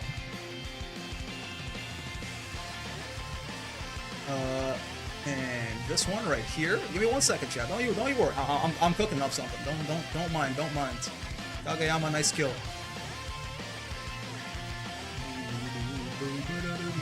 It's a nice little simple background image to have overlaid behind me here while I talk.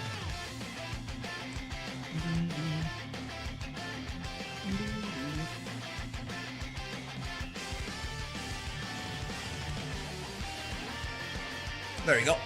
And then we save that shit.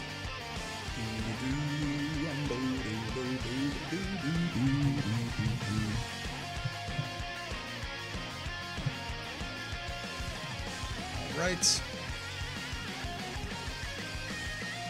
And then I go over here and I try to find that shit. There you go. Oh, can I not like fully? I want to get this shit out of here. I want to get this background away from me. I just want the sheep to be good, man. It will never happen, I'm afraid. Not allowed. How do I like I want to like properly full screen this if I can. Ah, perfect. There you go. Nice and easy.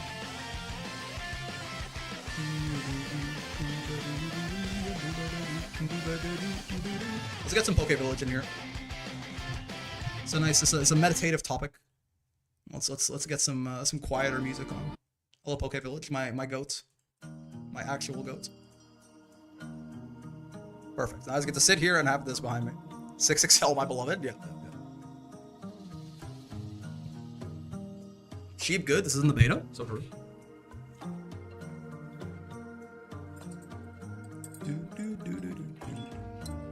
6XL kind of crazy with it.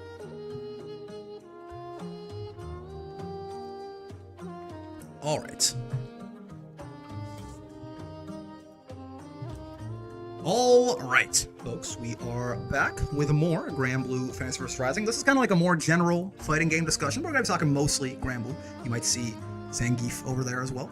And yeah, you know what we're talking about already from the title, from the thumbnail. We are discussing a bit of a trend that you've probably noticed as fighting games, like more new fighting games have come out.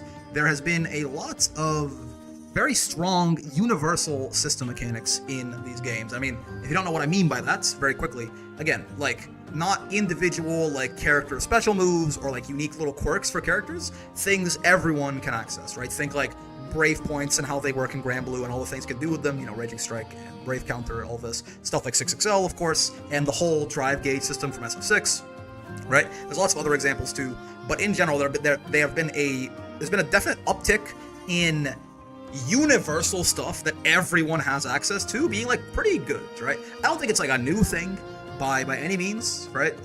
But like, for example, you could probably argue that like even like parries from Third Strike are very good, but definitely the skill ceiling on that is much higher, right, than a lot of the stuff that happens in the modern day.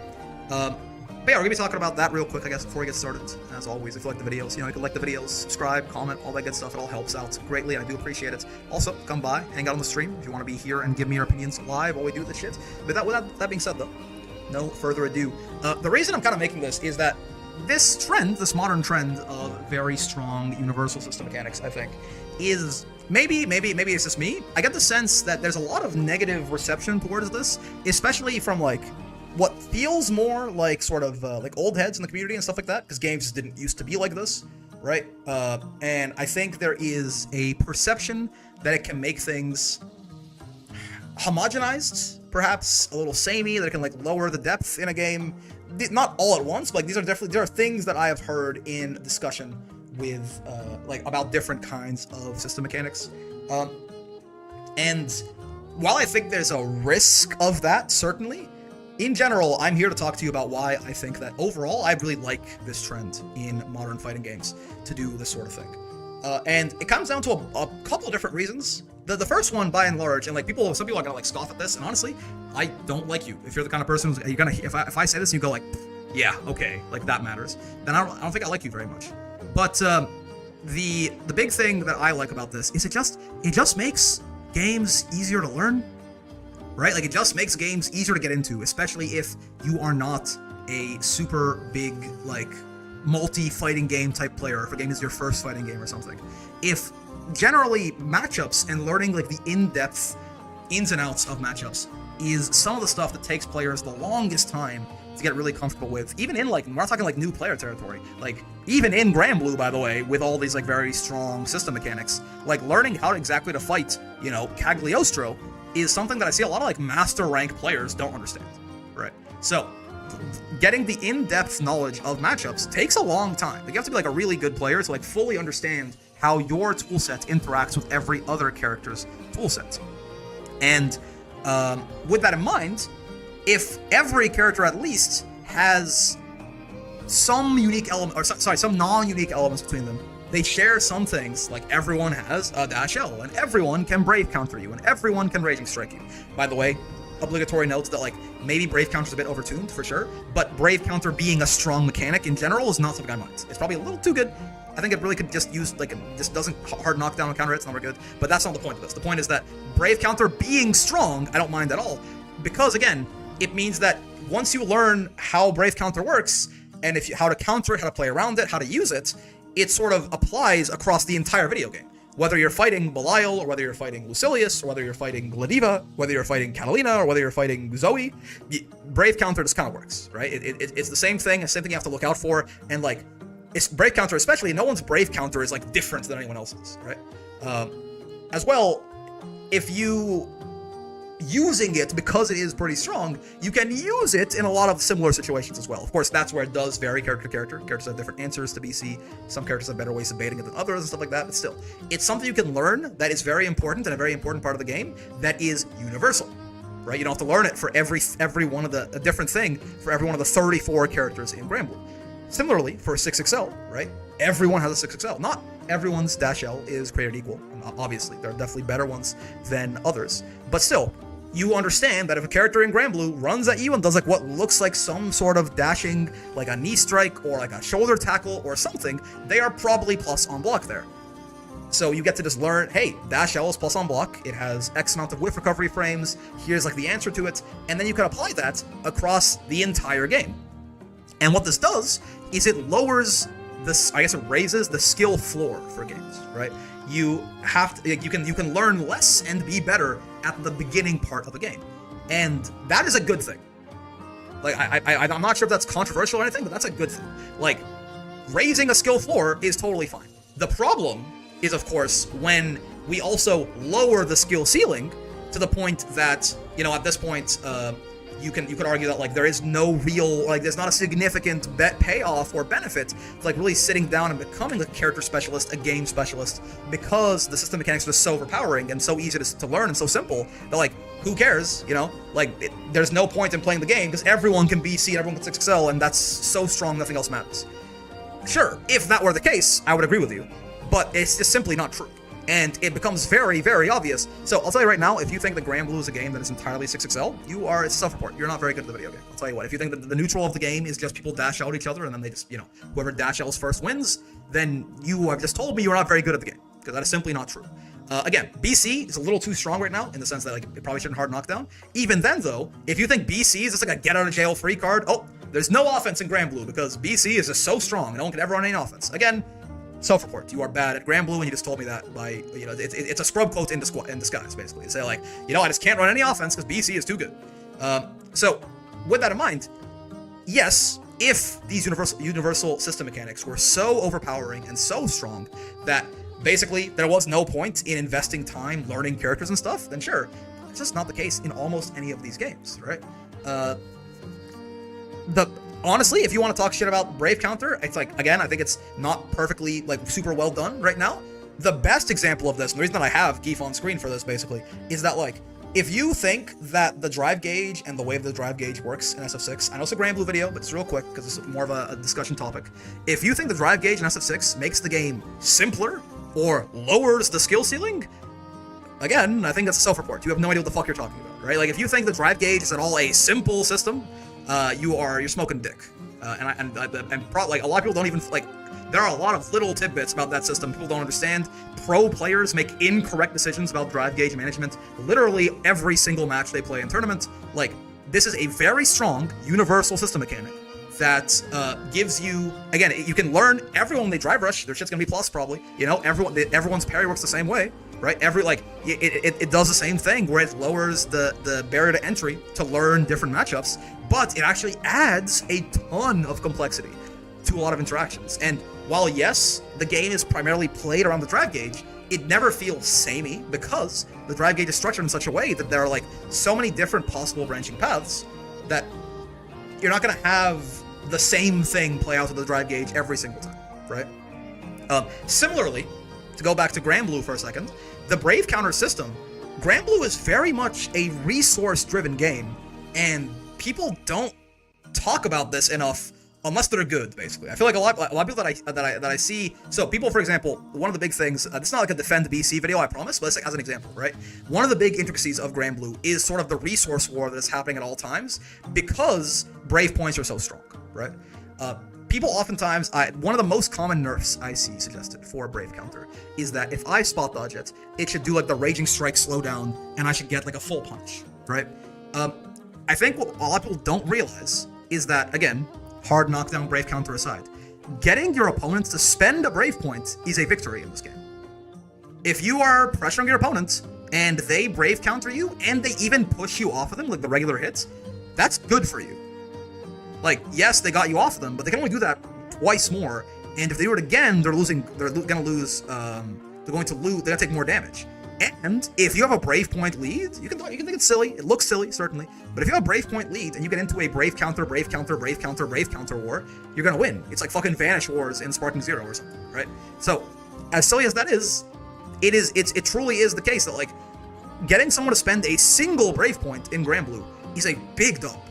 So, now, hypothetically, imagine they spent that Brave point, and you spot dodge it, and they don't even get you off of them, right? Brave Counter's like -3 usually. It's safe on bait, right? But people go like, oh, that's like nothing. But no, you just got them to spend a brave point, and they didn't get anything out of it. That is a gigantic swing in the resource war that is around the Granblue, right? Again, people don't want to play the people left don't want to play the game because of BC though. Yes, again, the big thing with BC is that the dumb thing about it right now, it's a very easy fix, but the fact that it hard knockdowns on counter hits means that that whole thing I just said crumbles, because it's not like, oh, they spent a brave point, they got nothing out of it. No, they spent a brave point, and your turn is now their turn, right? Like, they most characters that are fast enough can side swap on that hard knockdown, and now for daring to run offense, you're in the corner, right? That is stupid, that needs to go. But I'm just ignoring that for a second, in the sense of like, it's not that BC in its current implementation is perfect, it's that I think BC is, the idea of having a strong universal system mechanic that everyone can access is a good thing, right? So what it leads to is it leads to a universal game that everyone is playing, which is kind of like always the case in fighting games, it's a bit more emphasized now, right? But then it's very much about how your tools as a character interact with the system mechanics, right? Because Raging Strike, for example, becomes a very big, a very risky move, but if you hit a Raging Strike, you take 2 of your opponent's brave points for 1 of yours. Supers play with the brave point economy too. It becomes very much this like resource game that is very interesting to play, in my opinion. It's very well designed, despite BC being overtuned, right? So there is the idea that because the system mechanics are very strong, that somehow dumbs down the game or makes the game like less. It lowers the skill ceiling or makes it like a noob game or something. I kind of disagree. Poorly designed mechanics, sure, but by and large, you can very much raise the skill floor without lowering the skill ceiling. And I think in the case of both Granblue and especially, I will say, I mean, the drive gauge is probably the best implemented, like, one of these mechanics that I've seen. So I want to suck it off a little bit. But like, in that case, and Granblue too, I really don't think it's the case that like, oh, Dash L is so good and Brave Counter is so good that like, pros are losing to like noobs. It's not happening. It's not happening, and the skill ceiling for both games is still very, very high. The other thing, besides it being easier to get into the game and also like not having a detrimental effect on the skill ceiling of the game, this is more of like a personal preference, honestly. But with, there's 2 things. I'm going to split this up into 2 things. One, I think if system mechanics are the primary dominating thing in your game that every character has to like respect and deal with and play around and use their tools to interact with, then I think it actually makes it much easier to determine character balance. I'm not sure if this makes sense to people off rip, but like, think about, it's much easier to figure out what makes a character good in Granblue or Street Fighter 6 than it is in some of the older games. Like honestly, like a game like Guilty Gear Strive, for example. Strive is already like on that modern train for sure. Like there are a lot of strong like Wild Assault and Roman Cancel, stuff like that. But like comparatively, right? My big thing is that when the system mechanics are the main thing and people are playing around those mechanics and it becomes about how those characters' tools interact with those mechanics. My issue with BC is that people at high ranks only match DP or BC and that's it. They don't know how to play defense block as a BC. Those people should lose to you, right? Those guys should lose to you. If they're just literally BCing at every opportunity, they should lose. They should not win that. Even with how good BC is, that is not a strategy, right? But anyway, what was I saying? So when we're talking about, when I talk about, what makes Nier so good, or what made her so good, or what makes Belial so good, or what makes all these people so good, you'll often notice that, like, when the system mechanics are strong and prevalent, it very much becomes about which characters play well with the system mechanics and which characters don't. And that is a much more easy, like, puzzle to parse out than, like, all the individual little unique little puzzle pieces that could fit together in a character's strengths. Why does this matter? Like, why does it care if we can make tier lists more accurately or something? Mostly because it helps figure out the balance of the game. I think it helps when you can tune characters around their interaction with system mechanics. You can, again, tune balance a little bit more easily, personally. Maybe that's cap, but that to me feels like I have a much easier time suggesting, how to nerf a top tier in SF6 or how to nerf a top tier in Granblue than I would in a game like any of the old Guilty Gear games or even like the older SF games, stuff like that, right? BC doesn't need a tutorial for new players. I mean, fighting games being welcoming to new players, every fighting game could do better on that for sure, definitely. But I agree. But I think it does still help get people into the game more than like if there wasn't quite as much that was unified between the casts. Now, on the note of sort of like combining all of these things, where like it's easy to understand like it's easier to understand like what is going to happen across the whole cast to an extent, right? It is also going to make it easier to figure out like who's strong and who's weak and all of this. This is kind of all to say that these make games a lot more digestible, I think. Not just for the players, by the way, but also, sort of last point I want to make here about why I like strong universal system mechanics, is because it makes the game a lot more digestible, in my opinion, for a viewing experience, right? Again, because you can have so when you're a person who is spectating a tournament, you don't understand, I'm gonna tell you right now, like you don't understand most of what's happening anyway. Like the deep decision making that's happening, you don't get it. You might think you get it, you don't get it a lot of the time, right? But at the very least, when a lot of the stuff that's happening is universal and it's just like different character tools interacting with universal mechanics, let's say the same match to match to match, right? You can get a much easier big picture idea of what you're watching and at least follow along with what's happening a lot easier.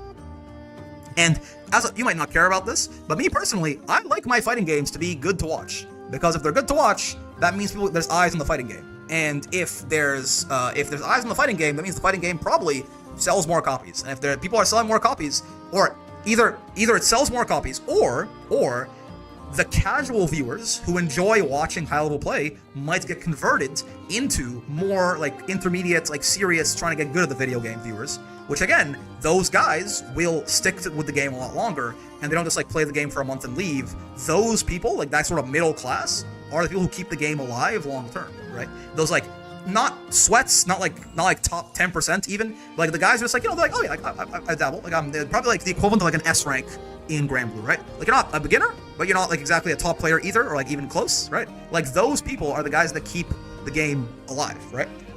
I agree, but I also know a lot of people who think 6XL is very boring to watch. I don't really know what they're talking about. Again, like, dude, 6XL is not that. It's not like people are just like throwing out 6XL all the time in fucking pro play. Like it's common, sure. Like people like get fucking whiff punished for that shit. Like people get counter hit out of their 6XLs a lot. Like it really is not. Brave counter I can see. It is not Dash L the video game a lot of the time at high level play from my own experience, both like playing and watching, right? It's good. It's good. But I really kind of disagree with that take, that it's just Dash L all the goddamn time, right? But yes, so I think it does make the Dash L doesn't exist as much as it did earlier in the game's life. They did nerf twice, right? I think it's still strong, but again, this whole video is why I think it's okay that it's strong. You can kind of see everyone can watch a Dash L and go, okay, he's plus now, right? Kind of plays it crazy that people are giga sweats complaining about the games being made for viewers in mind when they're pocketing top 8 payouts and get better setups in their majors because of those people. Yeah, so I don't think it's so I think it's fine that. And again, to go back, I know people have a lot of complaints about BC, right? And I do think that in general, Street Fighter 6's universal mechanics are better designed than Granblue's, even though I think Granblue's are very well designed. So to go to SF6, again, you can sort of understand, if you watch one game of SF6 and you know what the drive gauge does, you can at least understand what's happening with the drive gauge the rest of your life, right? Like at least they're like, oh, that guy's low on drive, that's bad. Oh, that guy's burnt out. It like goes and he goes gray and he's like, he's suddenly blocking all the time. Like, oh, that's really bad. No, the Prodigy will confuse you, but that's okay. He confuses everyone. He confuses pros too, so it's fine. But like, it makes the game easier to digest, and so both for a player and for a viewer. And I think so here's kind of the summary of everything I'm trying to talk about over the course of this video, right? I think universal system mechanics, strong universal system mechanics are a good thing because A, they raise the skill floor and make games easier to learn to the point that you feel like you kind of know what's happening, which is a good thing because we want more players playing fighting games. I don't want fighting games to be this like niche genre forever, right? We want they're growing. There's lots of great creators in the space doing awesome stuff to grow them. There's lots of like the devs themselves are focusing on it way more, and that is a good thing. Fighting games being built to be more welcoming to new players is not a bad thing, and I'm very sick of hearing that insinuated sometimes. It's not a bad thing. What would be a bad thing is if said measures to make it more accessible make the skill ceiling lower. While making the game easier, lower the skill floor. I guess I'm saying raising it because like the worst you can be at it is higher. It's semantics, but yes, when I say raise the skill floor, I mean that like the worst you can be is higher, right? I think Dash L will be fine if it was +0 on block. That is such a gigantic change. Wow. How can you say something like that confidently, man? So the one thing I will say, so this is a good Phoenix. I was kind of wrapping up. I wanna bring this up. The one sort of like, so I mentioned that I think they're better for balance and they can make it easier to tune characters around mechanics. But I will say the one thing that universal mechanics do add like a landmine to, and I think a lot of people very much miss this when they discuss possible balance changes, is that like if a mechanic is strong and pivotal to the game and you universally change something about it, you have like the long-reaching consequences of that, because every character in the game is built around how their tools interact with a system mechanic as it stands. If you like significantly change something about that mechanic, you have probably changed the game to the point that it might nearly be unrecognizable, right? If you made 6XL plus 0 on block, I couldn't tell you if it would be a good change, a bad change. It'd be a fucking different game. So like, I think it's like a very bold claim to say something like that, because I'm like, I just don't fucking know. That is such a gigantic change that changes so many interactions, so many matchups, so many situations, so many everything, that I have no fucking idea. I think that the one thing you have to be careful about is that you definitely, when you make those very strong universal system mechanics, you have to be very careful tweaking them, right? Because it can have long-reaching consequences that you have no idea about, because they're so intertwined with every aspect of the game. This is why, for example, it took me 8 months to like really plant my flag and say, okay, no, Brave counter needs to be nerfed. And you could say I'm dumb. Everyone knew that like 2 months in, a month in. I get it. But it took me 8 months to like really go, okay, yes, the hard knockdown on Brave counter is stupid and shouldn't be there. Because again, that's a big change. That's a big nerf. That's not like that's quality. No, like that is a significant change to how the flow of offense and defense is going to look in the game. However, after enough time, I have come to the conclusion that it is a healthy change. While it'll be significant, I think it's a good thing. I think it needs to happen, right? But you'll notice that like everyone says like, oh yeah, BC should be like, it shouldn't hard knock down, and it should be minus on block, and it should be punishable on spot dodge, and I'm like, no. Like, this is, what the fuck are you doing? Like, if you change like 4 things about BC, you have changed the game. You have redesigned the game in a way that you don't know what's gonna happen. So like, I don't know how you can suggest that so confidently, right? But anyway, so that's kind of a quick tangent there, right? That's a quick tangent. But with that in mind, I'm gonna start the recap real quickly. So it lowers the skill floor, raises the skill floor, lowers the skill floor, makes it easier to get into, however you want to talk about it, right?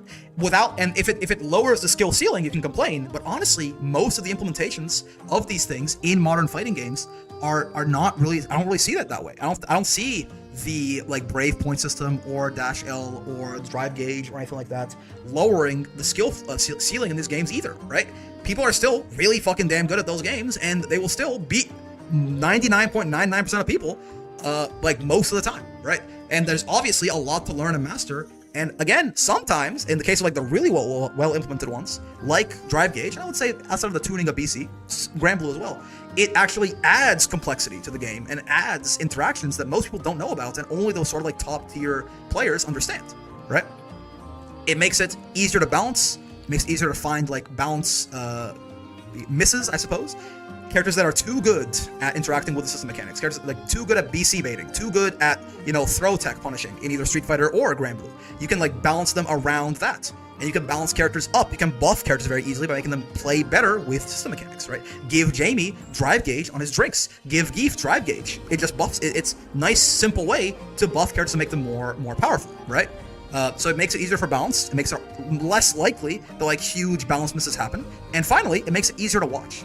All of this together makes it easier to understand the game, which makes it easier to watch the game. And again, a game being good for viewership, or at least easy to understand for viewership, it being like actually fun to watch is a much more complicated equation.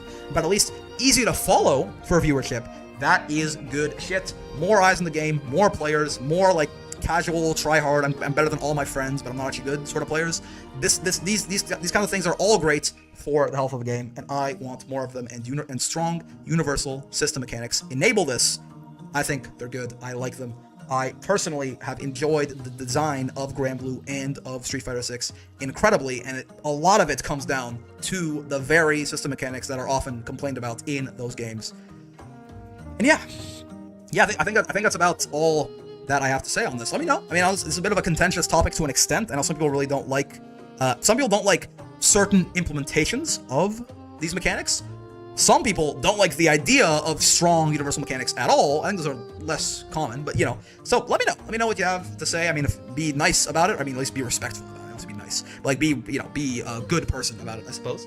Or don't, and I'll just like hide you from the channel, and you'll be shadow banned. You don't even know you will be. You can just post comments forever, and I won't see them. And it'll be great. So it makes it feel, it really like sets off a nice little thing in my brain. Like someone says something like really stupid, and I shadow ban them. I'm like, they're gonna post comments for like ever, and they're just not gonna know that no one can see them. It's great. It's great.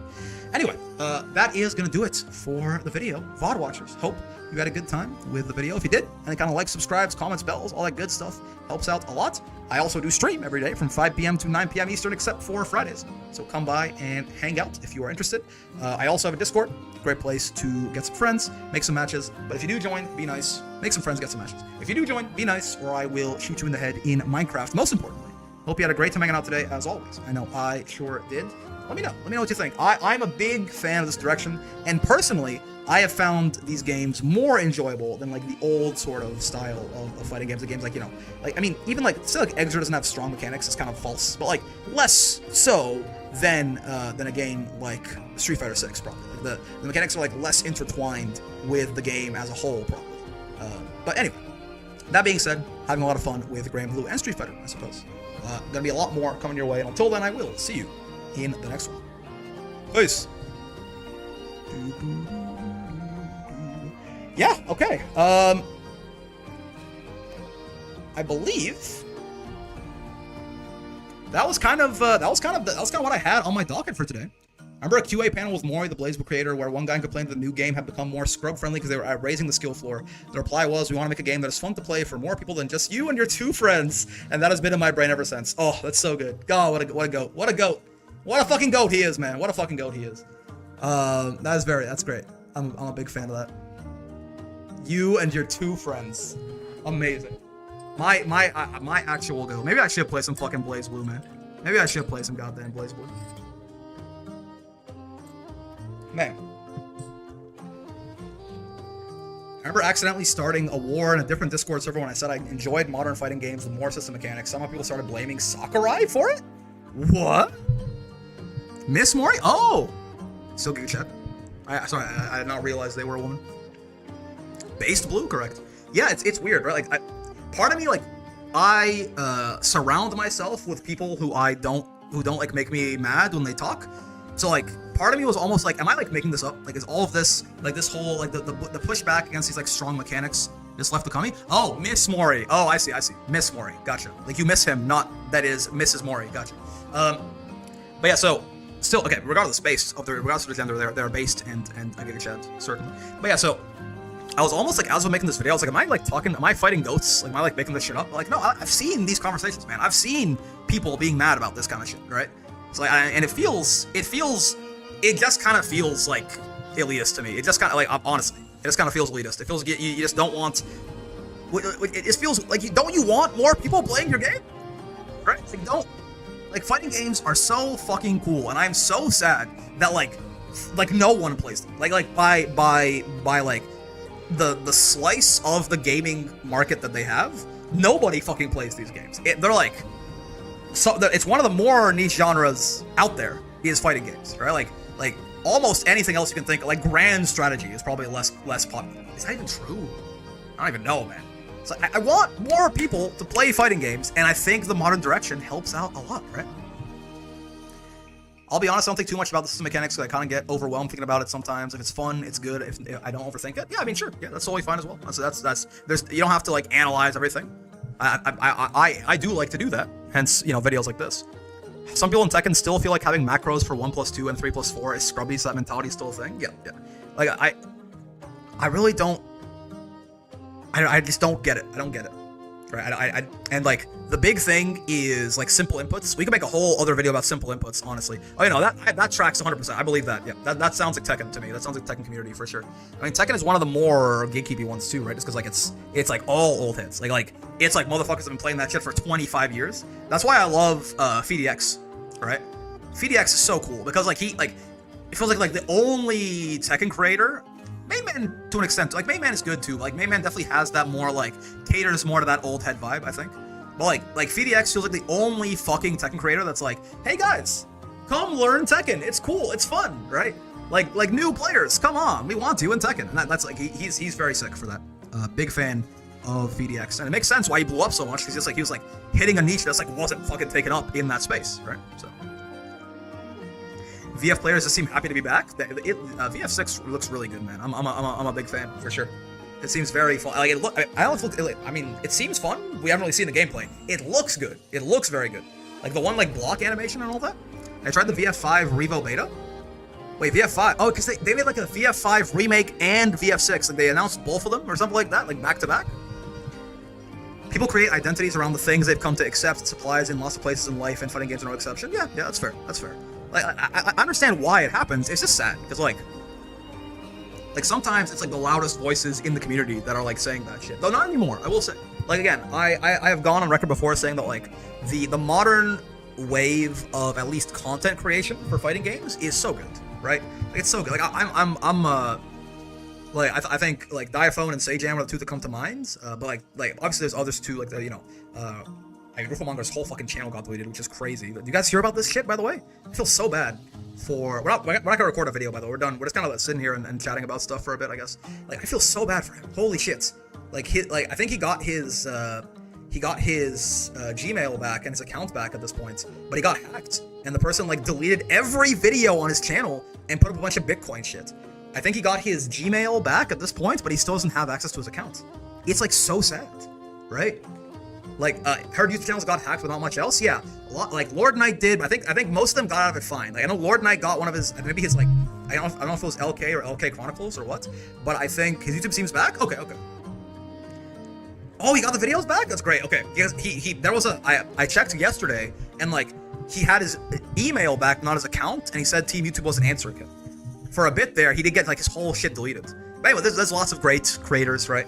But like again, Sajam and Diaphone kind of stand out in my head there as like people who look like people who are very like they're having fun playing the game. They are doing things to try and like get people into fighting games instead of being like, oh, it's so hard, it's so blah blah blah. They don't do like I mean Diaphone a little bit more than Sajam certainly, but like they don't really do like the trash talk thing either, which maybe that's me. I don't like this like whole tradition of trash talk in the FGC. I've talked about this already before, but like I don't like it at all. Like, you know, they're usually like not just spending their entire time insulting the guy that they're playing, they're just talking about the game and like how much they're having fun with it, or like different concepts instead, which I think is much more productive. And you know, stuff like the slam that Sajam is doing is like, the slam is probably the best thing that has happened to fighting games since like rollback netcode, honestly. Like I'm serious, man. I think the Sajam slam is like the best thing that has happened to fighting games since we fucking like 2006 when they made up fucking GGPO. Oh yeah, no, Brian's in there too. Yes, Brian F's great. I love Brian F. Watch all of his shit. Again, very positive mindset, right? Love him. Yeah, no, sorry, his podcast is great. Trash talk's great. I'm talking about like trash talk, like you know, just the whole time like talking about how like dumb your opponent is, how they don't think, or how shit they are, how they're so free, or whatever the fuck, right? But yeah, like the slam is probably the best thing that's happened to the fighting game since we discovered fucking rollback netcode. It is so good. It's getting more eyes on people, and it's getting that like message across that like, look, these people like literally have never played before, and now like they're actually pretty good at these games. Like they're playing the games. Like they're doing it, guys. Play fighting games. They're fun, and it's gotten like big streamers' eyes on it and stuff. It's amazing. I'm very glad that Sajam won fighting game streamer of the year, because like he definitely deserves it. And while Lily is cool, I mean she's a bigger streamer, like I get it, but like he's definitely doing more for the space, right? Get grabbed, nerds. How's it going, Exalt? Also, Toad, thank you for the follow. If it's friendly trash talk, but some people just aren't friendly about it, and even if it's I feel like, you know, friendly trash talk with a guy you don't know, it's like, who the fuck are you? Like you don't know me like that. Like people, when people are just like talking, like, you know, some content creators who I will not name, right? When they just like they're playing like some random guy on ranks and talking about how brainless he is, I'm like, bro, like even if this is like friendly trash talk, you don't know the guy like that, right? Like, what the fuck's wrong with you? And I really don't like that when I see it. I think it definitely makes the space feel less welcoming, because it is less welcoming with those people than it is with other people. Like, it's not like a feeling. You are literally being less welcoming to people who are not as good at you at the video game. Like, you have to be this good at the game for me to respect your gameplay. Is dumb shit, right? It's fun watching big content creators learn fighting games. Yeah, no, the slam is so good. The slam's so good. I do miss some of the old culture stuff like grudge matches and such, but I can recognize that it can turn people off to it. I mean, even then, right? Like, even then, it's like you can still have like money matches and shit. Just like be a fucking civil human being about it. But like yeah, actual bad blood is like, I don't know, man. Like, fucking grow up, right? Like actual like real, like this, we're talking like a real grudge match, like two guys who don't like each other and they're settling it on a video game. Like, I don't know, man. Just grow the fuck up, in my opinion. right? Like, it can make for good TV, but like, it's dumb, right? I think it's dumb. Got my 2B up to S and Boss got an A. Yo, nice, well done. Like, if you have like a real problem with someone, don't settle it with a fucking money match in like a fighting game, man. Like either don't talk to them or like, bro, if you're gonna fucking run that shit. Don't be a pussy about it, right? Like, I don't know. So I really don't appreciate that as part of the culture personally, right? Like a friendly rivalry with like a money match, that's some good shit, right? Like, you know, like sort of the thing with like, was it was NuckleDoo, right? NuckleDoo was saying like he's the best guy in the world or something. Like he like challenged Kaba like a money match or something like that, right? Like as far as I'm aware, there's not like any actual real bad blood there. But it's like, yeah, sure, man, like a rival, like, you know, like a bit of shit talk, like it's friendly, obviously, and like, you know, you like, bro, I'll play best guy in the world for $10,000 or whatever. That sounds cool. That's fun. But like if you like genuinely have a problem with someone, first off, they're a fake person on the internet, and if they're not, then don't settle it in the fucking cabinets, dude. Yeah, like LCG Viscount is what's coming to mind for sure, right? I'm like, I get it. I know it's iconic. Maybe I just wasn't there. Maybe I'm a new member of the community and I don't get to say on this. But like, while that was very funny, and Viscount telling him like he's gonna like be wiping the taste of his dick out of his mouth for however long, then like, sure, awesome. But like, also, that shit has either got to be kayfabe. If it's kayfabe, they did a great job. But if they genuinely have a problem with each other, like, just fucking either fix that shit or don't talk to me about it. Like, be an adult, right? Because at the end of the, like, you fucking beating the guy at like SF at a Street Fighter match does not really mean anything. I guess it means you're better at the video game than he is. But like, really, guys, we're doing this now. Like, we're like, this is the level of maturity that we're operating on. I don't know. I like, some of it is more acceptable than others for sure though. I got my Lucy to A and I fear I peaked. So true. Unfortunate, but sometimes, you know, it do be like that. But yeah, man, like, I don't want to be negative. I was gonna say that, like, I do love, like, all that being said, the new direction that like the community is going generally is amazing, I think. Like a lot of pro players becoming fighting game content creators as well, right? Like people like Nephew and stuff like that for SF and shit, like all that sort of stuff. It's very cool to like, because then, you know, they can get their thought process across, and, like, explain things to people. Like it's good for them too, because people, like, they have a lot to say, so people can, like, you know, they can get the bag because their words carry weight, because obviously they have the accolades to back it up and shit like that, right? Like in general, like the new modern wave of the FGC, while you still have your scrub coders and you have your complainers and you have people who bitch about everything and all that, it has a much more positive tilt to it than it did before, which I am a big fan of. A much more positive, a much more welcoming tilt to it than it did before, which I really, really love. And yeah, I mean, obviously, like, you know, shout out again. I shout out to not just Sajam, but everyone who participates in the slams too. It's like the best PR that fighting games have ever gotten, I think, genuinely. Like, right? Feels that way. I'm calling, you know, tell me I'm doing tricks on it all you want, but like, it's a great idea. It's a great idea, right? Like, that's a very superlative statement. You know, tell me I'm meat riding, whatever the fuck you want. If you use those kind of words unironically, I don't like you very much, probably. But like, it probably is just like the best PR that the fighting games as a genre have ever gotten, and it's an amazing thing. And I you know, very, very shout out. I think the PR is better overall. Yeah. So yeah, it's good. It's good. We are moving in a good direction. Obviously, like, I'm still a very small boy, right? I'm still like, I don't exactly have like very much reach or influence, but I try to at least preach what I believe in, right? Like I do try to be like very positive, you know. I try to maintain like a positive attitude, like talk about, you know, the good things more than the bad things, right? I usually don't like flame the people that I'm playing either, right? I'm not usually very mean to the people that I just run into online randomly on ranked and stuff like that. Like, I believe in this very strongly. I think it's good for the community, so I am trying to do that myself. But of course, if I ever do have any sort of like reach or influence, it's not right now. Like right now, it's relatively mild for sure. At least I guess insofar as Granblue, I do try to talk a lot about, like, you know, like, oh, like, actually the patch notes were good for this reason, or like, this thing is actually better than you think it is, or like, this isn't as big of a problem as you think it is, or whatever, right? Or like, you know, making these like 3-minute guides that we did today. I really want to try and get like nice, easy, digestible, just like hop in and play the game content out there for people too, to like not make them feel like it's so daunting they have to do a whole lot of shit to get in there, right? Fighting games seem a lot stronger now than overall than they've been before. It seems like a lot of people are interested in them overall. Yeah. When's a collab with Diaphone for a Granblue first attempt? I'd be down. You'd probably beat my ass, but I'd be down. Depends. He has to play like a secondary or something. Brick Sim is needed? I would love to do something like that. I don't have like the reach to do anything like too major. Like I would love to at least have some kind of, it would probably be more so within the community, right? Like just having some sort of tournament where like we have like high level players, and then they have all these like different ranks of people that they're coaching, and they play like very similar formats to the Sage Jam Slam, but probably there wouldn't be like as many like complete beginners coming from outside. But something like that is definitely something that I have in mind whenever I have a little bit more free time to like organize something. That'd be a great idea. I think it's a great format, and I think it's definitely the kind of thing that like more of that shit is always going to be good, right?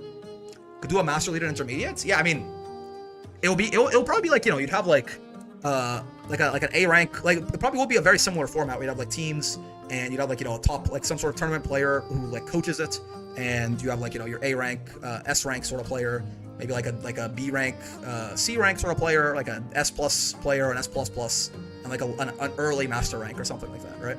And then those are like sort of the tiers there in the coach battles. It's the exact same thing. You just like split it up by ranks. I think that'd be cool. I think it'd be cool. I think, that would be the kind of thing like that definitely that I would love to organize. I just don't unfortunately have like the time to do so right now. But yeah, anyway, this is the point being. I just want to talk about like sort of in